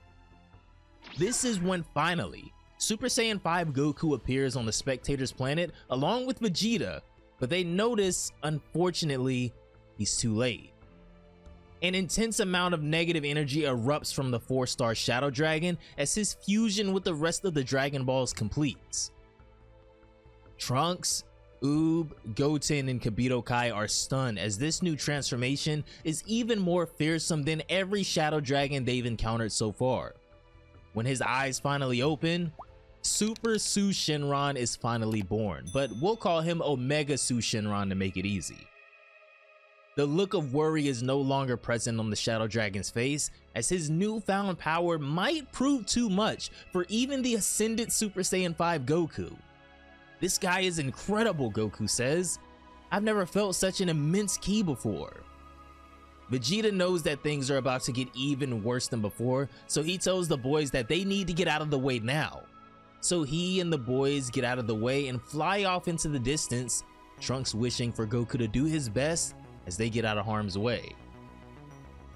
Now for the final round. Goku and Omega Su Shenron stand across from each other as the final battle commences. "You got me pretty good before," the dragon says. "Now listen up. I'll never forgive you. I'm gonna put you through many times the anguish I suffered, so brace yourself," he roars. "It won't be easy, you jerk," Goku replies. "I'm definitely gonna crush you." With the dragon replying, telling him to bring it on. Both Goku and the dragon power up to their maximum strength as the final battle finally begins, with all of the spectators finally clear of the battlefield. Kibito Kai takes the others and instant transmissions off into the distance, clearing the way for Goku. "Hang in there, Goku," he says as they continue to watch from a distance. "We're counting on you, Kakarot," Vegeta says. "The fate of the entire universe is resting on you." Super Saiyan 5 Goku and Omega Su Shenron both lunge at one another as the final round kicks off at last. They clash their very first attack, with Goku then throwing another punch that the dragon is able to dodge. He gets his next kick blocked by Goku before the two of them eventually clash with an enormous shockwave from their punches. As of right now, these two seem pretty evenly matched, which is amazing seeing as how it took all of this for the dragon to evenly match Goku. The two of these guys zip all over the battlefield in a Tenkaichi style clash as shockwaves sound off all throughout the skies. These two are totally locked in, and it's impossible to say anyone has the edge just yet, as the spectators can barely believe their eyes. These two are displaying a level of power they've never witnessed before. Finally, it seems like someone is taking a slight advantage in this battle as Omega Su Shenron starts overwhelming Goku and sends him to the ground below with a powerful kick crashing into the battlefield. Next, he charges up an insanely powerful attack, launching a blast directly down at Goku, who is still shrouded by the smoke. The impact of his blast levels the battlefield as even the spectators who are many meters away are blinded by the smoke and explosion of the dragon's attack. Everyone waits with bated breath, waiting to see if the dragon's increased power was enough to take Goku out. Even the dragon seems to think that he may have won. However, this is when Goku appears behind the dragon using instant transmission, escaping the dragon's last attack and resetting the battle back to a neutral setting. Both fighters showing a healthy amount of respect for one another, but Goku is still somehow unimpressed. "Could it be that was all your power?" Goku says. If so, what a disappointment. This enrages the dragon, but he can tell that he's just getting baited at this point, telling Goku to relax. "That was just a warm-up." "It's a relief to hear that," Goku replies. This is when Goku begins powering up again, releasing even more power than past Super Saiyan 5s to the shock of the spectators and Vegeta, but now he's ready to finally get serious. The dragon responds by powering up as well as these two behemoths get ready to end this. Trunks and the spectators can only watch in disbelief, realizing that there's no way they could measure up to these two at this point. The dragon launches another double dragon snake at Goku as the attack winds around the battlefield, but Goku uses instant transmission again to evade the attack and then launches his own counterblast. Omega Su Shenron responds by deflecting the attack away, but in that moment, Goku appears above him and fires another flurry of blasts down at him from another angle. A massive explosion ignites, but the Shadow Dragon mimics Goku's last movement and instant transmissions behind him, evading his attack. He lands a crushing punch on Goku, who turns around and returns the favor, landing another punch as well, showing how equal their current power is. They start clashing back and forth again, throwing punches, elbows, knees, etc., as the very landscape of the battlefield changes with each and every strike these two land on one another. "What a fierce battle," Kibito Kai says, trembling from what they're witnessing. "At this rate, the entire planet is going to be destroyed," Elder Kai comments. Vegeta admits that Goku is an entirely different league, even from the Shadow Dragon at this point, with Trunks noticing that he's not leaving himself open at all. This is the true power of Super Saiyan 5 that Goku has harnessed and mastered in record time. It doesn't even seem like he's bound to the same time limit Goku and Vegeta were. He quickly gains the upper hand on the Shadow Dragon with attack after attack, landing with little difficulty to the shock of the dragon, who just had a massive power up himself, but it honestly seems futile. Goku appears above him and with a double fist strike sends the dragon crashing into the ground below, creating yet another massive crater on this already weakening planet. Su Shenron is furious that his power has been bested so easily as he gets back to his feet and furiously releases more power, and while this may still be impressive to the spectators, Goku is unamused and this is driving the dragon crazy. It seems there was a difference in hidden potential after all, Vegeta comments. Excellent. So Goku, I never expected you to go this far, he says. Same here. As I thought, fighting a strong opponent is entertaining. Don't you feel the same way, Goku asks? Stupid meathead, the dragon replies, saying that he'll wipe that disgusting grin off his face soon enough, so brace yourself. All of a sudden, Goku notices that his ki just increased all at once, so the dragon has to be up to something. The dragon starts looking around for something as a confused Goku keeps a keen eye on him, but this is when he fires a massive dragon cannon at the ground below towards the vulnerable spectators.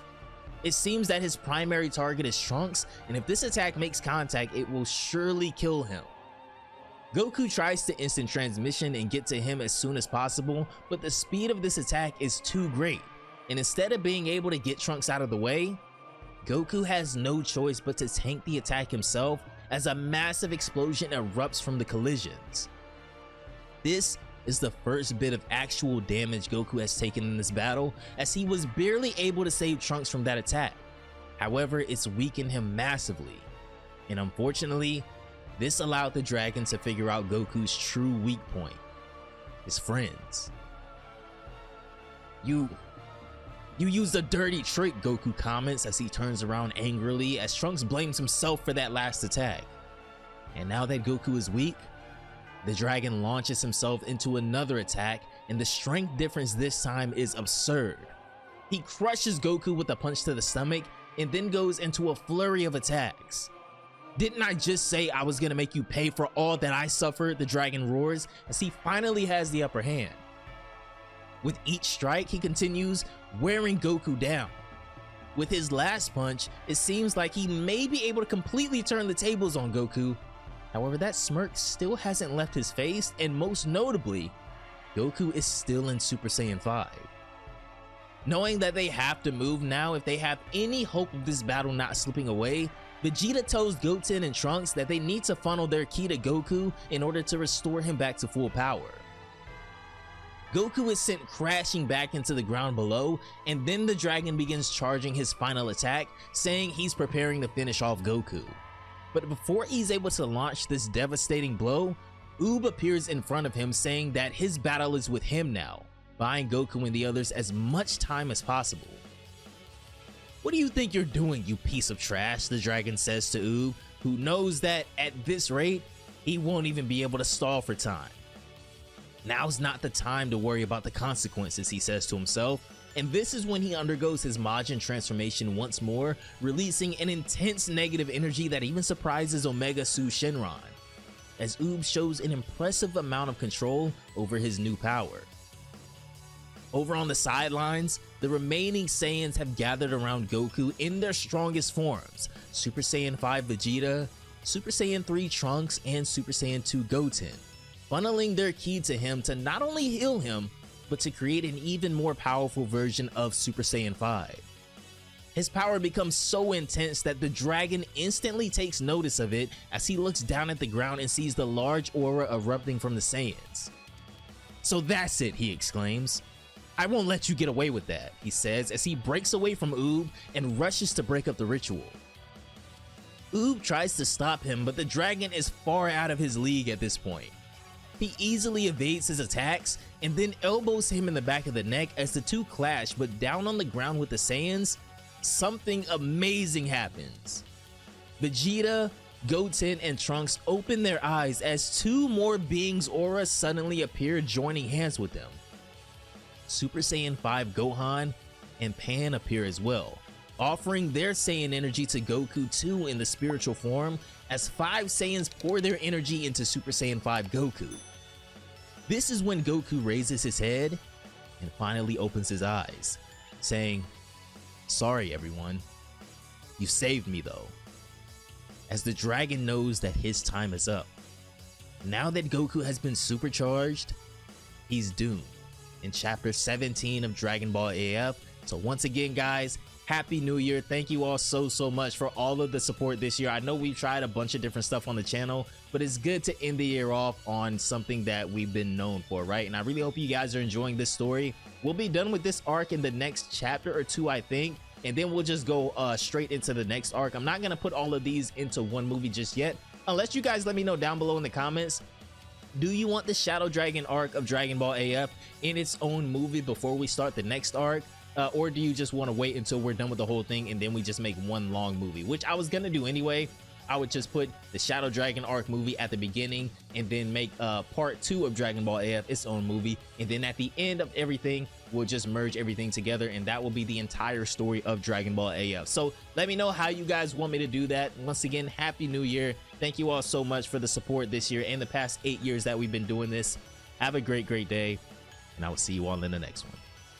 Peace out, my boys. The Super Saiyan 5 ritual was finally completed with the help of Gohan and Pan in the last chapter of Dragon Ball AF, restoring Goku back to full health and full power. With help from Oob distracting the dragon long enough for the 5 Saiyans to gather around and funnel their ki into Goku, he was able to not only gain his strength back, but unlock a new reserve of Super Saiyan 5 power.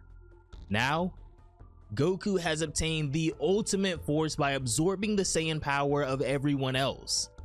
Omega Su Shenron is cooked now, as we can see him trembling in fear. This is a lot like the Super Saiyan God ritual, but something even stronger in my opinion.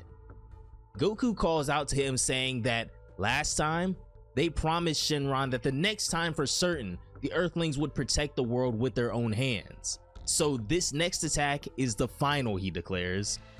Omega Su Shenron is frozen in place as he can feel full power Super Saiyan 5 Goku's enormous ki like a fierce pressure over his entire body.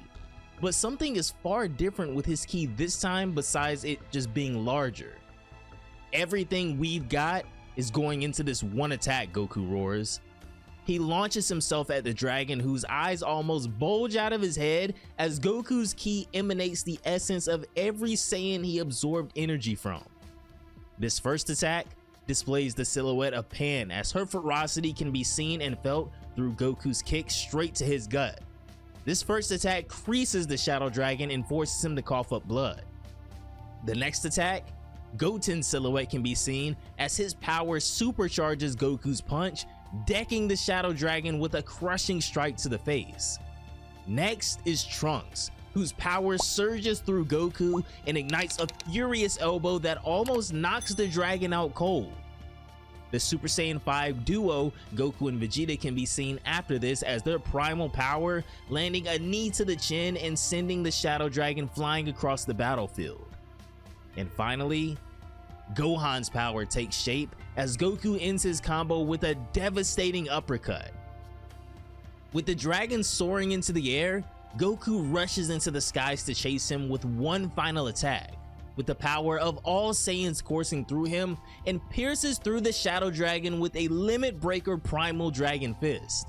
One of the most beautiful shots in the entire manga, and I know I say that often, but young Gigi is literally just a god with the pins. Like, you gotta agree with me on that. The dragon is stunned as a burning hole in his torso sears from Goku's power before Goku turns around and begins charging his final attack. "We're really grateful for the Dragon Balls," Goku says, "and I'm sure we may yet have to rely on them again. But we're the cause of the minus energy, so we will be the ones to disperse it." The power of the 5 Saiyans surges through Goku as his limited Kamehameha begins swirling around the battlefield. The dragon is on his last leg as Goku releases his attack, an amazingly beautiful and powerful beam that rips through the sky, and with one last look of fear, the newly born Shadow Dragon, who had absorbed all of the Dragon Balls recently, would be entirely swallowed by Goku's attack. His body would be completely destroyed, turned to dust and ashes by the strongest attack we've ever seen Goku wield. A giant crater gets left in the ground in the wake of Goku's attack as he lets out a sigh of relief, signaling that this battle might finally be over. Goten and Trunks cheer from the ground below as there's no trace of the Shadow Dragon left and Goku goes back to his base form. Nearby, Kibito Kai gives Oob a dose of the holy water again, which wakes him up and returns him back to normal as he realizes that they did it. Goku actually won. And now, all 7 Dragon Balls have been purified and they're ready for one final use. Yeah, unfortunately I caused everyone trouble again, Goku says. Well, let's go summon Shenron and Bulma and the others' place without delay. Right. Pan's remains are there too, Trunks says. So with that, Kibito Kai instant transmissions everyone back to Earth. Back at Capsule Corp, the bodies of Pan and Gohan are brought back out as they prepare to use the Dragon Balls. Come forth, Shenron, Goku shouts as the sky goes dark and the dragon erupts from the magic of the Dragon Balls, finally looking normal again after all these years. Long time no see, Shenron, Goku calls out to their old friend. Our incompetence has caused nothing but hardship until now. Son Goku, you did well to defeat the Shadow Dragon, Shenron admits, and with your power as promised. Because of that power, that sentiment, I'm sure we'll be just fine from here on, Goku says. Now that all of the evil energy has been purified, what wish could you possibly want granted, Shenron asks. Goku takes a moment to reflect on everything that's happened, not just over the last 16 volumes, but honestly the last few decades since he first used the Dragon Balls, and then responds by saying, I'm really sorry for relying on you to the very end, he says, but this one thing is something that only you can do, Shenron. I have one wish that I want granted. Pan, Gohan, and everyone that died in this fight. Please resurrect them, he asks, as Videl and Chi-Chi stand by with tears in their eyes. Understood, Shenron replies, as the dragon's magic engulfs their 2 bodies. All of a sudden, both Gohan and Videl open their eyes as life is finally restored to them and sit up from their capsules.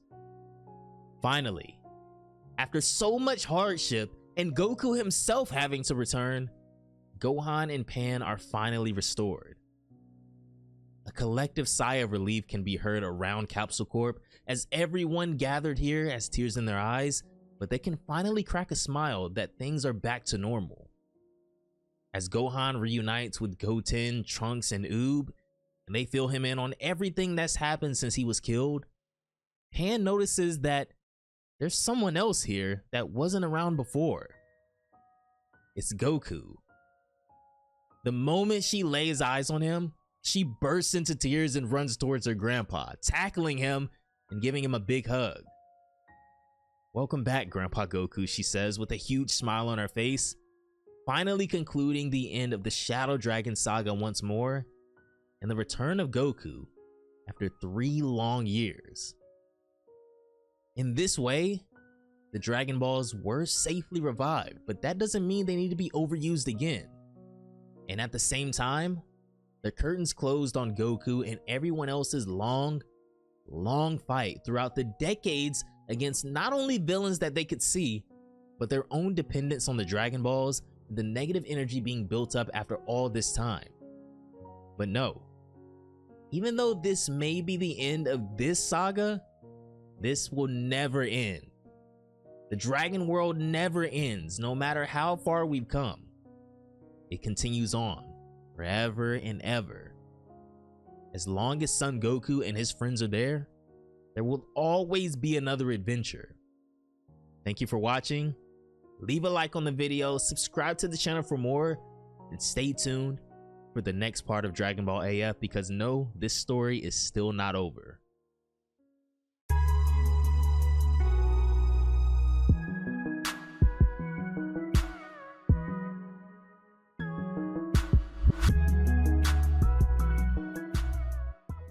The threat of the Shadow Dragons is finally over, for good.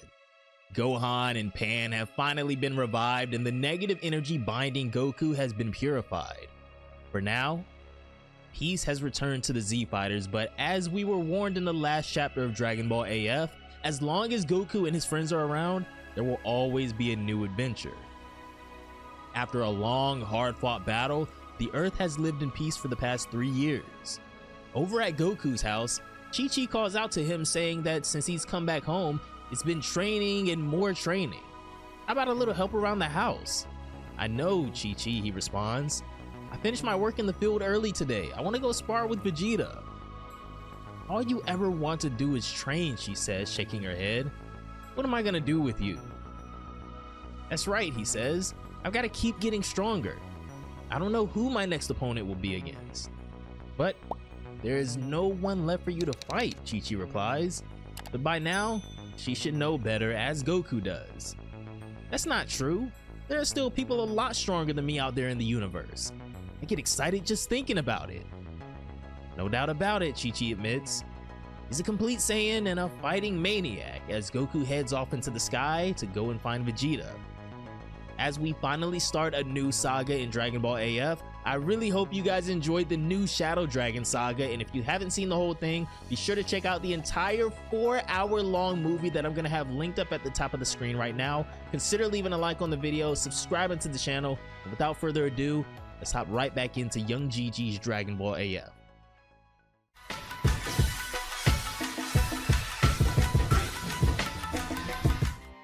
Over in the wastelands at the top of a mountain, Vegeta is in the middle of training solo as he takes a deep breath and then transforms as he opens his eyes. He transforms into a Super Saiyan and then begins his own shadow boxing session, throwing punches and a flurry of kicks, honing his precision and speed. After a moment, he descends back down to the ground and goes back to base form. However, he says, something doesn't feel right. No. Is this the instinct of a Saiyan, he says? All of a sudden, Goku appears in front of him by way of instant transmission saying, yo, up to the same training as usual, I see. Kakarot, is this strange, uneasy feeling in the air you're doing, he asks. What? What is it, Goku replies. Isn't it obvious? I'm a little stiff from overworking. Have you gotten stronger, he says. Working in the fields all day just makes your body itch for a fight. Perhaps my mind has been playing tricks on me, so for now, he chooses to ignore it, but keep this in the back of his mind. This is when a shrieking voice can be heard throughout the wasteland as Goku realizes that King Kai is calling out to him. Ah, it's been a long time. How have you been, he says.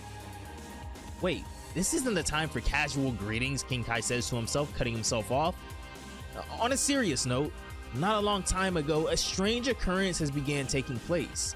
A mysterious warrior has appeared and is rampaging throughout the northern galaxy. A mysterious warrior rampaging, Goku says, as we can see the excitement building up on his face. King Kai replies that he's destroyed 10 planets so far already. If left alone, all life in the universe will eventually disappear. Goku, Vegeta, shouldn't have to ask this of you as you've done enough already, but this is a terrible situation. Will you help me take care of this problem as soon as possible? Apparently, this was the reason for my uneasiness, Vegeta comments, as his feelings earlier start making more sense now. Fine. I was just starting to get bored anyways. This is getting really exciting, Goku states, as the story then takes the Saiyans to the northern galaxy. On a faraway planet, somewhere in the northern galaxy, dozens of aliens are being tormented, but something is weird here. In the middle of a pile of bodies stands this new opponent for Goku and Vegeta who looks more feral and out of control than the average fighter. A super muscular alien with vicious claws. More power, he says, as he screams after killing everyone around him. King Kai, where is this guy? Goku asks. King Kai replies saying that he doesn't know what planet he's currently on either, and the last planet he destroyed was inhabited entirely by a peaceful race. Why was such a violent being born? It's not clear at all. However, listen carefully to what I'm about to tell you. His power increases with each planet he destroys. Huh? Goku says. His power is increasing?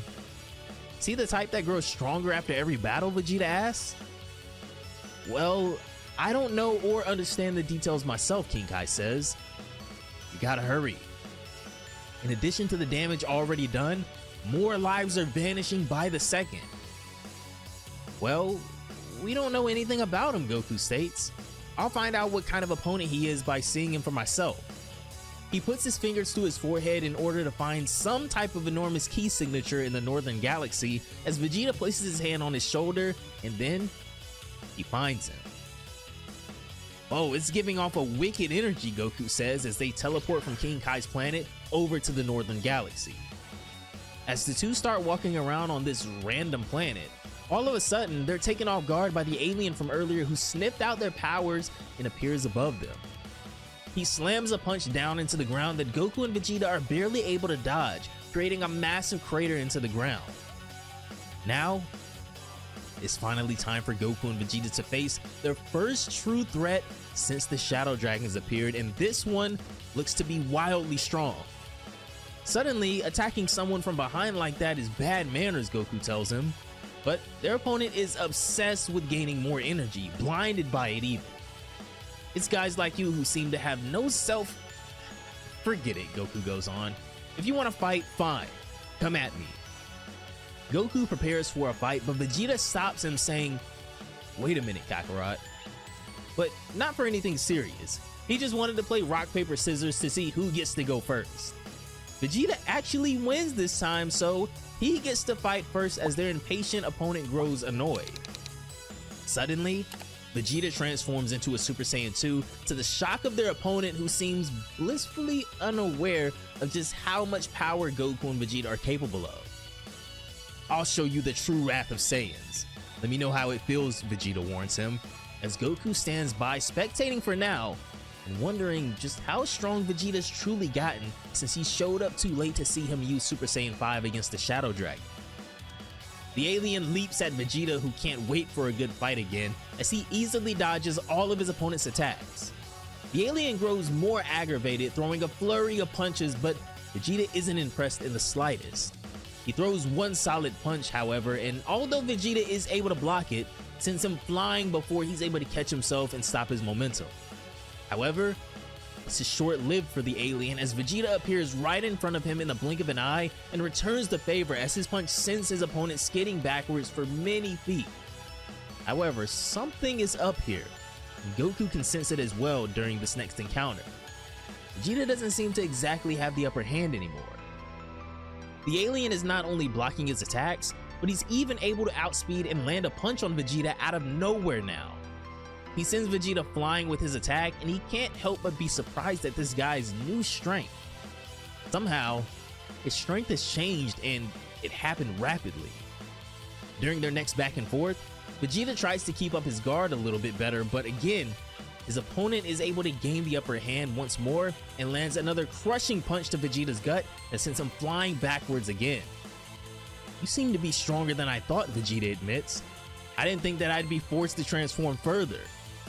As Goku continues observing closely, Vegeta begins to transform again. Now, it's time for Super Saiyan 3, finally returning for the first time since the battle against the final 4-star Shadow Dragon, as the alien is in disbelief at this huge jump in power. Super Saiyan 3 Vegeta is born once more. In this state, I'm not going to be going gentle like I was before, Vegeta tells him. I'll end this quickly. Goku is still watching very keenly, saying that something feels off about this guy. Vegeta charges at his opponent with speed much faster than before and appears behind him suddenly. He lands a devastating punch across his opponent's face, then another, and then he sends the alien soaring into the air with a kick to the stomach. He quickly flies around above him and sends him crashing into the ground below with a punch to the gut. Still, while Vegeta may have the clear upper hand after this transformation, Goku still doesn't understand what's going on, saying that this guy has a really weird way of fighting. The alien leaps out of the debris and fires back at Vegeta, throwing a flurry of punches and kicks. "He's tougher than I thought," Vegeta admits. "Well then, I'll show you my true power." Vegeta turns up the heat some more, and this time, he completely overwhelms his opponent without giving him an inch. Next, he kicks him in the chin, sending him into the air before preparing one last attack to finish this. Vegeta outstretches his arms and then brings them together after gathering an absurd amount of energy before firing a massive final flash. Vegeta's attack engulfs the entire battlefield as his attack homes in on the alien and seems to make a direct hit, causing a massive explosion in the sky. "I wonder if I was a bit too serious there," Vegeta says, scoffing at his opponent who seems to not even have been able to tank that single attack. However, all of a sudden, Goku notices the alien's ki has shifted and alerts Vegeta that he's right behind him. Vegeta turns around with the alien right behind him now and gets pierced in the ribs by his tail. Stunned, Vegeta doesn't really know what to make of this situation now, but this is when we see that the alien is draining him of his energy before Vegeta ends up back in his base form, snatching away from the alien. "What on earth did you just do?" Vegeta asks as he looks down at his hands. He tries to transform again, but can barely raise his power level anymore as he says that he barely has any energy left. As expected, "I knew something was off," Goku says, still trying to figure out exactly what this guy's ability is as the alien busts out laughing. "What's so funny?" Vegeta asks. The alien responds that he fell right into his trap. "He was actually pretending all along to be weak and let his guard down," Goku confirms. "It was all to trick Vegeta into going all out. No wonder I felt this strange uneasiness," as the alien confirms that thanks to his carelessness, he was able to absorb all of Vegeta's energy. Angered now, Vegeta tries to force himself to power up and transform once more, but he's been drained so much that it's useless. "It's pointless," his opponent says. "You have very little energy remaining. You're already finished. I'll take the rest of your energy along with your life as well." He launches himself at Vegeta to finish him with one final attack, but before he can kill Vegeta, Super Saiyan Goku steps in and kicks him across the face. Goku takes it upon himself to tag in as Vegeta restores his energy and sees what this new opponent is all about himself. Vegeta tells him he won't forgive him if he loses and gets out of the way to restore his energy. "I'll just take your energy too," the alien says, as Goku says that it seems like his main way of getting stronger is absorbing other people's power. And you've already absorbed Vegeta's, so now it's gonna get interesting, Goku declares as he starts powering up. He transforms into a Super Saiyan 3 as well, but now that he understands the alien's power a bit more and that he was holding back, he won't go out like Vegeta did. The mysterious warrior destroyed the planets of the Northern Galaxy and has absorbed the energy of others to grow stronger.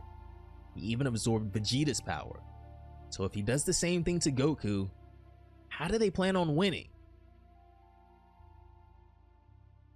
Hearing that a mysterious warrior was rampaging in the Northern Galaxy, Goku and Vegeta arrived at the scene as soon as they could.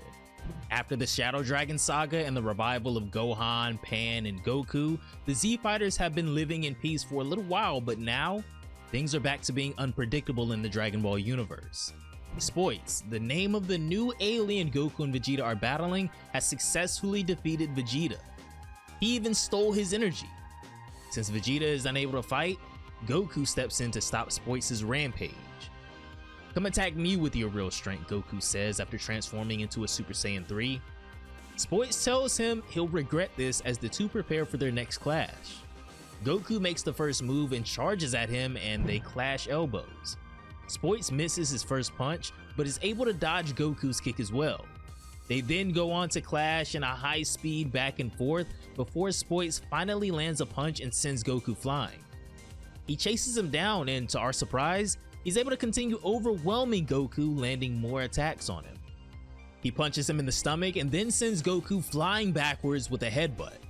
He then fires off a blast hoping to destroy Goku that homes in on him and causes a massive explosion.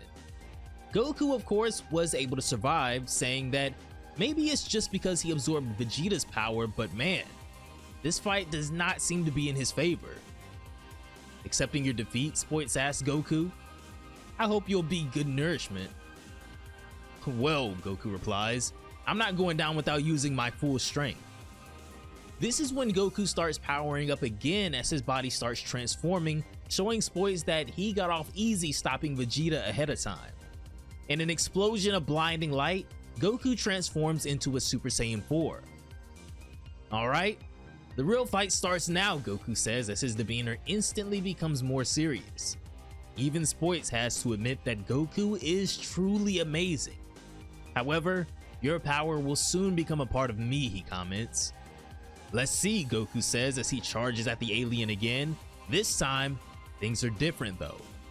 Instantly, Goku overpowers him, punching him in the face. Goku then shows him impressive speed, ducking under his opponent's kick, and then the two engage in a clash afterwards, and impressively enough, Spoits is able to hang with them. He's even able to dodge one of Goku's attacks, but all of a sudden, he takes off flying in the opposite direction. Goku chases after him and catches up to him, flying right beside him now, and then fires a blast at him. Spoits knocks it away, but by the time he's able to see where Goku is, he's disappeared and shown up behind him. Goku punches him in the back and then kicks him away.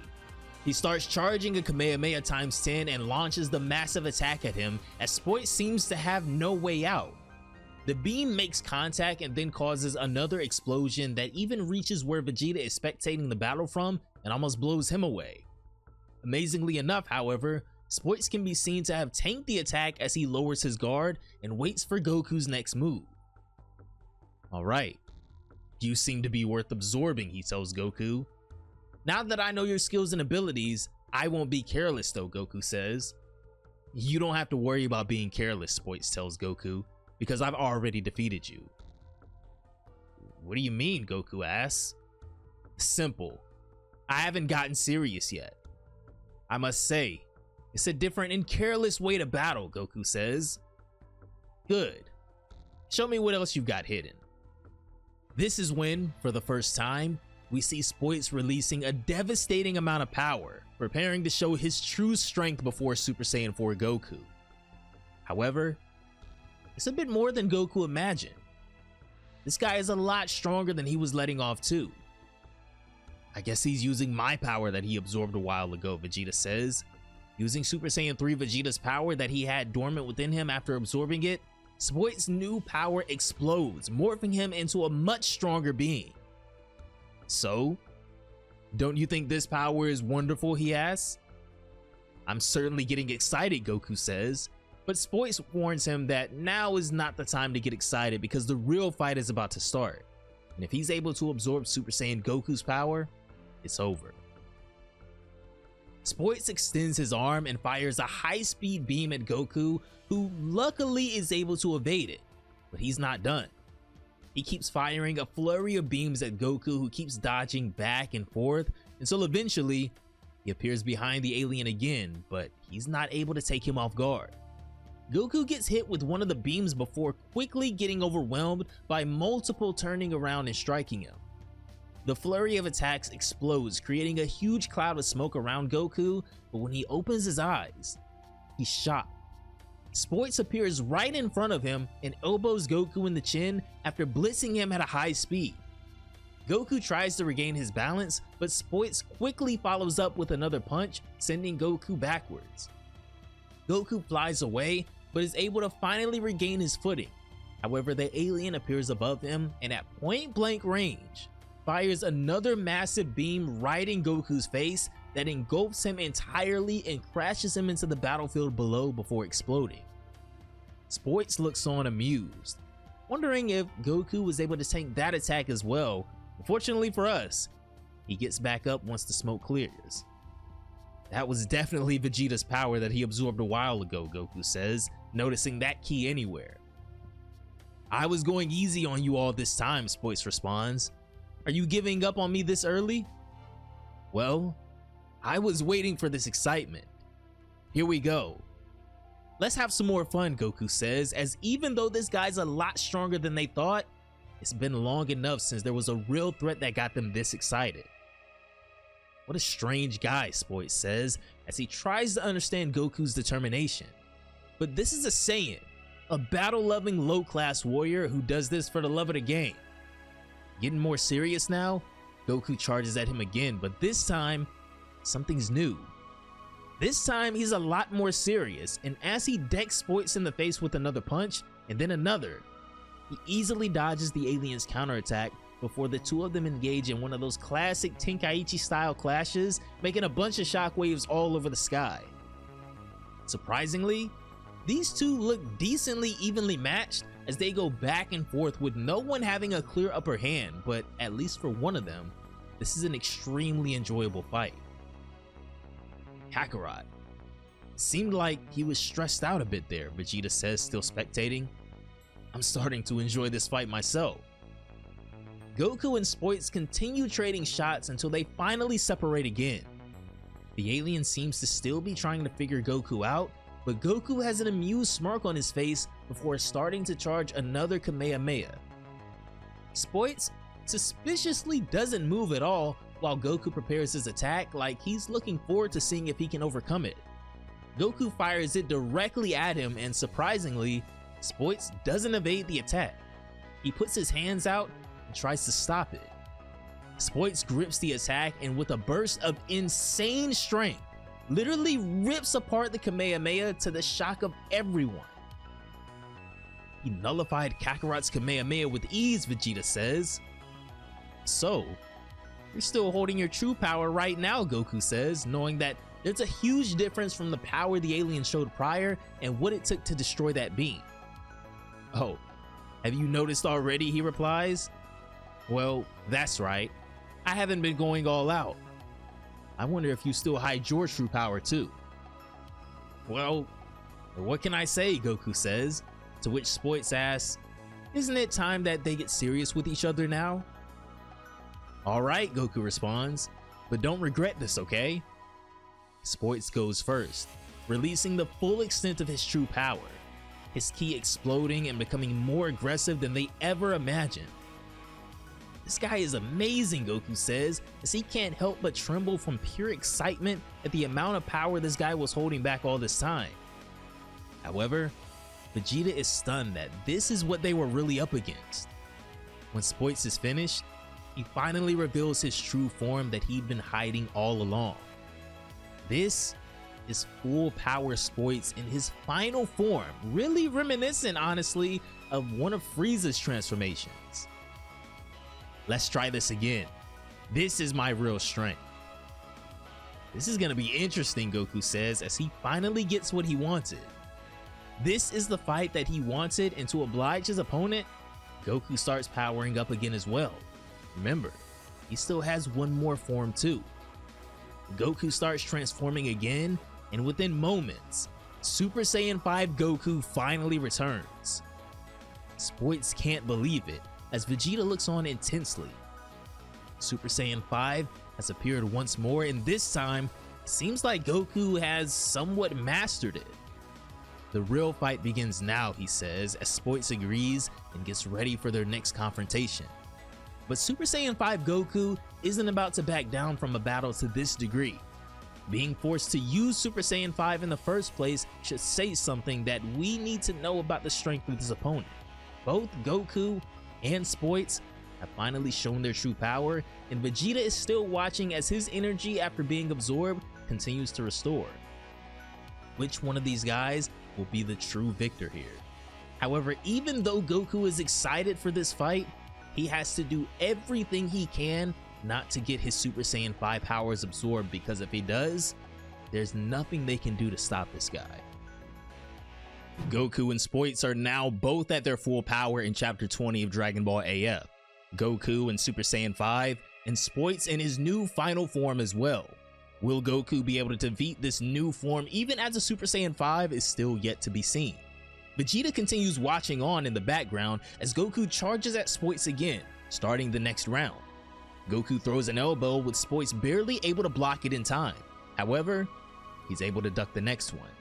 The two of them then take off and engage in an intense back and forth clash, but even though Spoits may have looked a little disadvantaged at first, He looks almost as equally as powerful as Goku when he strikes back. He lands a massive combo and then another devastating punch that shocks Goku. Goku rebounds and stops his momentum, but by the time he looks up, there's a massive blast headed straight towards him. It makes a direct hit and causes a massive explosion, but fortunately, although it may have done a bit of damage, he's okay. So, is that all you can do? Spoits asks as Goku lowers his guard, but doesn't seem the least bit worried by the look on his face. That's more like it from me, Goku says, with his tone completely shifting now. It seems that I've become too strong. I'm disappointed in your power, Goku tells him. I expected much more from you. If this is your maximum, I don't need to go all out. What? Spoit says, trembling from rage and embarrassment at what Goku just said to him. My power disappoints you? Unless Spoits is an absolutely ridiculous specimen that's been fabled throughout time, this view from Goku shouldn't surprise anyone, seeing as how they just fought a new version of an Omega Shadow Dragon in the previous arc. What the hell? Stop your bluffing, he demands. If you knew how many people I absorbed, it's impossible that a simple human being like you can defeat me. If it makes you feel better, think what you want, Goku tells him. But the truth is what it is. If you think I'm lying, then come see for yourself. Spoits is infuriated at Goku's arrogance, but even Vegeta can clearly see that this fight is nearly over now, no matter what the alien does. He takes off and charges at Goku at full speed with all of his might, but the smirk on Goku's face is worth 1,000 words. Goku easily ducks under Spoit's next attack and then responds by delivering a crushing punch of his own to his gut. His next punch rocks the alien, and then he kicks him with all the strength of his Super Saiyan 5 power, sending him crashing into the buildings below. Well, what's wrong? Is that all, Goku asks with a major case of Super Saiyan 2 Team Gohan arrogance. Spoits gets to his feet, refusing to believe even after releasing his full power that Goku is still this much stronger than him, and erupts in an angry surge of ki. He flies into the air across from Goku and extends his arms out to his sides. Spoit starts charging in obscene amounts of ki, but this stance? Goku easily recognizes it and can't help but wonder if it's the same technique. Nobody can defeat me in this world. Nobody, you hear me? Spoit screams in anger as he releases an enormous final flash that apparently he was able to steal from Vegeta after absorbing his power. Goku, however, is never impressed by someone stealing someone else's power, no matter how strong they may be. He simply sticks out his hand, catches the final flash in his palm, and to the shock of Spoits, and I'm sure everyone watching this video, Goku does one of the most badass things I've ever seen in Dragon Ball. He grips the final flash and crushes it in his fist, disintegrating it with his bare hand. Even Vegeta can't believe what he just saw, being able to stop such an attack so easily. Spoits is stunned, and at this point, he knows he has no chance as his angry trembling turns into fear. He put everything he had into that attack, and Goku made it look insignificant. See? I told you so, he says. I don't need to go all out against you. How is it that such a guy exists? Spoits thinks to himself. There's only one thing left to do. This is when he does something that we see all the scum in Dragon Ball do at one point or another. Spoits immediately turns his attention to Vegeta on the ground, who's still much weaker after having his energy absorbed, and fires a blast his way, giving him no time to react. Goku, thinking fast, uses instant transmission to get between the blast and Vegeta and swats it away. Suddenly, Spoits appears behind Goku, successfully tricking him by using Vegeta as bait, and before he's able to react, sticks him with his tail. Spoits drains Goku of his power as well, and this results in Goku turning back into his kid form as Spoits successfully takes both Saiyans' energy. Vegeta scolds Goku for not thinking and just protecting him mindlessly as Spoits pats himself on the back for outsmarting them and being able to turn this situation around so easily. However, this is when Spoits realizes that he doesn't feel any change, even though he absorbed his energy. Well, that doesn't change anything anyway. "So what are you gonna do now?" he asked Goku. This is when we notice that Goku still has his eyes closed and a perfectly calm expression on his face. "Hey," he says. "What's happening to you?" Spoits asks. "You're in over your head. I already told you." "I never let my guard down," Goku replies. "What do you mean by that?" All of a sudden, Goku fires his ki back up and transforms into a Super Saiyan 5 again.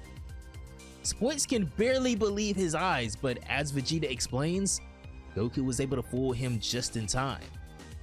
"I had time to deploy a ki barrier before you tried to absorb my energy," Goku tells him. "A barrier of ki?" Spoit stutters. "How could he?" "I knew you would try to absorb my energy at some point, and I know you can't do anything without blocking my movements." "How is this possible? I'm supposed to be the most powerful entity in the universe," Spoits thinks to himself.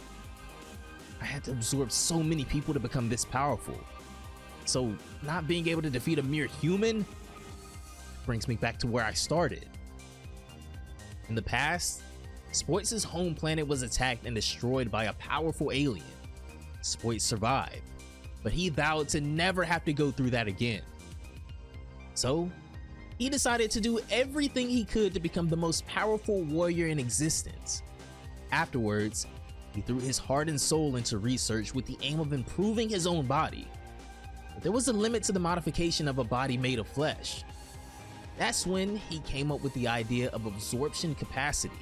If there is a limit to his own strength, then the solution is to take that of others. So he ended up modifying his body once again to get to the final form we know today. "I thought that with this power of absorption, nobody would resist me anymore. Why? Where did I go wrong?" he thinks to himself. "The fight is over," Goku tells him. "If you promise to never hurt anyone around you ever again, I'll let you live." Vegeta isn't so sure though and definitely doesn't agree with this. However, Goku says that there's no point in fighting anymore. The outcome of this fight is already known, throwing more salt in the wound. "To tell you the truth," Spoits begins, "I wanted at all costs not to have recourse to this power, but I have no choice. I can't withdraw after such humiliation." "What do you mean?" Goku asks. "You mean you're still hiding something from me?" "Since I have no choice, I'll show you my ultimate secret technique," Spoits replies. "Once in the afterlife, you'll regret humiliating me like this." This is when the alien starts transforming again, releasing a grotesque amount of ki, but this new form of his is far more terrifying than the last. Even Vegeta can't help but admit that this new outpouring of ki is troubling. Suddenly, Spoits' ki erupts as his new form sends a burst of wind and blinding light throughout the battlefield. When everything settles, we can see Spoits' new form almost looks like a husk of his former self. As Goku mentions, it seems like he traded all reason to exploit the depths of every bit of power he's ever absorbed. As if, in a feral state now, the alien shrieks before charging at Goku again with blinding speed and power. He hits Goku with a punch that, although he was able to block it in time, nearly crushes his forearms. The being he was fighting before is no longer there, as he eats a kick that sends him flying. He regains his balance, but before he can scan the battlefield again, Spoits appears behind him once more. This is when he grabs Goku's arm and bites it, showing just how feral this guy is now, as even Goku is shocked at how wild he's fighting all of a sudden. He punches him to get him off of his arm, as both these guys are finally showing slight effects of fatigue from this long drawn out fight. "You are really much stronger than before," Goku tells him, "but you won't win against me with only your power increased. I'll teach you a trick before you join the world of the dead. In a fight, strategy is also very important," he says.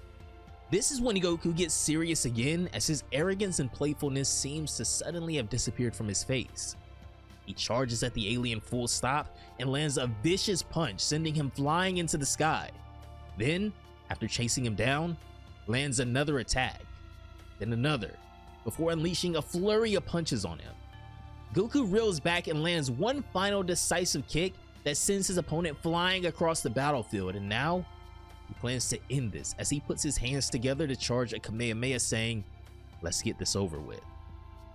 As his opponent flies in the air, Goku takes aim and prepares a Neo Kamehameha at the defenseless alien, and in one of those signature Young Gigi shots, releases his attack and completely obliterates this threat from the realm of the living. In an enormous explosion, the battle finally comes to an end as Goku looks on and reverts back to his base form out of Super Saiyan 5. Vegeta appears beside him, saying that, looking at him, it seems Goku still isn't completely satisfied. No, I'm not, Goku tells him. Not at all. I really enjoyed it though. You're not gonna make me eat that, Vegeta replies. You only use about 10% of your power as a Super Saiyan 5, right? So you notice, Goku says. In reality, even with your Super Saiyan 4, you could have gotten rid of it. But you wanted to push it to its limits, so you decided to switch to Super Saiyan 5, I'm assuming? Well, yeah, you could say that, Goku says. Shortly thereafter, Goku and Vegeta return to King Kai's planet. You did a good job, Goku, King Kai tells him. Goku replies saying that it was an excellent exercise. But finally, we don't know more about who this guy really was. After all this time, I guess there really is no one left to fight with you two on equal terms, King Kai says. With Goku now the strongest warrior in their universe, the world finally knew eternal peace. Is what we could say, but in reality, it's never really quite that simple now, is it? Because Goku and his friends don't imagine for one moment that in a few months, an enemy as terrible as they are powerful will come to shake the world in its peace. One that they would never have expected to invade their solitude. In chapter 21 of Dragon Ball AF, we officially start the legendary Super Saiyan saga as an unprecedented fear and despair is about to hit this world and change everything. Now that the threat of the new Shadow Dragons has been neutralized and Goku, Gohan, and Pan have all returned back to the world of the living, Universe 7 entered a period of peace yet again. Goku and Vegeta soon thereafter would confront another threat far off in the northern galaxy, but even after absorbing Vegeta's power, this being was no match for Super Saiyan 5 Goku. Now, things have finally gone back to normal, at least for a time, but little do the Z Fighters know, the greatest threat they will ever face will be a lot more familiar to them than they realize. A few months after the battle with Spoits, Goku and Vegeta were spending their days as usual, training to their heart's content in the mountains. Nothing is necessarily out of the ordinary here, as things look as typical as ever before. Goku and Vegeta, no matter the situation, will always push each other to be better, to be stronger. And real quick, eventually we do have to do something about Goku getting his regular body back. It's been too long at this point. The two separate before getting back into it, and this is when Vegeta states that, as he thought, it's frustrating that they can't go all out here. Goku says that he figured Vegeta would say that, so this is why he asked Supreme Kai for something special. I asked him to create a special place for training that won't get destroyed even if we go all out, Goku continues. Is that even possible, Vegeta asks? To which Goku replies that he doesn't know how difficult it is, but surely it's not impossible to do. How about we go there now? Goku teleports them to the planet of the Kais, where Elder Kai tells them that the thing he asked for is ready to go. As expected from you, old Kai. Thanks for doing it so fast, Goku says. This is when Kibito Kai presents a large orb in his hands. Inside this sphere, Elder Kai explains, is a special world completely cut off from the mortal realm. No matter how wildly you fight in there, you don't have to worry about it getting destroyed. You can go all out and do whatever you want. I get it now, Vegeta says. It's like the room of spirit and time. Surely we can train without having to hold back in that world. Well then, let's get moving, Vegeta, Goku says, as they finally get a place where they can truly push each other. While they were absorbed in this other dimension where they could both assume their Super Saiyan 5 forms and really go all out, a new threat was quickly approaching the Earth, one the Z Fighters would never expect. I wonder if the new Saiyans are on that planet, one of them says, as the other confirms that they can't wait to see just what kind of Saiyans they are. Alright, let's have some fun. As these three land on Earth and exit the ship, They state that their mission now is to go and find the new Saiyans. It's a big planet, the woman with them says. Hey Naz, got any idea on how to find them? This is when Naz responds that if you just follow the ones with strong energies, you'll eventually meet them, insinuating that they also know how to sense key signatures.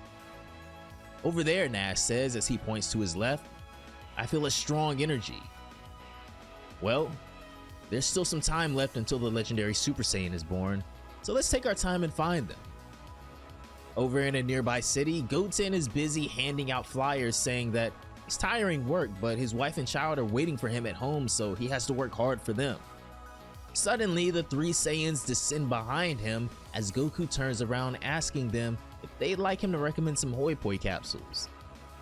Naz smirks as Goten can sense something's off. He nervously asks if there's something else they're looking for. I heard there are Saiyans on this planet. Do you know anything about them? Saiyans? Goten asks as he looks like he's seen a ghost as he takes a closer look at them. A tail, he says as he finally starts to recognize what's going on. You got a tail. That means you're a Saiyan too, he stammers. Oh, so you know about the Saiyans, Naz asks. That's right, we three are Saiyans. No way, Goten says. I thought the only Saiyans alive were my dad and Vegeta. Dad? Naz replies. So your father is a Saiyan? Yeah, right, Goten replies. But what do you Saiyans want on this planet? Don't tell me you're here to destroy the Earth. No, don't worry, Naz tells him. We're not interested in that. Our goal is very simple. We just want to fight someone strong. Any fellow Saiyans would understand this feeling. The reason is that we heard that there were Saiyans on this planet. That's why we came all the way over here. If your father is a Saiyan, that means that you're a Saiyan too. That would explain why your energy is higher than the others. Anyway, Goten goes on, just to make sure, you guys aren't here to destroy the planet, right?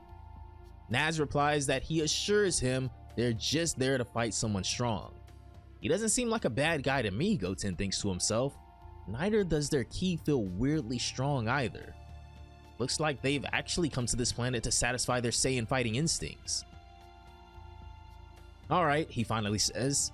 You don't seem like bad people to me, and you've come from far away, so I'll let you meet my dad.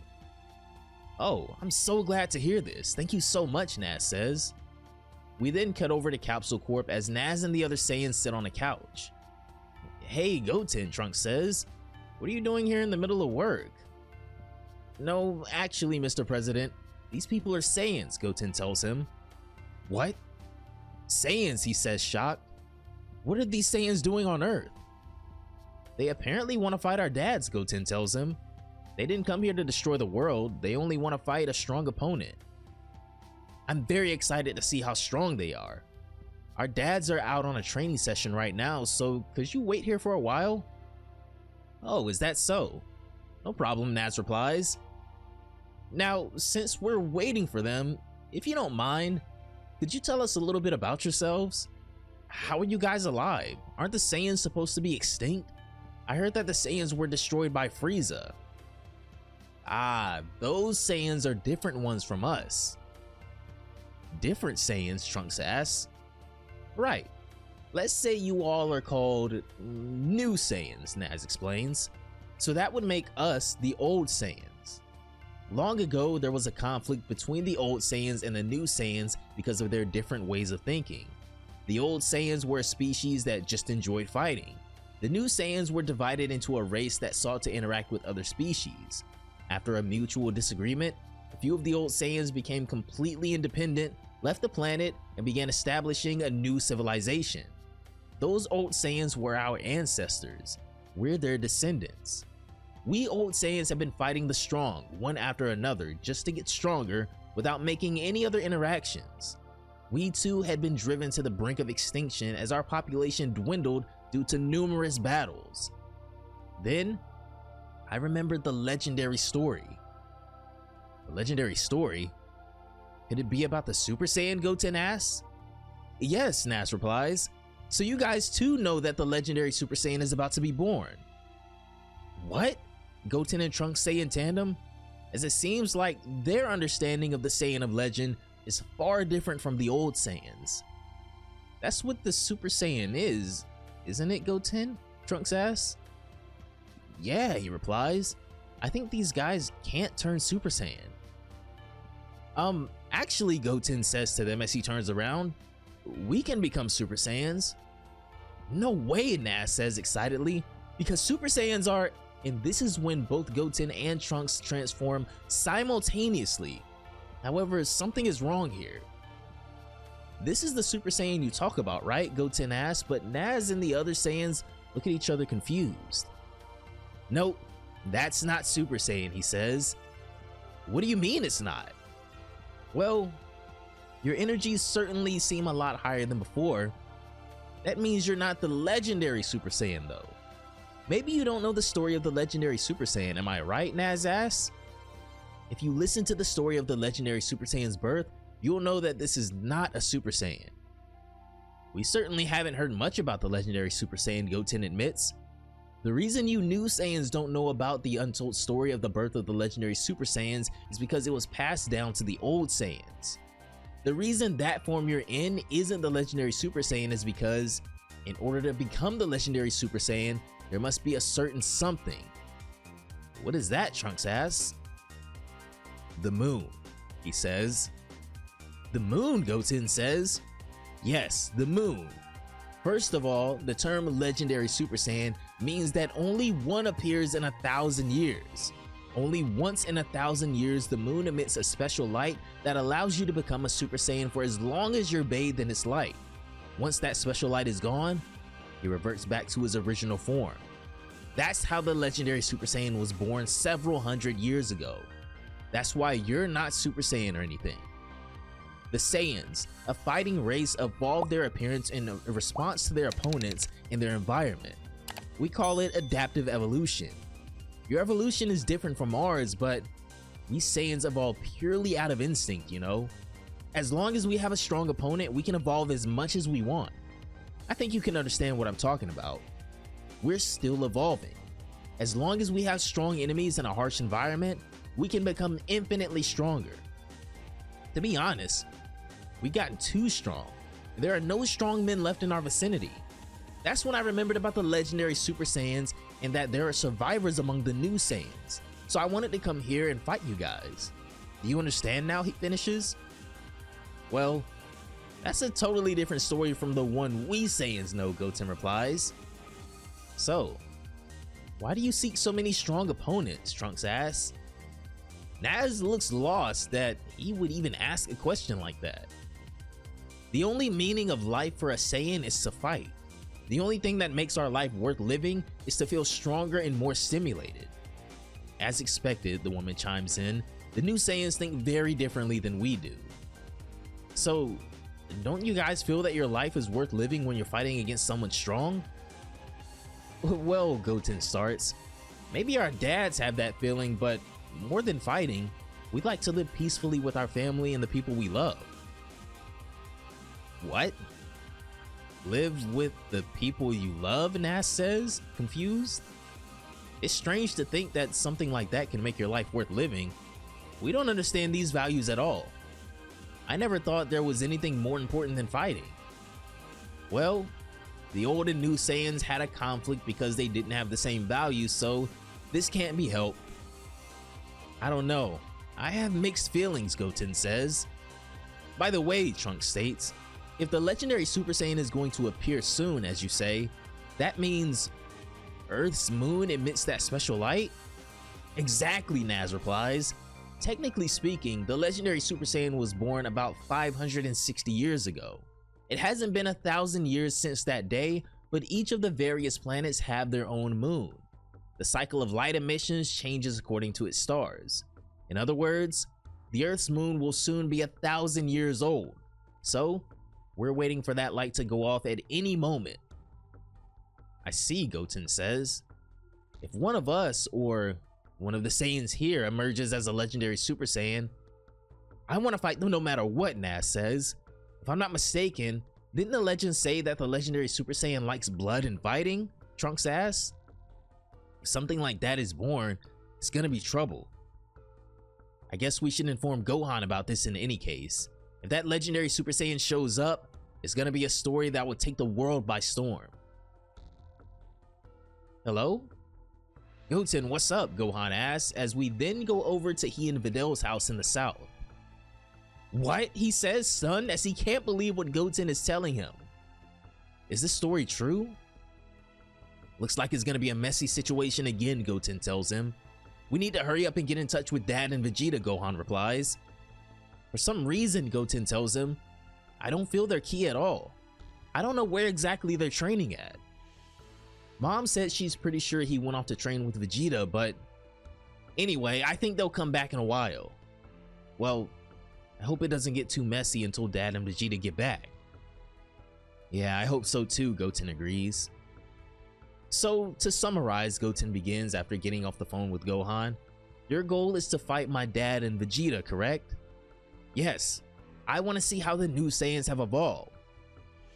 Well, like I said, right now my dad and Vegeta are out of touch, so I'm sure they'll be back here in a while, but in the meantime, how about you fight us?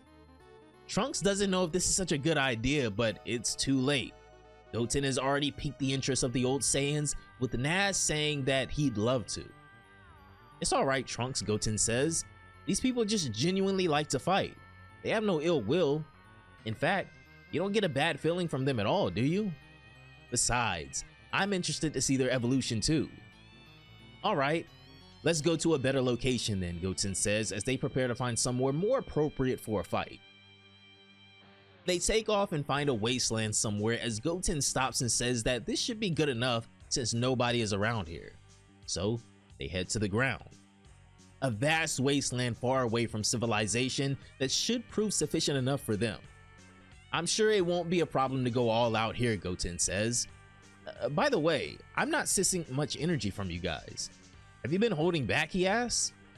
That's right, Naz replies as he gets ready to release his real strength. To avoid wasting any energy, I'll release a little for starters. But this little amount that Naz lets go is an explosion of power that neither of them was expecting. His hair gets longer and even changes colors as well, as Goten and Trunks are shocked by this explosive ki.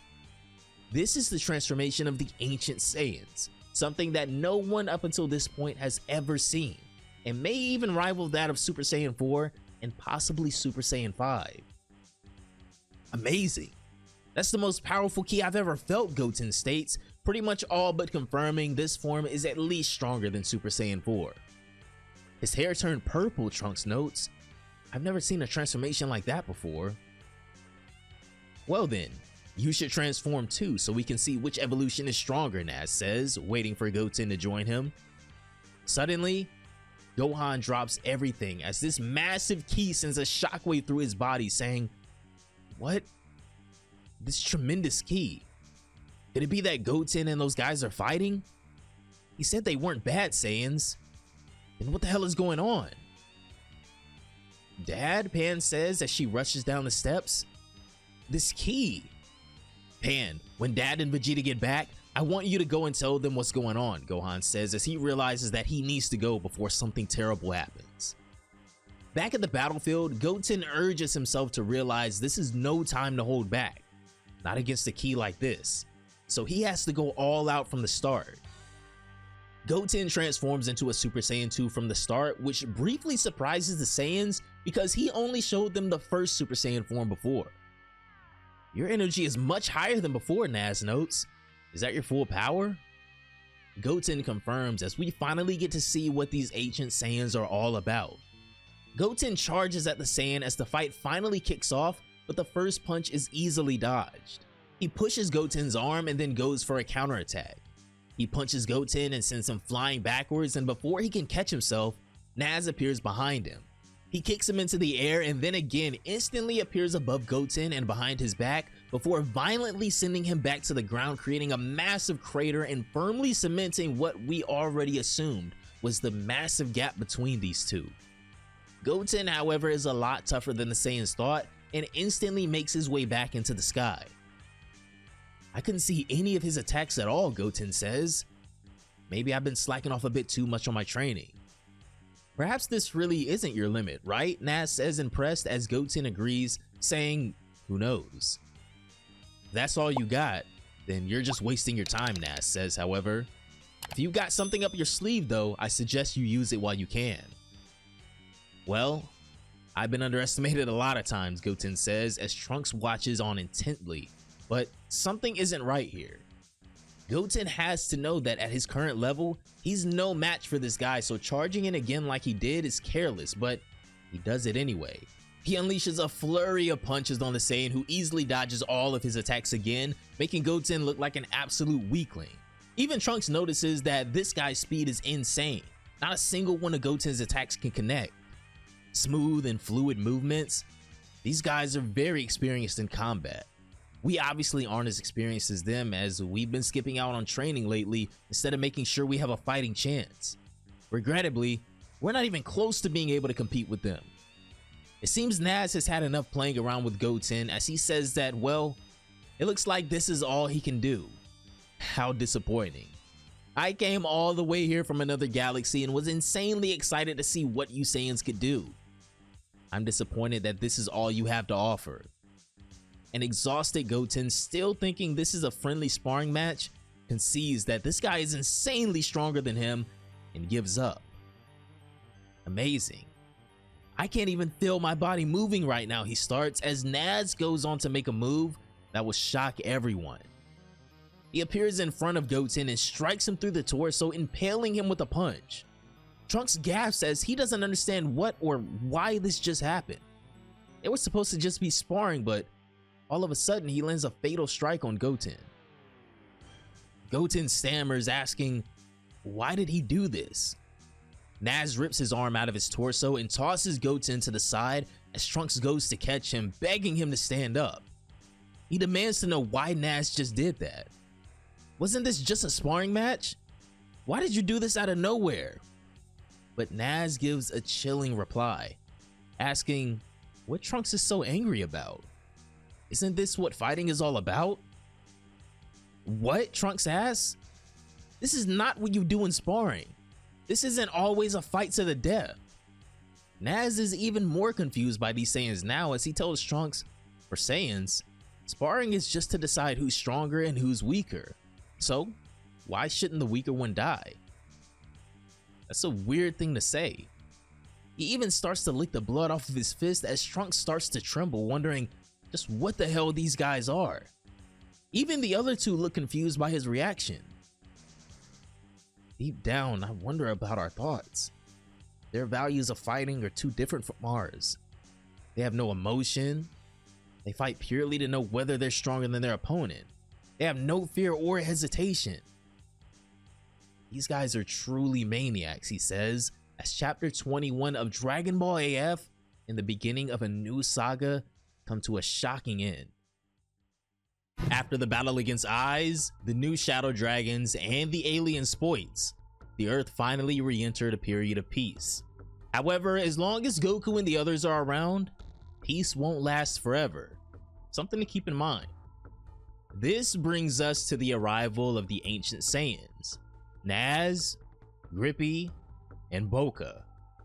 The Saiyans appeared in front of Goten, and as they spoke, Goten understood that they just wanted to fight. But with the tremendous difference in power between them, Goten was ultimately defeated.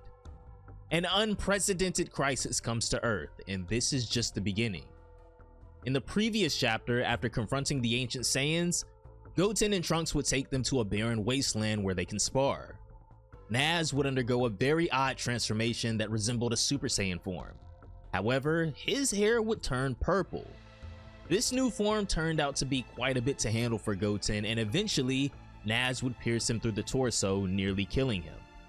As Trunks holds Goten's limp body in his hands, he knows he has to get out of here ASAP if Goten has any chance of survival after an injury like that. I really can't understand it, Trunks says. This is the first time I've seen someone like you. What can I tell you, Naz replies. You were saying that you live in search of strong people, and after so many fights, you met someone who didn't like to fight, and this is how you react? Naz is still confused, however, not understanding what the big deal is. In addition to being strange, you also ask strange questions, he remarks. But in answering your question, even if it is against your will, you will be willing to fight, won't you? You will do everything to survive. The other person's will and circumstances don't matter. That's being a Saiyan. So in short, I have to fight, Trunks says, with Naz replying, exactly, the weak don't matter. But I also want to know, he goes on, that person, why do you hold him? Speaking of Goten's body, it's no longer useful for anything, is it? It'll end up being in the way. Better throw it away, he says. Trunks is distraught as he knows there's no way he can outrun these guys, but he has to think of some way to at least protect Goten's body. However, before he can react, Goten is swiped from his hands. What? All of a sudden, he looks up and sees that Goten's been tossed into the air. Naz has launched his body into the air, takes aim, and as Trunks can do nothing but look on, he launches a blast. Trunks tries to protect his brother, but he isn't quick enough, and if Goten wasn't dead before, he definitely is now, after being blown to pieces. Trunks is stunned, frozen by his own inability to protect his lifelong friend, as Naz shows a satisfied, primitive look on his face. I can't believe someone like this exists, Trunks says. You can move around easier now, right? Naz asks.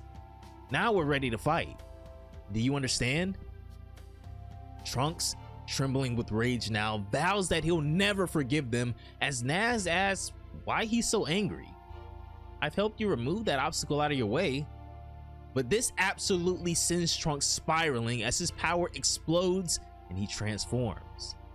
Not into a Super Saiyan 2, but to the surprise of the ancient Saiyans, Trunks takes on the Super Saiyan 3 form, swearing that he'll destroy them with all his might. This is awesome, Naz replies. You have way more energy than the guy from before. The new Saiyans seem to turn their anger into power. I'm so excited about this. Over in the nearby city, Gohan is racing to the battlefield as he can feel a seismic shift in ki. Goten's ki. And now, Trunks' ki has grown by a lot. What's happening over there, he thinks to himself. I have to go faster. Back at the battlefield, Super Saiyan 3 Trunks and Naz get ready to go head to head as Trunks charges at his opponent. Naz easily stops his first attack though, with Trunks barely able to save his head from being knocked off by a single punch from the ancient Saiyan. Fortunately though, Trunks seems to at least be doing marginally better than Goten at staying alive. At least for now, as he blocks incoming attacks, but unfortunately isn't able to land anything himself. As these two trade blows, shockwaves can be seen throughout the sky and the very wasteland below them begins to crumble. Boca and Grippy watch amazed from the ground below as Grippy even verbally expresses how impressed she is by the new Saiyans. All of a sudden, Trunks lands a few devastating punches on Naz and then kicks him across the battlefield. As he backflips and catches himself, Trunks prepares a massive finish buster to finish this battle and launches it at the ancient Saiyan. Naz puts his hands out to catch it and tries to send it back as the attack explodes in his hands. When the smoke clears, Naz is still standing. However, he's extremely impressed by Trunks' new power, saying that he certainly surprised him. I'm excited to see how far you can go, he says. After all, it's gonna be a good battle. Well, what if we increase our powers a little more, he goes on. I'm asking you now. Don't disappoint me. Naz starts powering up even more beyond his prior transformation as his power soars beyond what was previously thought possible.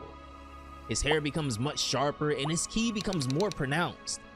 Naz has released even more of the ancient Saiyan's power, showing off what seems to be, as of right now at least, the true forms of their race. Well, let's get on with this now, he says, as even though Trunks might have gained a slight upper hand before, this new transformation has significantly powered him up. How much power does this guy have?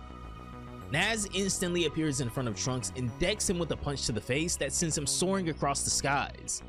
Then, he appears above him and sends him crashing back into the earth with a punch to the gut. He drives Trunks into the earth and then creates a massive ball of ki above them. Naz looks to end this, slamming the giant attack into Trunks, who's pinned into the ground, and eviscerates him where he lies. His attack creates a massive crater in the ground as Trunks struggles to maintain consciousness and reverts back to his base form. What a pity, Naz admits.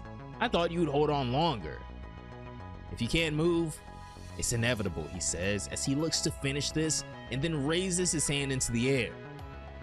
He says a final farewell to Trunks and throws a devastating punch.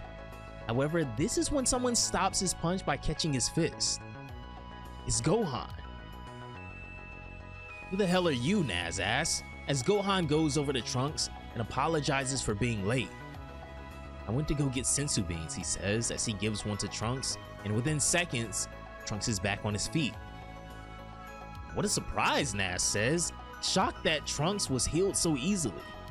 You got your energy back. What a strange thing. Trunks, Gohan says. What's going on here? Where's Goten, he asks. Trunks instantly breaks down in tears as he reluctantly tells Gohan that Goten actually died. What? How? Gohan asks. Naz cuts in. That's right. It's just that I had no interest at all. My only purpose is to fight against the strong. I don't care about the weak. His mind works totally different from ours, Trunks tells Gohan. He has no feelings. He only attacks his targets. He attacked Goten when he wasn't even fighting. He didn't stand a chance. When he stopped moving, it became just a piece of meat that interfered in the fight, Naz explains. So I took it out. I don't care about this nonsense, but tell me, with that tail, you're a Saiyan too, right? He asks. Gohan is struggling to contain his rage right now as Naz admits that he's able to sense an absurdly large power coming from him. Out of all this rubbish, you're the best. Now I get it. Shut your mouth, Gohan growls as he begins to undergo his transformation. He instantly releases power hard to fathom by even the ancient Saiyans, as in the blink of an eye, after learning about his brother's murder, Gohan transforms into a Super Saiyan 5. At the sight of this new power, the ancient Saiyans, specifically Naz, have found the Holy Grail. Wow, that's the kind of power I'm looking for, he says excitedly. I've been waiting for this. It's been worth it to come all this way, he goes on, but in the middle of his excitement, Gohan lands a crushing punch to the face before he's able to even react. The spectators are shocked at not only how strong, but how fast Gohan has gotten as Naz is sent tumbling backwards.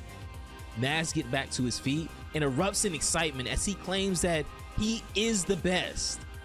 Oh yes, you are unbelievable. I couldn't even react. It's been a long time since I met someone so strong, he says excitedly. I'm really surprised how strong these new Saiyans are, Grippy says, as she and Bokan spectate from above. Very interesting. After a long time, I think I can finally give it my all too. Here we go. Let's follow our hearts and get carried away. Naz begins releasing the full extent of his power and transforming once more. This transformation, however, is far different from any power they felt before. As Naz's power erupts, Gohan looks on, waiting for him to assume his final form.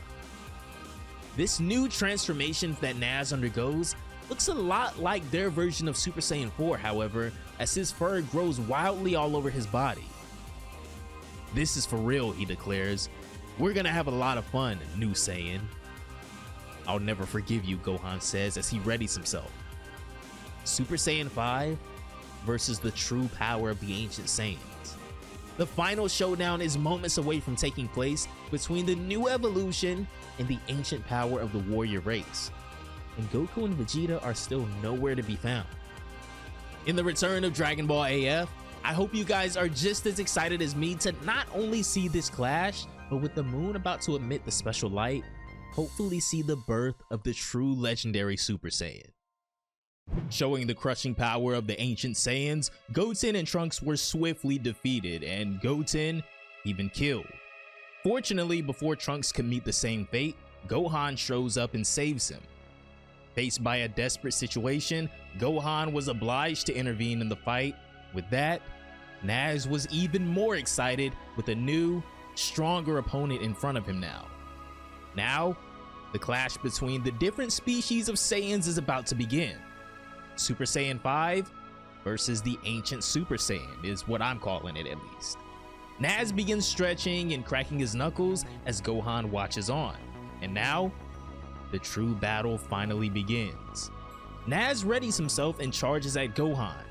Gohan blocks the first attack, or so it seems like, but Naz stops short of actually punching him, fakes him out, and then lands a kick to his face. Naz throws another kick, but Gohan is actually able to block it this time. He grabs Naz by the leg and tosses him across the battlefield. Naz backflips and catches himself, but when he looks, Gohan is already above him and throws a punch that barely misses and destroys the ground below, creating an enormous shockwave across the wasteland. He then appears behind Naz again, who had taken to the air to avoid Gohan's attack, and when he turns around, is met by another punch. Gohan kicks him into the sky again, as it's looking increasingly apparent that Super Saiyan 5 may be enough to save them here, and continues to combo his opponent across the battlefield and back into the ground below. "These new Saiyans are awesome," Grippy says from the sidelines. "I want you to fight me next time," with Boca agreeing. Gohan descends back down to the ground and raises his hands above his head. He fires a Limit Breaker Masenko at the spot where Naz was launched, and it causes a massive explosion that illuminates the wasteland. When the smoke clears, although Gohan seems to have the upper hand, Naz steps out, saying, "I must say, I'm thrilled. It's been a long time since I met someone at my level." Even Trunks seems to have regained faith that maybe now that Gohan is here, they won't suffer any more casualties and they can bring Goten back sooner than they thought. Gohan, as we know, has never been one to enjoy fighting, so he'd rather put an end to this sooner than later. "Do you want to already put an end to our fun?" Naz asks. "You new Saiyans are very different." Round 2 begins as these two charge at each other and trade crushing punches as they show how equal they may truly be right now. The force from their clash sends shockwaves throughout the desert as all of the spectators are nearly blown away. The two Saiyans engage in one of those Budokai Tenkaichi style clashes throughout the skies. Gohan would eventually notice that Naz is moving more precise than before. In this short period of time, he's already adapted to my movements. If this continues like this, I'll be at a disadvantage. "I'll do everything to win," Gohan declares as he powers up another attack. He charges up a punch and flawlessly delivers the blow to Naz, who's nearly knocked out from it. But Gohan isn't done here. He fires off a devastating combo, trying his best to break Naz down, and once he's on the back foot, Gohan charges the finishing blow. He prepares a special beam cannon, declaring that this will be the end. He fires the special beam cannon that rips through the skies towards his opponent. Naz can barely contain his look of excitement as the other Saiyans watching are blinded by the attack. Through the smoke, however, the unthinkable is shown. Naz seems to have tanked Gohan's strongest attack and wasn't even pierced by it, while having the audacity to claim that he's dying. He then goes into a manic rant, saying that this feeling he's getting from this battle is why he can never stop fighting. And then it happens. Naz's power begins to boil over from the excitement of a life and death battle where he isn't the clear victor, being forced to his very limits by Gohan. His ki grows more vicious as the other Saiyans watch on excitedly for him to break his limits. Naz's ki erupts into something that can only be described at this point as dreadful, as his entire transformation takes on another mutation. Naz's new transformation looks more feral than the last, as his true power finally shines through. I love this feeling of power, he says, impressed with his own transformation. Each time, more and more power. I'm almost overriding. Unfortunately, it seems that Gohan was the trigger for him to awaken, and now he's evolved into something far more dangerous than before. I'm so happy that I broke all my limits, Nas says. I feel like now, there's nothing I can't do. What a bunch of guys, Trunks comments. They only live for combat. Let's go, Nas says, eager to test his new strength. Let me show you what I can do. He charges at Super Saiyan 5 Gohan and throws a kick that he's barely able to dodge as Gohan blocks his next attack. The two engage in another back and forth, and Gohan is able to hold his own at first until Nas grabs him by the face and slams him into the ground below like something Broly would do. However, before he's able to do any serious damage, Gohan responds by releasing an enormous amount of ki to separate the two. He then launches himself out of the ground and fires back at Nas, ending in another earth-shattering clash of fists. Gohan meets him with a punch, to which Nas returns one of his own, as these two engage in one of the most dramatic back and forths of all time. No one has the clear upper hand, but at the very least, one of these parties is having the time of their lives. Very good, Nas says, as with every attack thrown, he enjoys it more and more. Well, I think you're finally starting to catch your breath, Nas says, as Gohan is the first to start showing clear signs of fatigue now. Now that I've evolved, I'll have a little more fun, he says.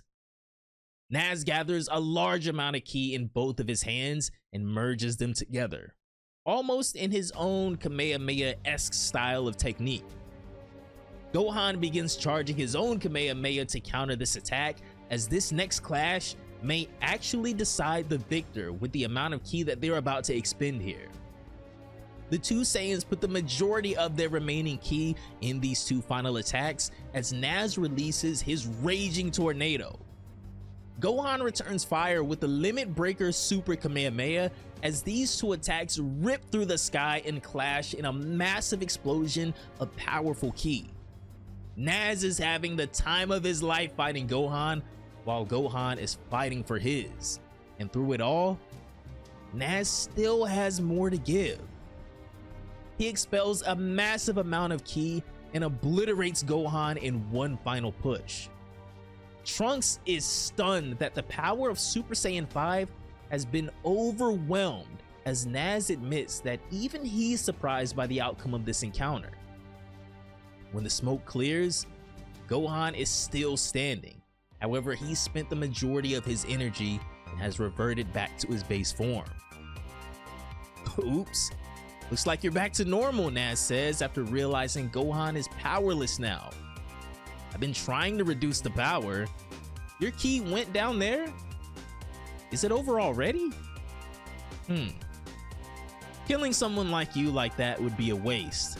Won't you evolve a little bit more too, he asks? I thought you guys were powered up by anger. We can try.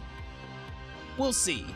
Now, how can I do this? Nas wonders to himself. What will make you angry? Well, let's try some different options. Gohan powers back up to Super Saiyan with the remaining strength that he has left to defend himself. Nas continues attacking him, but just punishing Gohan isn't good enough to push him into a new evolution. No matter how much pain he endures, this isn't his trigger. It never has been. Trunks helplessly can only look on, especially since he himself has already been defeated by Nas, as Gohan is pummeled and sent crashing into the ground. Nas lands in front of him and walks towards him, saying that, I don't think the pain is gonna help here. But then, this is when he remembers something significant from earlier on during his battle with Trunks. The true trigger for the new Saiyans. The pain of loss is the true cause of rage that pushes them beyond their limits. This is what happened when Trunks went berserk Super Saiyan 3 after the death of Goten. So this is when he appears in front of Trunks, as Gohan can only watch helplessly as Naz pierces Trunks through the stomach.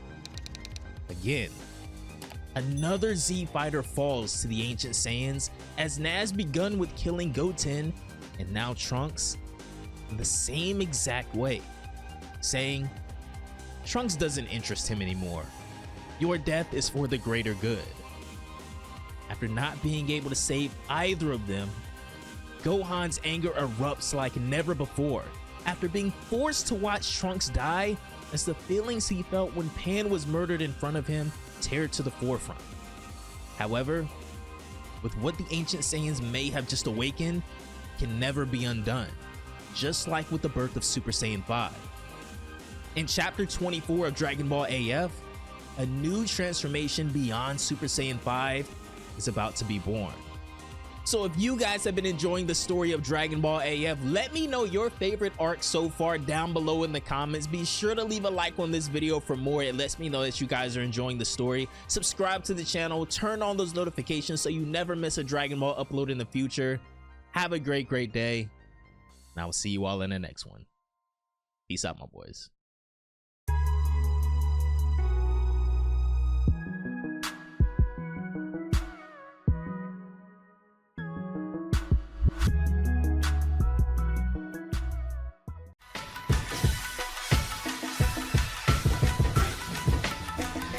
The death of Trunks just changed everything.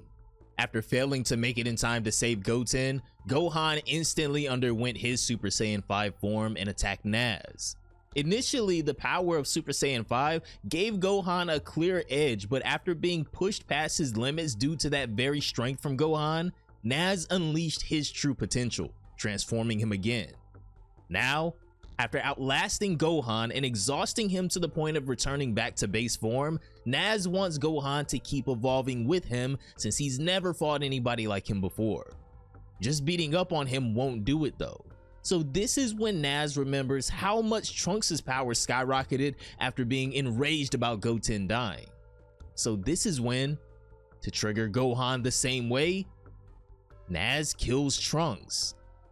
This would send Gohan into a blind rage, as we've seen time and time again how significant emotions are to a Saiyan's evolution. "I thought I'd taken it easy, but you're too fragile," Naz comments, licking Trunks' blood off his hands. Gohan's power erupts as tears fall down his face. The other Saiyans are almost blown away by his explosion of power, as in one final flash, Gohan's new evolution finally finishes. "Amazing," Naz says. "Then this is your true power." Even Grippy and Boga can't hold back their excitement as Gohan's new form is finally born. This is Super Saiyan 6 Gohan, a form that kinda looks like Daima Super Saiyan 3 Vegeta or even Ultra Ego. This guy Gohan really does have endless potential. "As I thought," Naz says. "It seems you were also hiding your full potential. That's the greatest pleasure of being a Saiyan, isn't it? Let's go. Now I'm going with everything I have," he goes on. Naz begins powering up even more to the surprise of even the other Saiyans. However, Gohan is unfazed. Even after breaking the limits of the true strength of the ancient Saiyans, Gohan is unrattled. Naz seems to be getting really excited, Grippy calls out, with Boca agreeing, saying he's looking forward to this next clash. "Let's move on to the final round," Naz says to Gohan. "Now that we've awakened our true powers," he readies himself as Gohan's expression remains unchanged, and then he charges at him. But before Naz can move from the very spot he was preparing, he's met with a back fist that nearly one hit KOs him, as the other Saiyans stand shocked at what just happened. Gohan, before any of them could react, devastates Naz with a punch, sending him stumbling backwards. As he flies through the air, Gohan appears above him and drives him into the ground with a knee to the head. Gohan then goes on to continue pummeling Naz with another combo of punches that sends him flying. As Naz tumbles across the wasteland, he struggles to get back to his feet, as before he can, Gohan appears in front of him again. Gohan kicks him into the air, and while he's vulnerable, hits him point blank with a blast. Gohan, giving just a glimpse of his new power, unleashes a blast so devastating that it looks like a nuclear explosion went off on the battlefield. Naz somehow is still standing though, even after taking an attack like that at point blank. "This is it," he says, trembling. It seems that his power was overwhelmingly greater than mine after all, he admits. "It seems that my limit has been reached now. I wanted to enjoy this more, but..." All of a sudden, Naz collapses from exhaustion and goes back to his base form. When he hits the ground, however, Grippy steps in and kicks him out of the way. "I must say, I'm surprised," she says, stepping up to Gohan next. "You are incredibly strong, aren't you? Would you like to play with me now?" she says provocatively. "I'm sure it'll be fun." Gohan wonders why she treated her comrade in that way, asking, "Aren't you guys friends?" She answers that friends aren't friends when they can't move anymore though. "I don't care about family or friends," she admits. "The only thing that interests us is fighting." This is when Grippy finally releases her power as well. However, she's been holding back too, and it's probably safe to assume the same of Boca as well. Grippy undergoes a transformation of her own as she reveals her primal Ancient Saiyan transformation too. Now, she gets to cut loose as well against somebody worthy of their real strength. "I'll start by saying it won't be as easy to defeat me as Naz," she mentions. "I'll make sure I harness your power to the fullest." She charges at Gohan and takes a swipe at his face, however he easily dodges it. She tries time and time again to just land a single hit on Gohan, but it's just not happening. Gohan is far beyond their league at this point. Plus, she hasn't awakened yet like Naz either. Gohan lands a crushing punch to her stomach that creases her over and sends her flying across the battlefield. He chases her down, zips above her, and drops an elbow on her from above that plants her into the ground, creating a massive crater. Gohan then fires a beam at her from right over her body that engulfs the entire crater of where she was sent and ignites a huge explosion. Grippy erupts out of the crater, however, after tanking that last attack. While showing signs of exhaustion already, it'd be hard to ignore the signs that, like Naz, she's having the time of her life fighting Gohan, saying how much of a thrill this all is. "Okay, let's continue," she says to the still expressionless Gohan.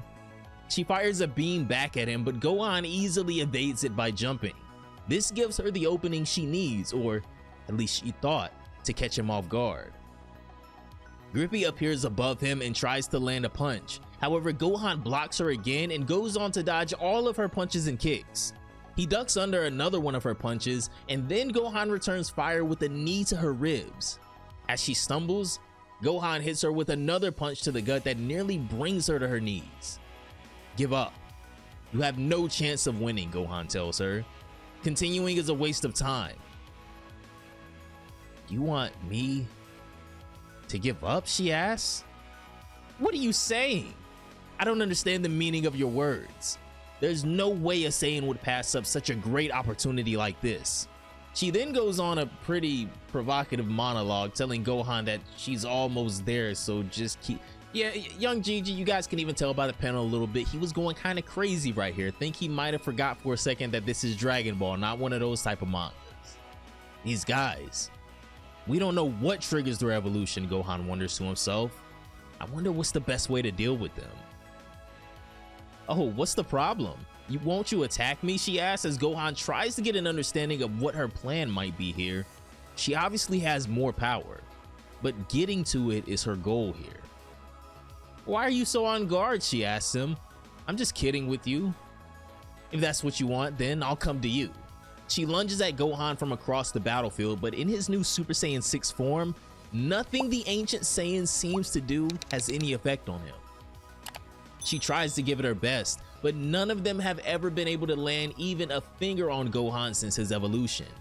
He blocks her next punch, but then Gohan begins realizing that even though she hasn't had her breakthrough yet, she's adapting much quicker than Naz. He briefly disengages to take the flight to the air as she chases him down. "What's wrong?" she asks. "You can't beat me if you keep taking hits like that." That's right, Gohan thinks to himself. We can't settle a match like that. No choice. I'll have to use a powerful attack to make her unable to fight. So Gohan charges his power and uses his real strength to kick her square in her midsection, sinking his foot into her. It nearly collapses her. However, Gohan isn't done yet, and while she's still struggling to regain composure, he chops her in the neck, knocking her out cold. Before she falls over, Gohan grabs her by the arm and tosses her up into the air. Gohan starts charging a celestial Kamehameha, and as her unconscious body flies through the sky, launches the massive attack at her, hoping to end this in one final blow.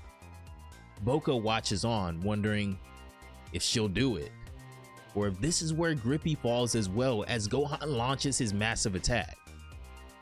He fires off with his true strength for the first time since transforming. The beam ripped towards Grippy and threatens to engulf her entirely without much effort. However, before she's decimated, her potential explodes. When her eyes fly open, Grippy undergoes the awakening of her true power in one final transformation. Much like Naz, her true potential finally breaks through. Even Gohan can't believe it, as this is the very thing he was trying to prevent. But it looks like he ended up playing right into her hands. When the smoke clears, Grippy's new transformation finally emerges. She can barely contain herself now that she truly feels so alive and free with her new true power awakened. Gohan's face remains as focused as ever though, as he awaits to see what this new form of hers is capable of. Over in the realm of the Kais, seems like everyone over here was having a good old time as Earth just fell apart. Kibito Kai and Elder Kai step out of the training realm where Goku and Vegeta currently are. Elder Kai states that he doesn't understand how strong do these Saiyans need to get before they're satisfied. These two will probably fight like this until they die, Kibito Kai admits. Suddenly, Kibito Kai takes note of an incredibly large key, asking Elder Kai if he feels it as well. This energy is so great that it even reaches all the way out here to us? Immediately, Elder Kai summons the crystal ball and goes to see what's happening on Earth. This is when they notice that there's a fight happening, and whatever is going on here looks really intense. We haven't noticed, but it seems like we're in a very serious situation right now, Elder Kai admits. Kibito Kai agrees that this is bad, and they need to contact Goku and the others right away. Goku and Vegeta are finally about to learn about the situation on Earth, and eventually meet the ancient Saiyans. But will they be able to arrive in time to do anything? And at this point, would they even be effective if they aren't at least as strong as Gohan? Stay tuned to see just how much their training for this entire arc so far has really paid off.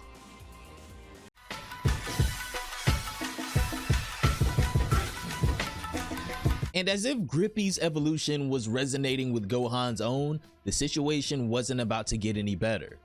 In the last chapter of Dragon Ball AF, Super Saiyan 6 Gohan showed how soundly he was ahead of the ancient Saiyans even after their awakenings. However, Grippy seems different from Naz, a lot more feral in some ways. Over on the ground nearby, Naz finally regains consciousness and gets back to his feet. When he looks up into the sky, he's excited to see both Super Saiyan 6 Gohan and the awakened Grippy fighting at full power in the sky.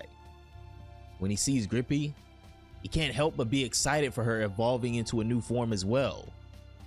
How is this gonna change the fight, he wonders. At this rate, I'm gonna get left behind. Before we move on, I want to thank you, she says to Gohan. Because of you, I've become so much stronger. Gohan just looks at her silently and expressionless as he had been this entire time. No matter how provocative she may get or how strong she becomes, he won't forgive them. She charges at Gohan again and throws another punch. This time the increase in her power is tangible to Gohan, as she seems to almost be getting stronger as time goes on. She's finally able to send him flying backwards, landing the first hit on Super Saiyan 6 Gohan. She flies above him and behind his back and then lands a crushing kick to his ribs. Then she twists and lands another hit. However, when she sends him flying backwards this time, Gohan uses his speed to evade her attack and then appears behind her this time. She turns around and blocks his punch, and giving him a little smirk as these two go on to clash and send shockwaves throughout the skies. Boca can't help but watch in awe as these two are pushing each other far past any limits previously thought possible. She's adapting at a frightening pace as she finally lands a solid punch on Gohan. As he's sent flying backwards through the air, Grippy fires a beam at him that winds around Gohan's body and then constricts him, stopping his movement. Grippy appears in front of him and she says that this is the perfect opportunity to give him a little extra. She starts striking the restrained Gohan, throwing uncontested punches and kicks trying to break him down. She lands one final kick that sends him tumbling across the battlefield. Grippy can barely contain herself with how excited she's getting fighting someone as strong as Gohan.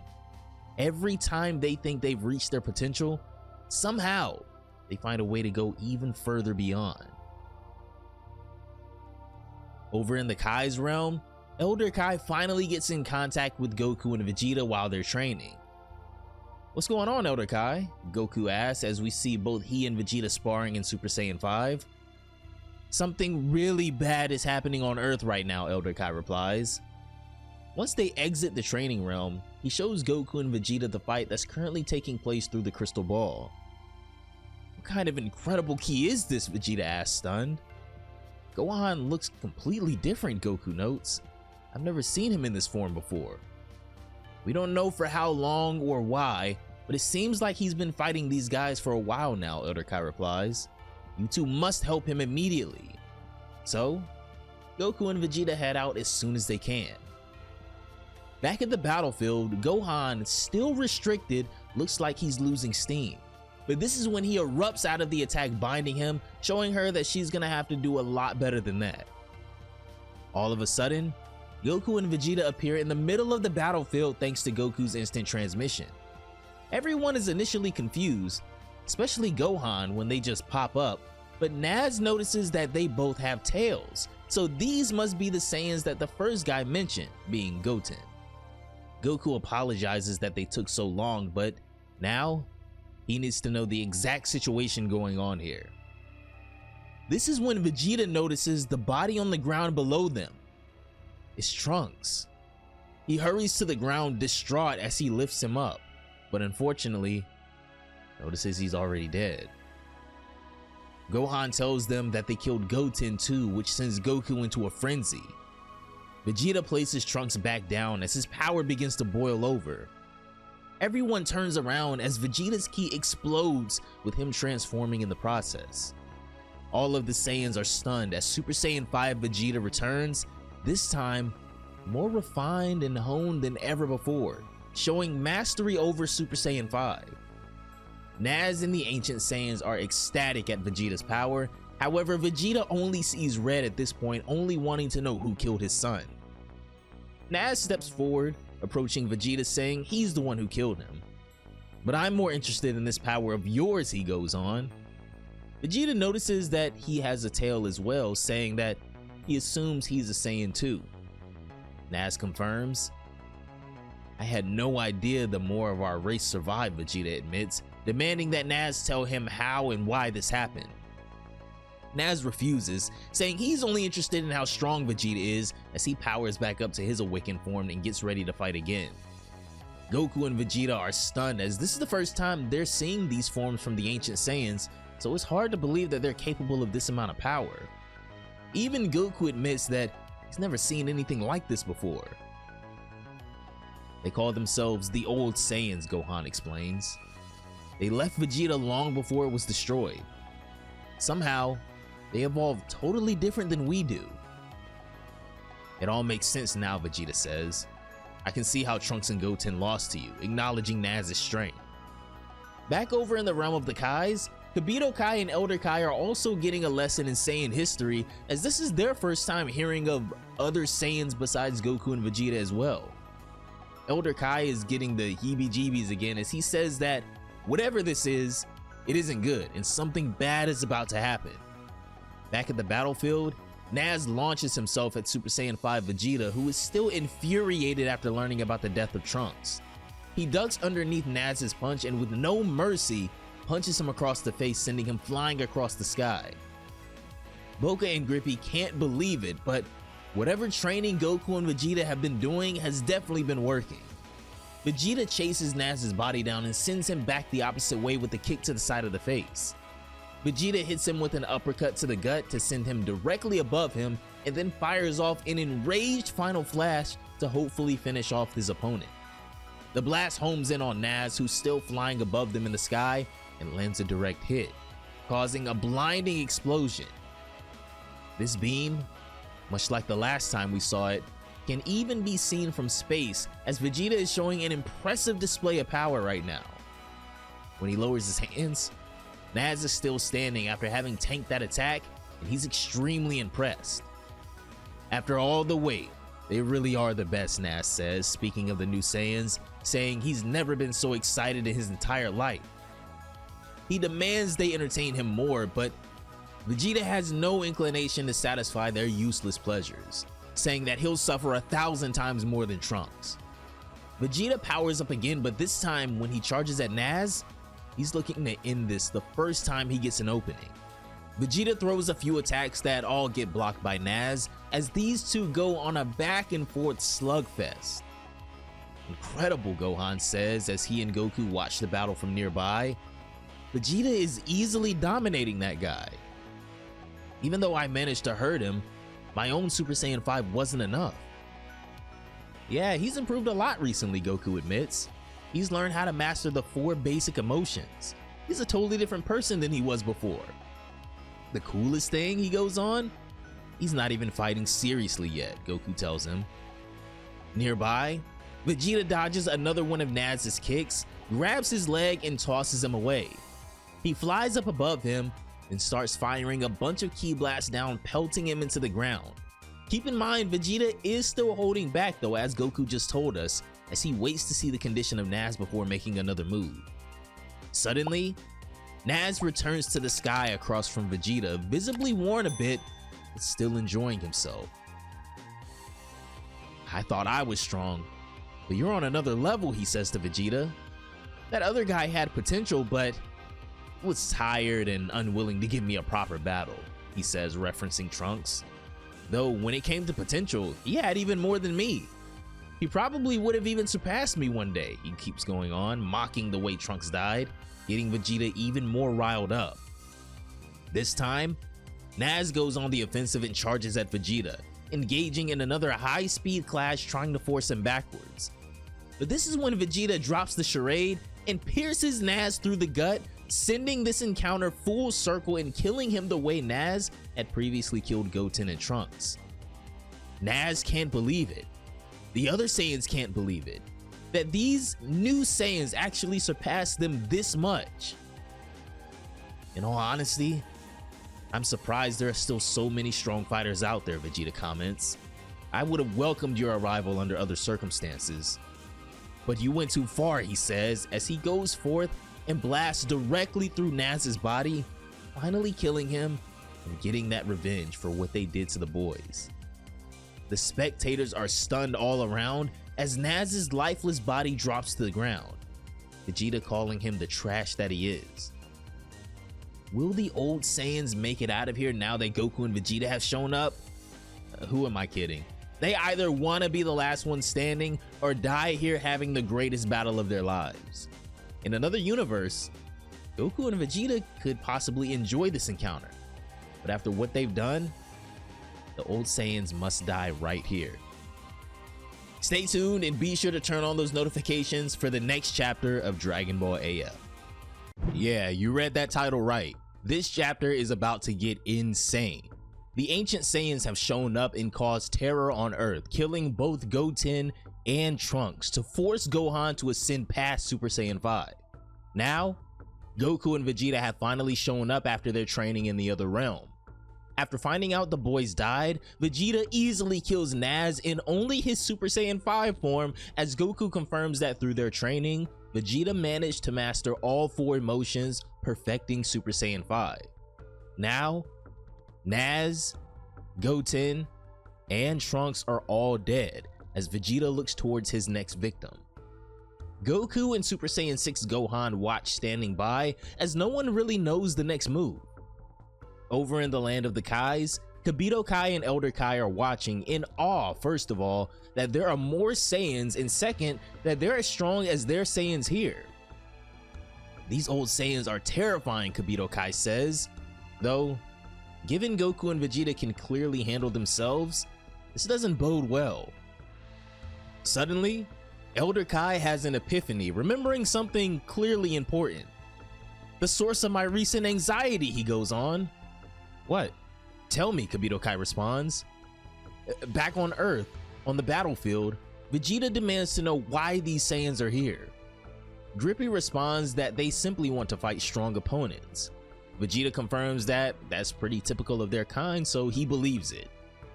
I also came here to find a strong man to fulfill another purpose, she goes on. What's that, you say? Vegeta asks. She responds that soon, he will be here. The legendary Super Saiyan. Goku, Vegeta, and the Kais all gasp, shocked with Vegeta asking, legendary Super Saiyan? That's right, she replies. I explained to those two who died that you guys don't turn into actual Super Saiyans. The moon on this planet will soon emit a light that only shines once every 1,000 years. Apparently, by bathing in that light, those who are deemed worthy will awaken into the legendary Super Saiyan. Our true purpose is to fight such a warrior. So it turns out what we thought was a Super Saiyan is totally wrong, Goku comments. You're saying there could still be Saiyans even stronger than us? We could settle this right now, but that would be a waste, Grippy replies. We don't know who might become a real Super Saiyan. So why don't we call a temporary truce, she says. It would be a shame if everyone died before someone was chosen as the legendary Saiyan, right? So, the legendary Super Saiyan, Elder Kai says, still spectating and listening in. Huh. So it may be true after all. I heard tales of a legendary Super Saiyan long ago. You mean to say that you've seen this legendary Super Saiyan before, Kibito Kai asks? No way, Elder Kai replies. I've never actually seen one. Just heard some stories is all. It was told to me that half the galaxy was on the brink of disaster due to this legendary warrior. Half the galaxy? How have I never heard of such a monster, Kibito Kai wonders. It gets even worse, Elder Kai goes on. Young Kaioshin, it wasn't just one of these monsters, but many. Or so the understanding was at the time. Moving from one star system to another, the death toll was likely in the hundreds of billions. In just a matter of days, we realized that life forms from nearly half the stars in the galaxy had been slaughtered. To cause such devastation in this short amount of time, they must have been able to utilize instant teleportation like Goku. These were formidable planets home to powerful warriors, but all were slain regardless of their strength. After the bloodshed, he goes on, we set out to catalog the destruction. And you know what we found? The one who eradicated not just that first world, but all of them was, as you guessed it, but a single Saiyan. Unbelievable one person, causing half the galaxy to crumble to pieces. That incident must have sparked the legends that still linger to this day, Elder Kai goes on. And so began the legend of the Super Saiyan. Does this mean that is that creature who is about to show up on Earth, Kibito Kai asks? Yeah, it would appear so. They pause, look at each other, and then Kibito Kai comes up with an idea. If it's Earth's moon that's the problem, why not just destroy it, he asks. Elder Kai actually thinks this is a good idea, as he says they need to tell Goku and the others. Oh, and by the way, Grippy cuts in as if she had heard them speaking on this from planets away. Trying to destroy the moon would be pointless. Well, now they both look stumped. Because of this unique event, she goes on, the moon has enormous pent-up energy. Any devastating impact would release the energy and destroy your planet along with a few others in this system. Besides, we wouldn't want to prematurely end our fun, would we? Assuming everything you're saying is true, Vegeta says, there isn't an actual reason we need to wait to fight you. Well, I guess not technically, she says, but you can't be serious. You're a Saiyan too, aren't you? Does the chance to fight someone strong not excite you? It's not that I'm uninterested, he answers. I just have more important matters at hand. Let me guess. Family or something, she says. That's right, Vegeta replies. There was a time when brutality and conquest meant everything to me. But after I came to this planet, I realized there were things much more important. You've already lost me with your silly philosophy, she states. You're thinking way too deep. Family? The real deal is the thrill of the fight, the grit in your teeth, the fire in your soul. That's what makes life worth living. As much as I'd like to get my hands on you right now, I can't resist the urge of grappling with the legendary Super Saiyan, she tells him. However, Vegeta doesn't care, saying that they're gonna finish this right now. He doesn't care about their legends. Grippy eerily tells him that he doesn't seem to understand the situation that they're in. You're definitely misunderstanding one big detail. And what's that? Vegeta asks. The legendary Super Saiyan? It might be one of us, or it might be one of you. Who knows? It might be all three of you, and neither of us. Maybe no legendary Super Saiyan will appear at all, and this whole thing turns out to be a lie, she wonders. Waiting around might not lead to anything at all. All the more reason to end this now, Vegeta says. I want to agree, she declares, but we simply have to have a go at the legendary Super Saiyan. It's the opportunity of a lifetime. The very dream of the old Saiyans everywhere. Even if there's the slightest chance the legendary Super Saiyan is you, I don't want to kill you before knowing for certain. Then, all of a sudden, she and Boca flee the battlefield at full speed to the shock of Vegeta and the others. They ran. However, Vegeta says to not bother trying to chase them. They'll be back soon enough. For now, let's regroup and figure out what we can. He powers back down to base form along with Gohan and tells him to tell them everything that he knows. And so, with Elder Kai and Kibito Kai listening in as well, Gohan goes on to tell them how the Saiyans suddenly showed up and ran into Goten and Trunks first, defeated them, the ascensions they experienced near death, and so on. That brings us to the current state of things. I see, Vegeta remarks. Looks like there was trouble brewing in places we didn't even know about. That's correct, Gohan states. Their way of thinking is so hard to grasp. I don't think they have emotions like us. That's not the strange part, Vegeta replies. Earthlings are soft-hearted to begin with. Saiyans are a warrior race. It's in our nature to be interested in battle only. To those guys, Kakarot and I are the weird ones. It's our fault Goten and Trunks are dead, Goku says. We would have just been around.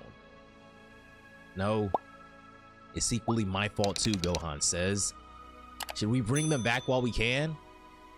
No, Vegeta says. Let's wait until the threat is eliminated first. Those guys could still cause much more devastation.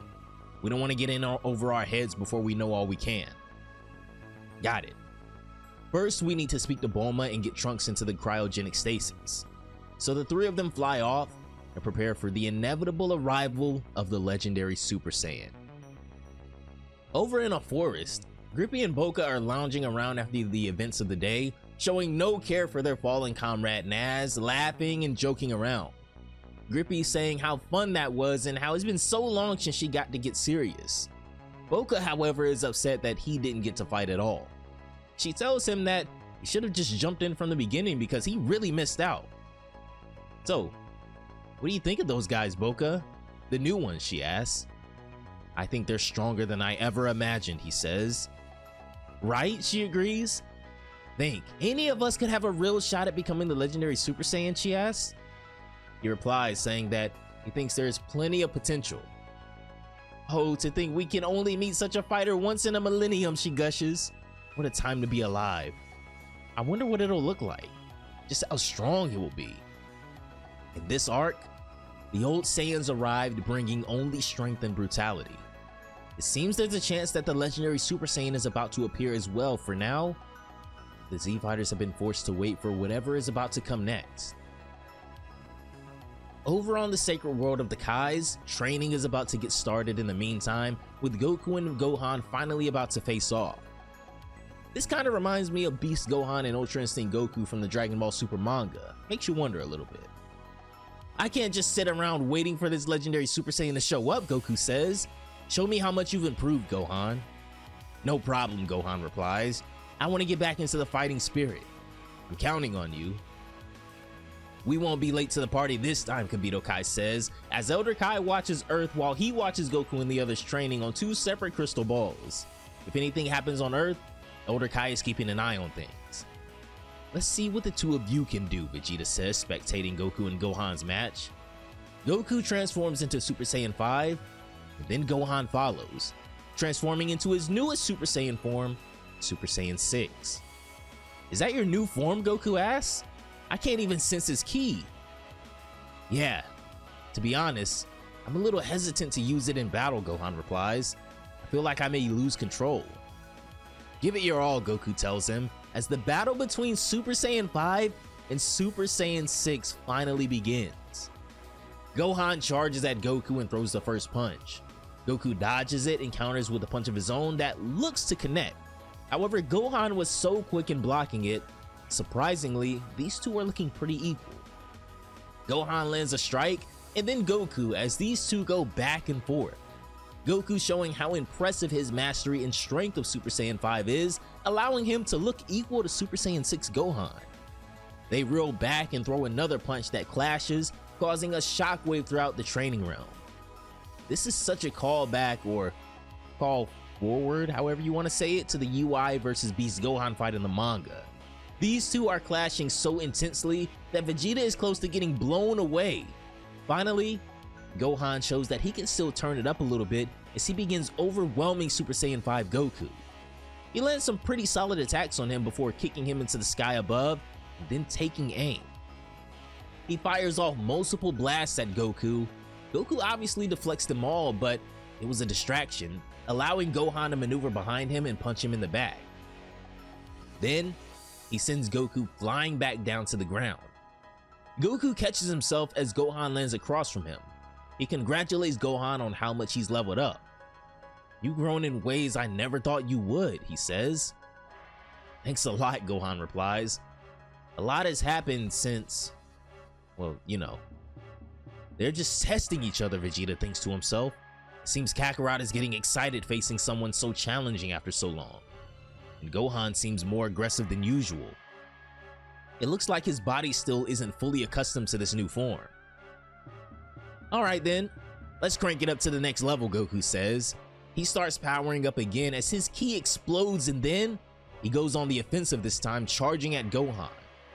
The two clash elbows as Gohan is finally being pushed back a bit after this increase in power. However, Goku isn't done here. His power keeps rising before he headbutts Gohan in the forehead and then kicks him into the air above them. He takes aim, and while Gohan descends back down to the ground, starts charging a Kamehameha. Gohan responds by charging one as well, as Goku smirks, knowing this next clash is about to be pretty epic. They both launch their attacks simultaneously as they roar across the battlefield before colliding in the center and causing a massive explosion. Vegeta can't believe it, and that these two still have more to give is insane. It's been a while since I got this amped up, Goku admits, with Gohan thinking to himself that he'd expect nothing less and that his dad truly is unstoppable. Goku ramps up the output, forcing Gohan to respond by putting everything he has into it as well. Suddenly, the attacks explode and a cloud of smoke erupts from their struggle. They're both extremely impressed with one another, even if there isn't a true victor yet. Even Vegeta admits how impressive it is that Goku is in his Super Saiyan 5 form while Gohan is in Super Saiyan 6, and even so, they're neck and neck. Wow, this fight is getting me all pumped up, Goku says. Gohan responds by saying that even though he's an entire form ahead of him, he kind of expected it would still be evenly matched anyway. However, this is when Goku admits that he hasn't even gotten serious yet. Yes, he's been holding back in Super Saiyan 5, even against Super Saiyan 6 Gohan. Even with this form, Goku and Vegeta show a level of strength and mastery that can never go unnoticed. In the next chapter of Dragon Ball AF, Super Saiyan 5 Goku is about to show us just how far the gap is between him and everyone else, even Super Saiyan 6 Gohan.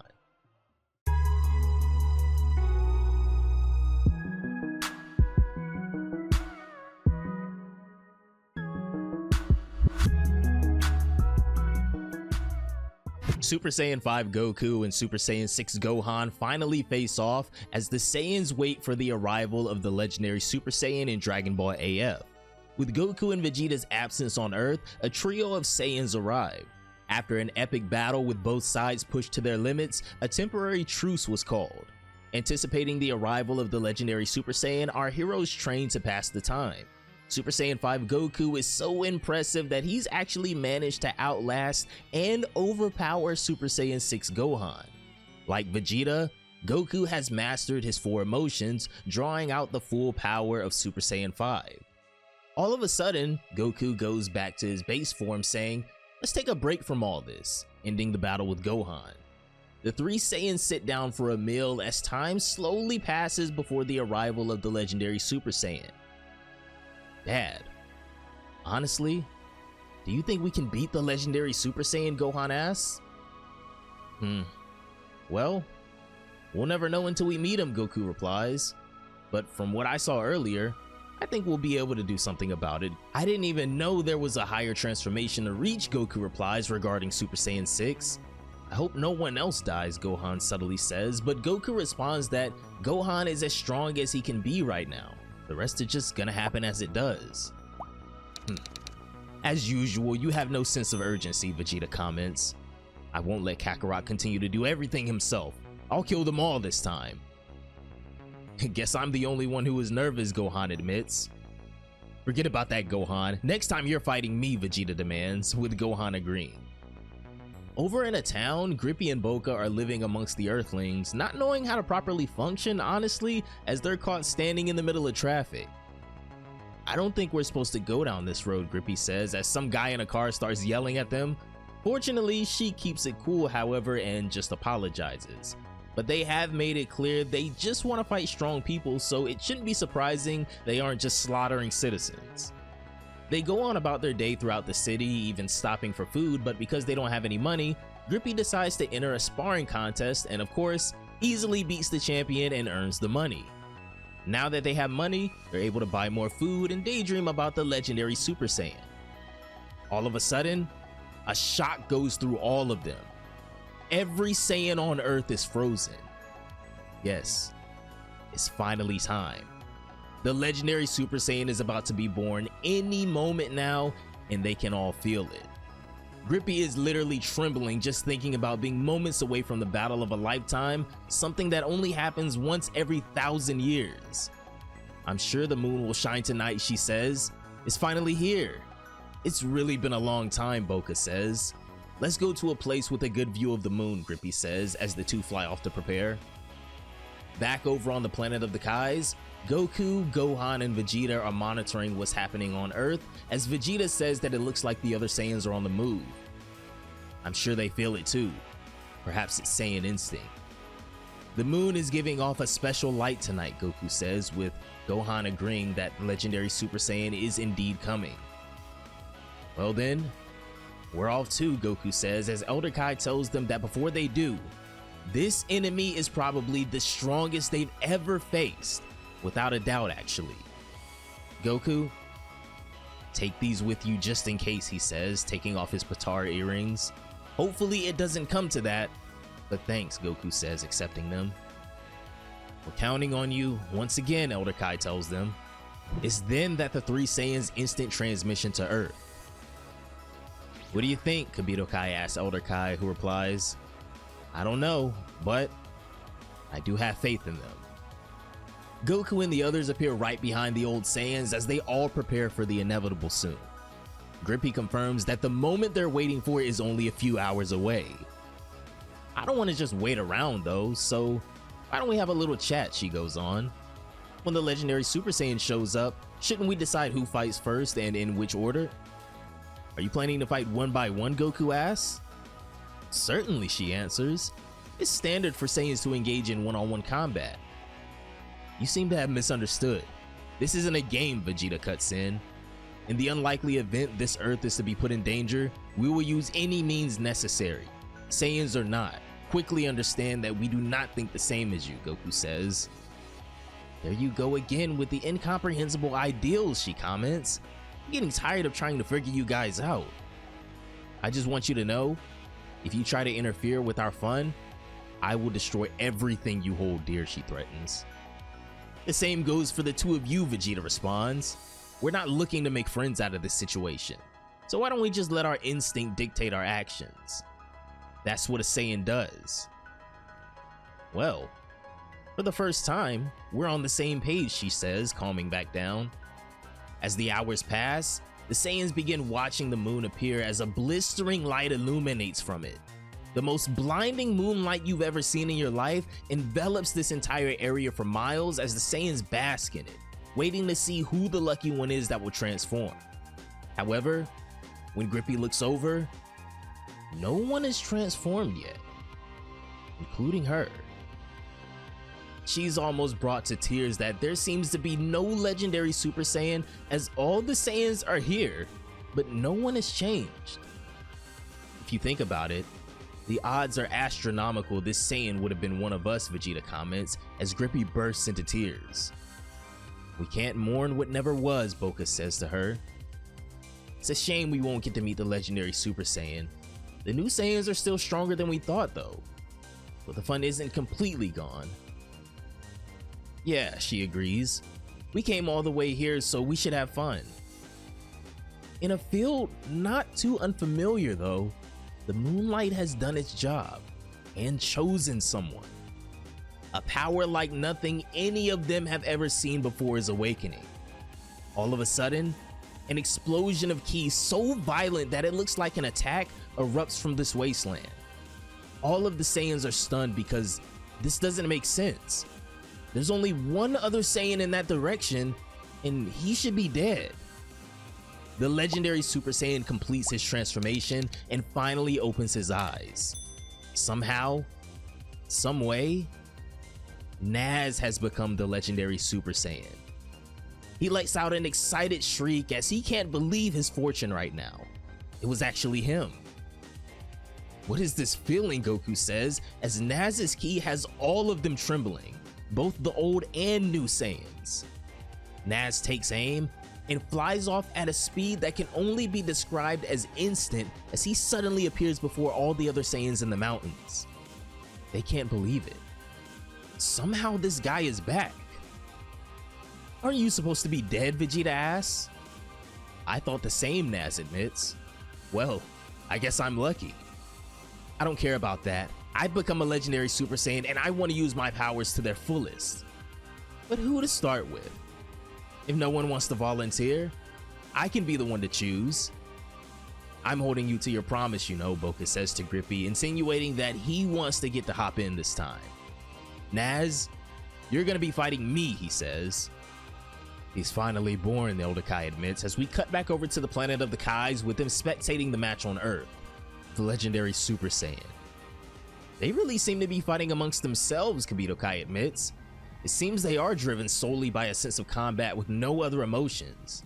Maybe we'll get lucky and these old Saiyans will destroy themselves, he hopes. I don't think it will go that well, Elder Kai admits. I can feel there's more to this than only the surface. It's been a while since our last tussle, Naz says to Boca, back on Earth. I've never beaten you before, so this time I'll get my revenge. Dad, should we just stand here and let them fight, Gohan asks? Let's just wait and see for a second. Boca prepares to attack Naz as he powers up and transforms into a form that resembles Super Saiyan 4 as well. Boca lets his power explode as Naz gets ready to finally cut loose with this new power of his. Goku tells Gohan and Vegeta that they need to get out of there, so they fly away to continue watching the battle but stay safe. Boca charges at Naz and throws a punch but misses. However, the power of his single punch creates an enormous crater in the ground, collapsing the landscape around them. Naz appears behind him though, but by the time Boca turns around and tries to fire a blast, Naz extends his hand and engulfs Boca in his attack with an even bigger blast of his own. Naz's attack causes a huge explosion that blows the Z Fighters away, but Boca tanks it and responds by finally landing a punch on the legendary Super Saiyan, sending him flying backwards.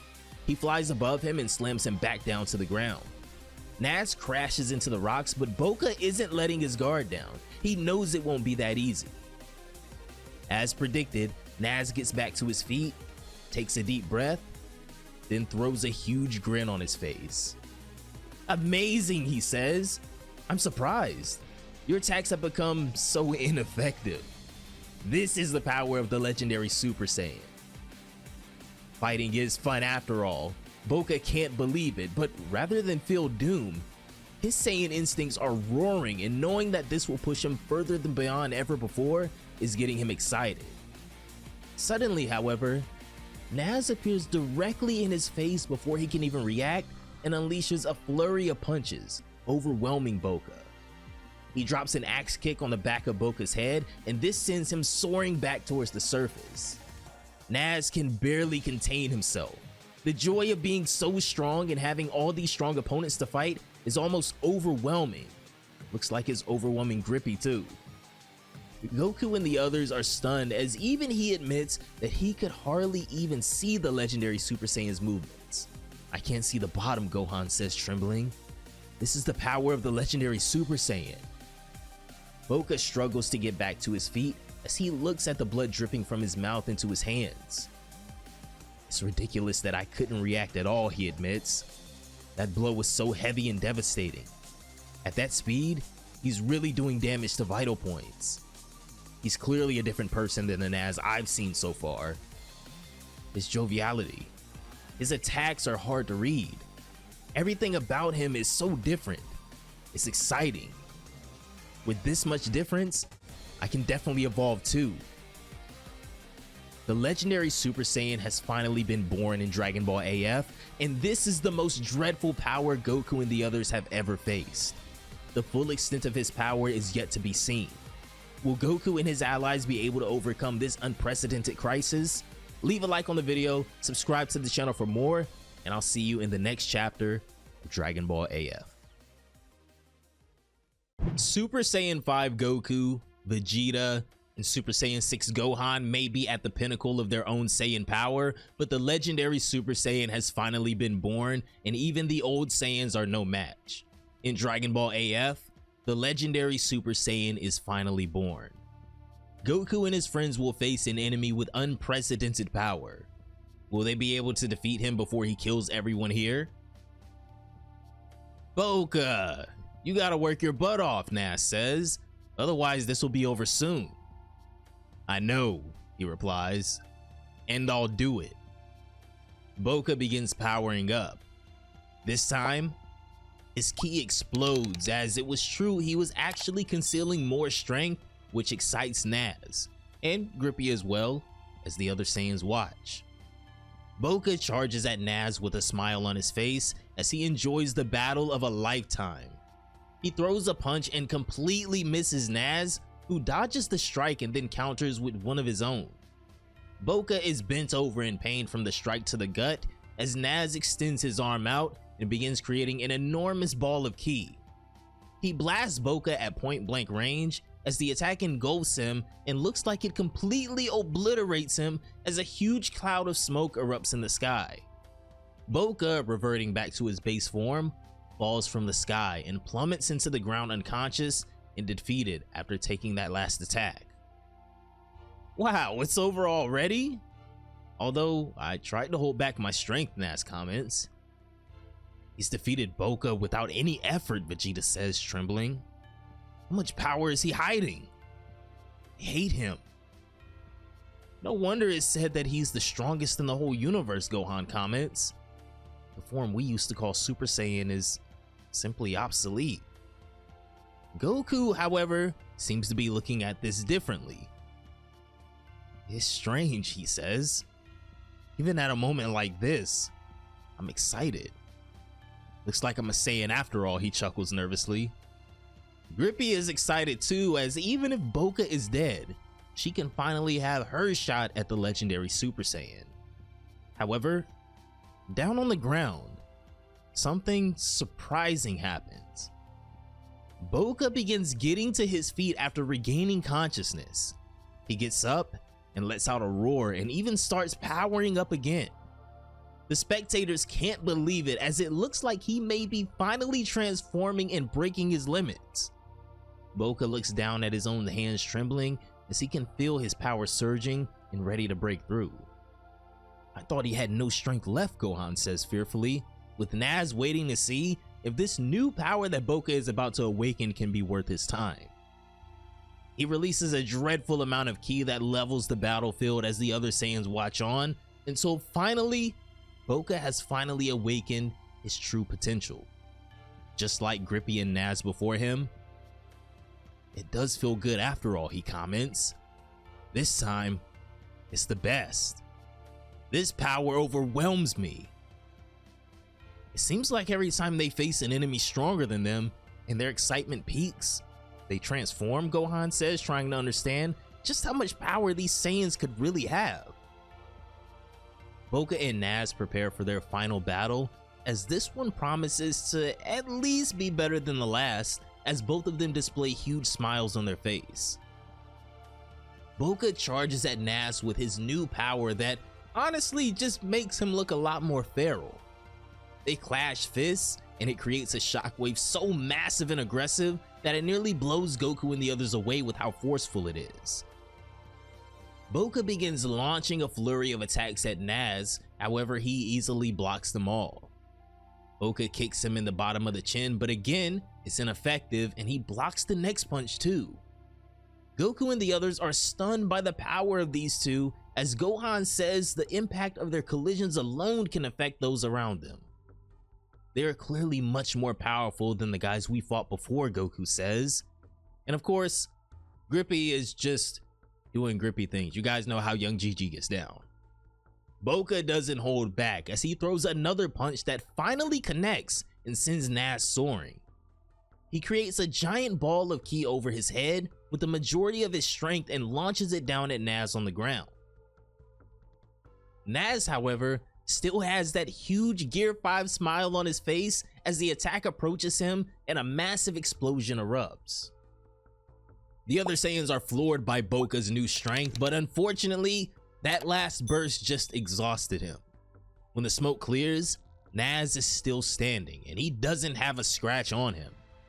Boca's strongest attack, powerless. Naz looks down at his own hands, impressed with his strength, as he says that it seems that his body has gotten used to his new power. Boca realizes even with his new strength, there's nothing he can do. Boca, not even your best attack could do any harm to me, Naz tells him. This transformation makes me very resilient. Even I'm surprised. I think I understand now why you didn't become the legendary Super Saiyan, he says. Even though you were more powerful than me, you didn't kill me.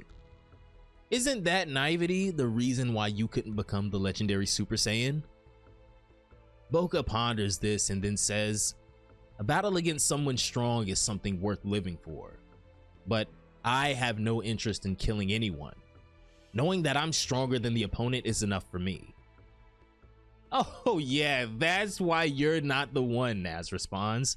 If you're a Saiyan, you have to know that there's only one thing more important than combat. And that's blood, he says with a sinister grin. Boca, acknowledging that Naz will never change, seems like he's apparently always been a bloodthirsty Saiyan. Naz begs him not to die too fast as something changes drastically all of a sudden. Naz finally decides to display a glimpse of his true terrifying power as the legendary Super Saiyan and releases an absurd amount of ki. His aura becomes so monstrous that it illuminates half of the globe and it shines like a giant meteor collision from space. Boca, Grippy, and our Z fighters are all blown away by Naz's power that's causing worldwide earthquakes, trembling society. When Naz finishes, him simply powering up has destroyed the landscape for miles on end, making the battlefield a destroyed wasteland. He charges at Boca at a speed so devastating, he looks like he's glitching through the air, and before Boca can even process having to react, Naz tears through him like a stuffed animal, completely shredding his arm off in one go. Everyone on the battlefield is stunned at what just happened. His speed, power, and bloodthirst are unreal now. Boca never stood a chance. Naz lands and holds up Boca's arm as some sort of trophy as the Saiyan shrieks in pain behind him. He takes his arm and pours the blood from it directly into his mouth, similarly to how he treated Goten and Trunks after mortally wounding them as well. Even with your new form, I'm still far from serious fighting, Naz tells Boca as the terrifying reality finally sets in for everyone. They have no chance as they are. Apparently, this is your limit, he says. We've known each other for a long time, but it's time to say goodbye. You have any last words? He asks his old friend. Boca responds saying, I think you're right. I'm not the one because selfishness is a necessary quality for the legendary Super Saiyan. Naz asks, what does he mean? Boca responds that, to be honest, he didn't like it when he saw Naz enjoying killing his enemies.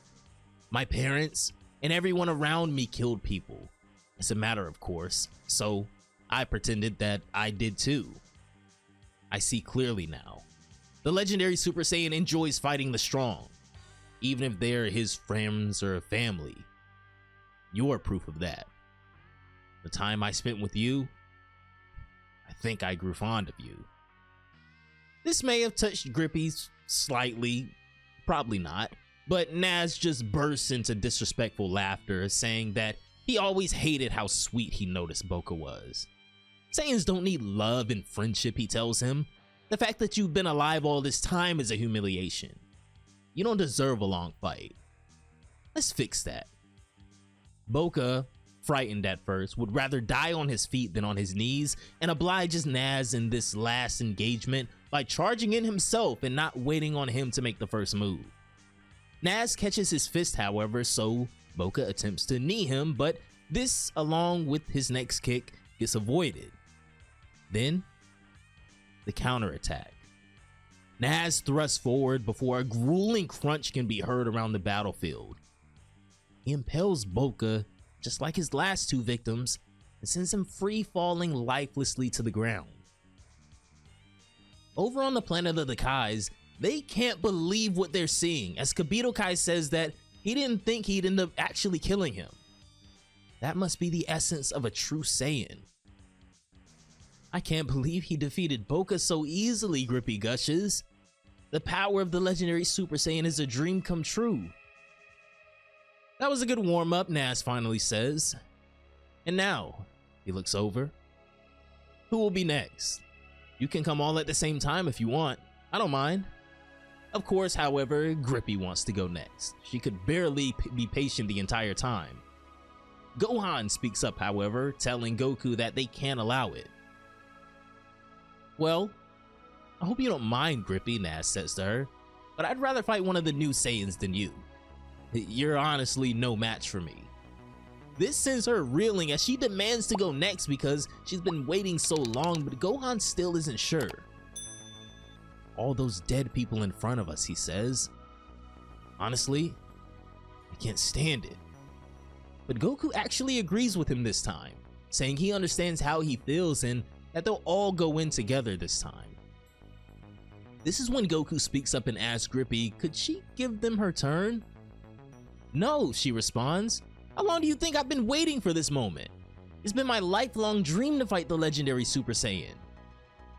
Goku actually does understand though, saying that he knows how she feels and then comes up with another plan altogether.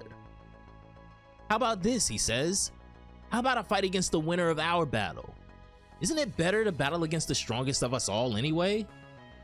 Looks like he's actually managing to trick her, as she thinks about it and then says, it does kind of make sense to fight the strongest. Besides, I don't think the legendary Super Saiyan can lose in battle. And you want to fight us too, right? Goku asks Naz, who agrees, and then, in one of the dopest shots in the entire manga, Goku, Vegeta, and Gohan all power up to Super Saiyan 5 and 6 respectively. Now, Naz is even more excited as this is the moment he's been waiting for as well, testing the power of the legendary Super Saiyan against the new Saiyans. The real fight starts now. It's about to begin, Kibito Kai says, as everyone watches on anxiously. Come on, let's get started, Goku says. The most important battle they've ever fought is about to begin for Goku, Gohan, and Vegeta, as all the training they've done for the past nearly 30 chapters of Dragon Ball AF has culminated into this moment. Will everyone make it out alive? Will anyone make it out alive? And do they even have a chance of defeating the legendary Super Saiyan? Leave a like on the video, subscribe to the channel for more Dragon Ball content. I'll see you all in the next one.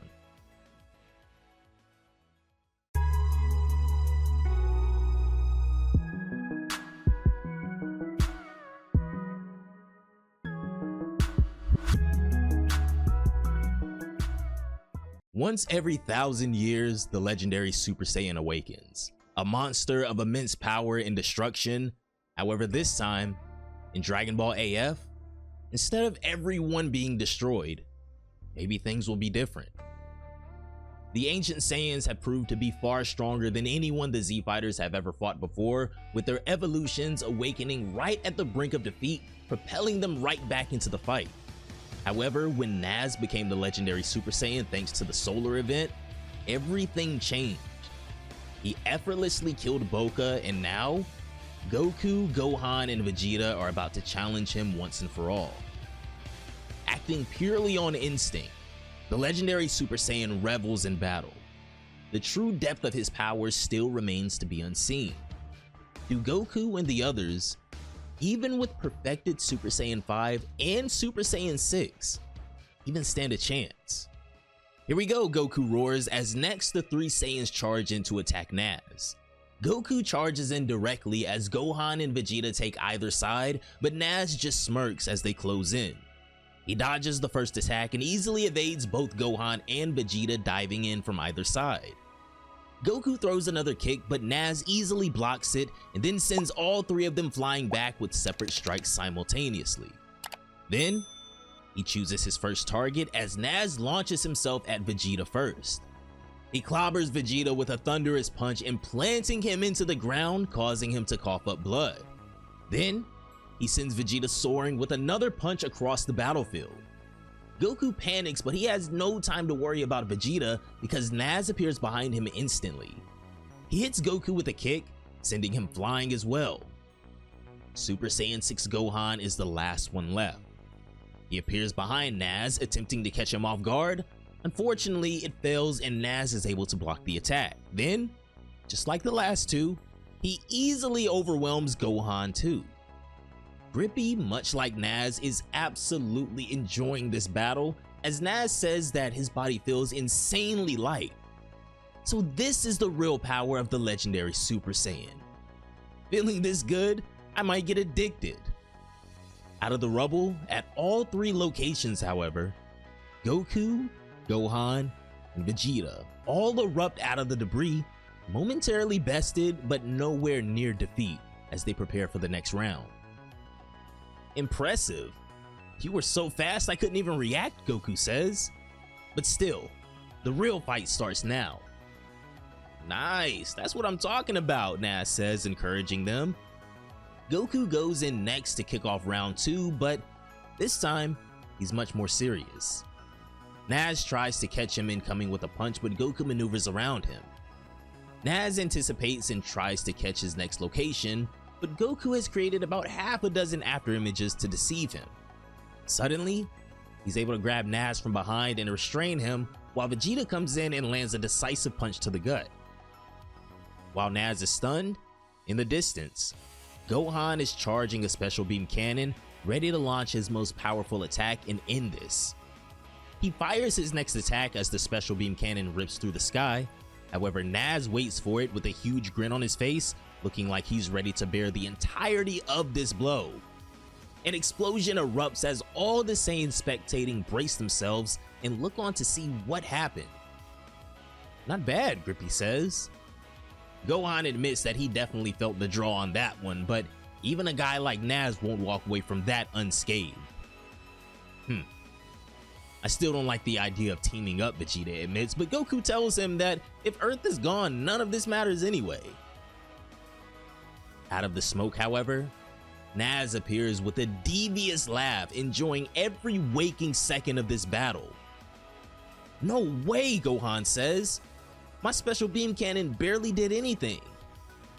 Nah, that was a solid hit, you know, Naz responds.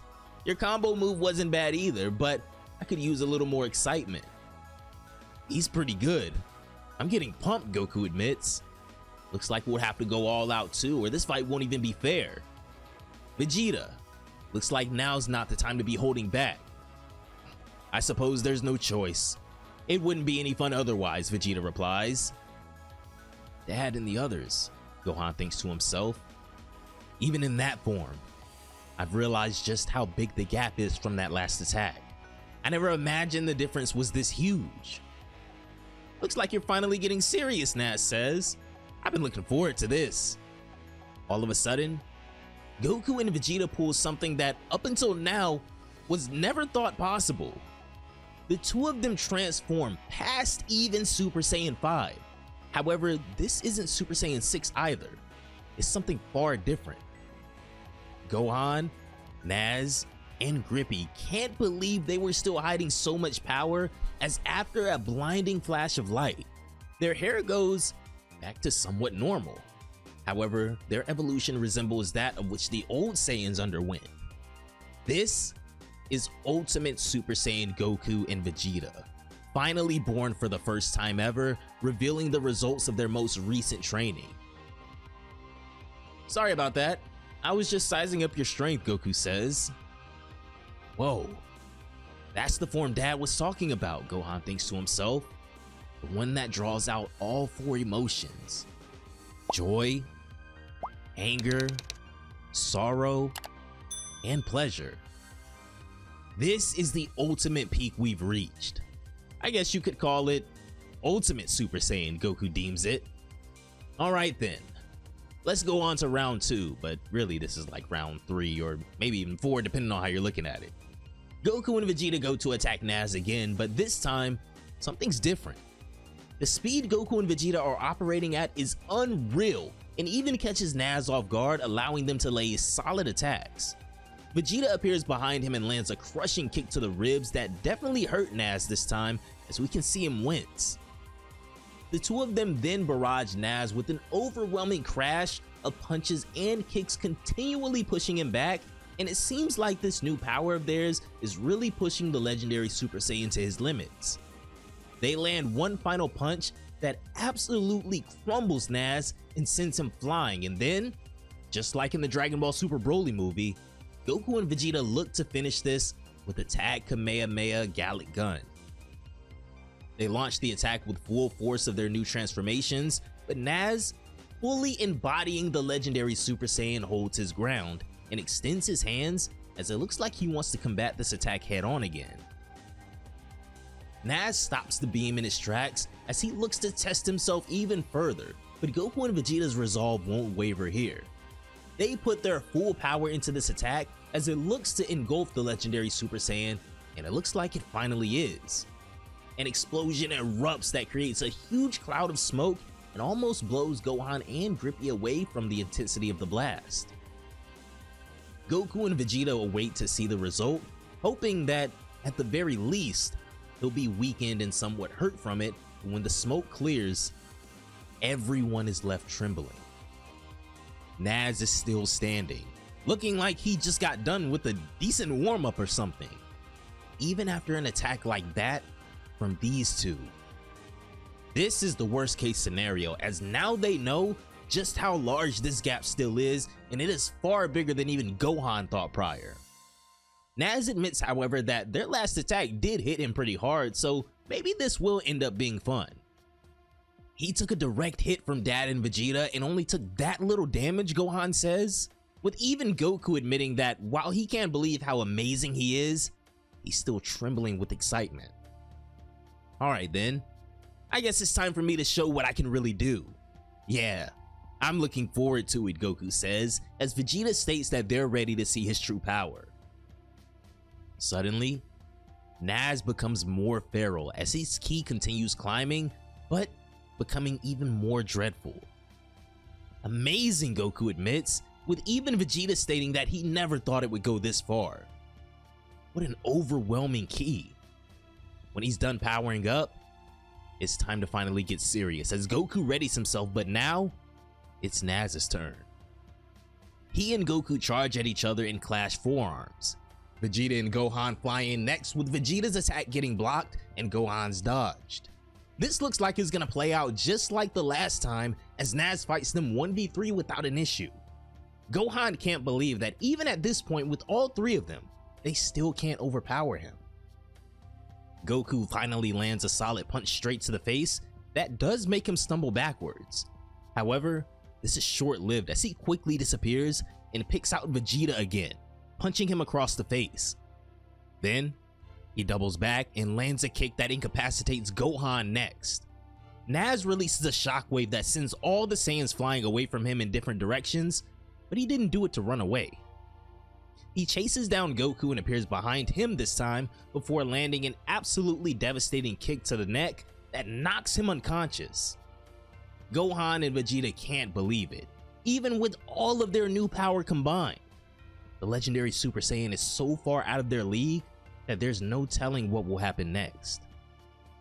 If Goku's out of the fight, how can they possibly win this when the three of them together at full power were less than ineffective? The legendary Super Saiyan wielding overwhelming power. Could it be that even Goku and the others' newest evolutions still can't reach Naz? Find out next time in the shocking conclusion of Young Gigi's Dragon Ball AF.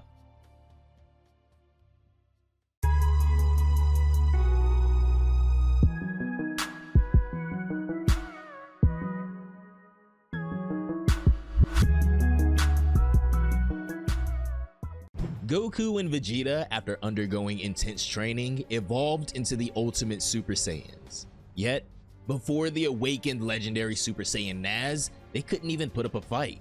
Not to mention alongside Super Saiyan 6 Gohan. Against Naz, whose power surpassed anything before, can Goku and the others possibly win? This is Young Gigi's Dragon Ball AF. The finale, at least for right now, is here. I really hope you guys have been enjoying this story, and shout out to the comments for letting me know we had so much more to cover, but without further ado, let's hop right in.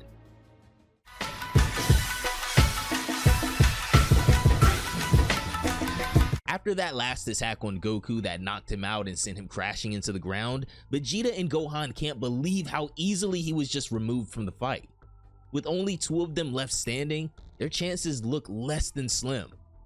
Vegeta becomes enraged, showing a lot of endearment towards Goku, telling Naz how dare he do that to Kakarot, and charges directly at the legendary Super Saiyan. Vegeta connects a punch to the gut, but ever since Naz opted to get a little more serious with them, it's been no use and now seems no different. He's enjoying this. Vegeta's attack explodes at point blank range, however, nothing happens. Come to think of it, Naz says with that huge grin on his face, that attack back then, it felt amazing. But this one just now, I didn't feel anything. Is this your limit?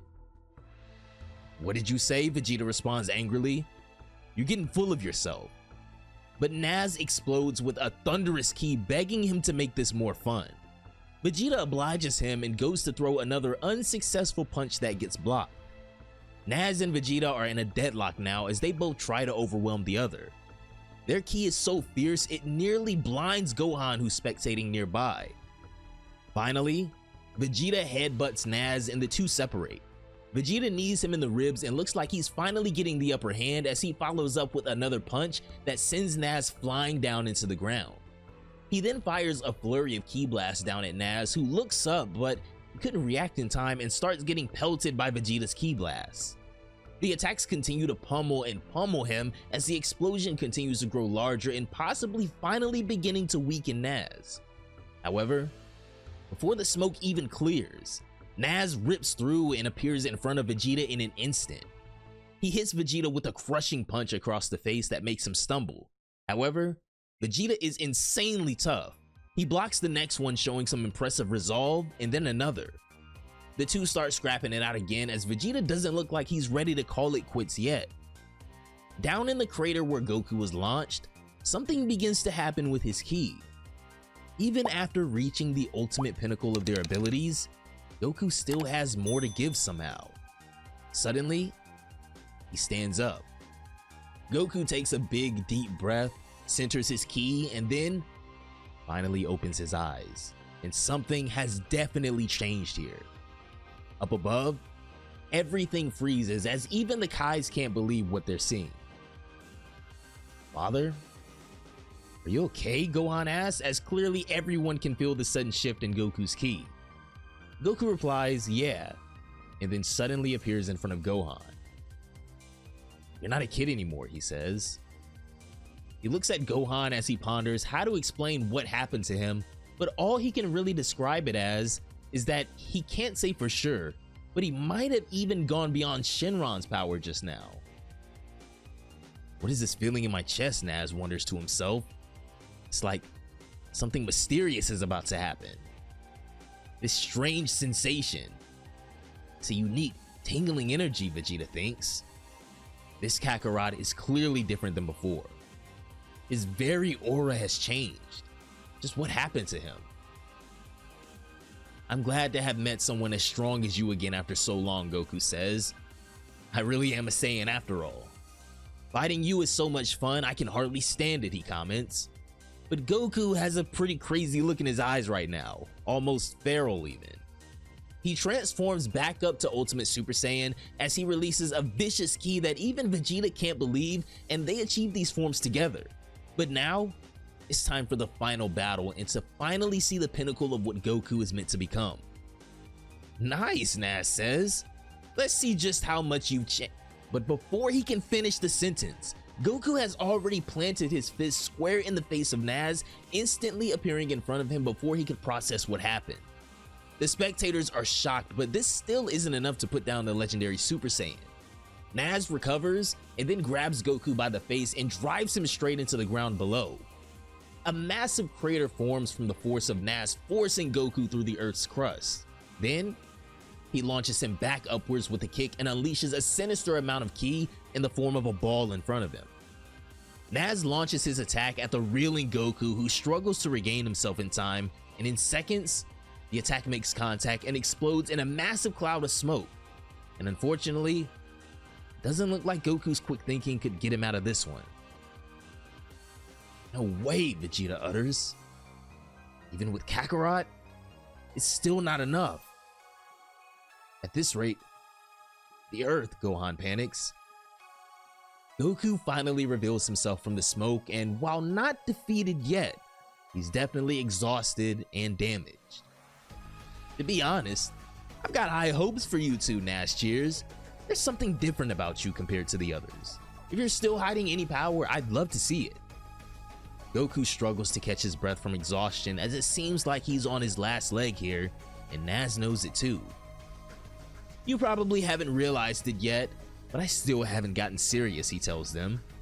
Right now, 50% of my full power is more than enough for the likes of you. Vegeta and Gohan are stunned. Only 50% of his power? That's impossible. If that's true, then in my current state, there's no way I can win, Goku admits.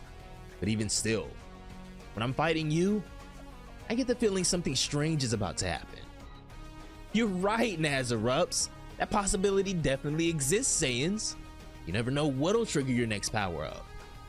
I'm counting on your boundless potential, he tells them. There's no way we can win one-on-one, Gohan says. We'll have to use everything we've got, together. Still, after all the training I've done, to think someone could surpass even us, Vegeta seethes to himself. It really pisses me off. Whether what you said is true or not, Vegeta yells, it doesn't change what we have to do. All that matters is blasting you into pieces. That's the spirit. Vegeta charges in first to attack Naz, followed by both Gohan and Goku, as the three of them refuse to give up even in the face of guaranteed defeat. The legendary Super Saiyan is far stronger and far more dangerous than they ever imagined. And he's only using half of his power against the very best that they have to offer, all at the same time even. Come on, what's wrong? Naz asked sarcastically. With attacks like that, there's no way you can beat me. None of their hits are even landing on him anymore, and then suddenly, Naz turns the tables on them and starts attacking again instead of dodging, and punches Gohan in the gut. In his weakened state, this was Gohan's last attempt, as Naz can tell that he's no longer of any use in this battle and blasts him away. Gohan gets sent flying into a wasteland nearby, where he falls to the ground back in his base form and unconscious. Looks like it's your turn now, Naz says, pointing to Vegeta, who warns him not to mock him. The two of them start exchanging attacks again before Goku jumps into the mix as well. Naz effortlessly blocks all of their attacks simultaneously before sending Vegeta flying away with another devastating punch, and then doing the same to Goku, kicking him in the top of the head. Before they can recover though, Naz appears above them, saying that maybe he'll turn it up just a little. He starts creating another massive attack overhead, demanding that they show him that they can surpass their limits. He creates a giant ball of energy that they can barely stand to combat, as Naz's power just wears down on them slowly, and even he says that he's gonna keep cranking it up. He outputs an insane amount of power and easily overwhelms the two of them with his attack again, just punishing Goku and Vegeta at this point.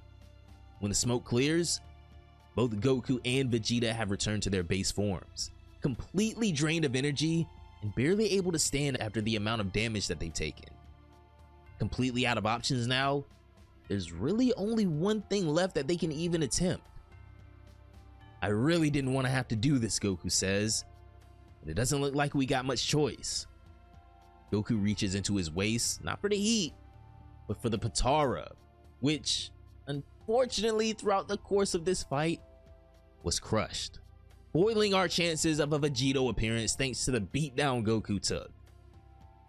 Looks like we've got no choice but to fuse, right, Vegeta? Goku tells him. But with the Potara broken, there's only one other way to get it done. Now's not the time to be stubborn either just because you hate the dance, Vegeta, Goku says. Fortunately for Vegeta, this is the only way they'll even have a chance of surviving this, much less beating Naz. So he sucks it up and just concedes to doing the dance. Naz watches on curiously, hoping it's not another bluff, as Goku and Vegeta perform the fusion dance as a last-ditch effort to get back in this fight somehow after multiple crushing defeats. And when they're done, to the absolute shock of Naz and Grippy, after a flash of blinding light, finally, Gogeta has officially been born in Dragon Ball AF.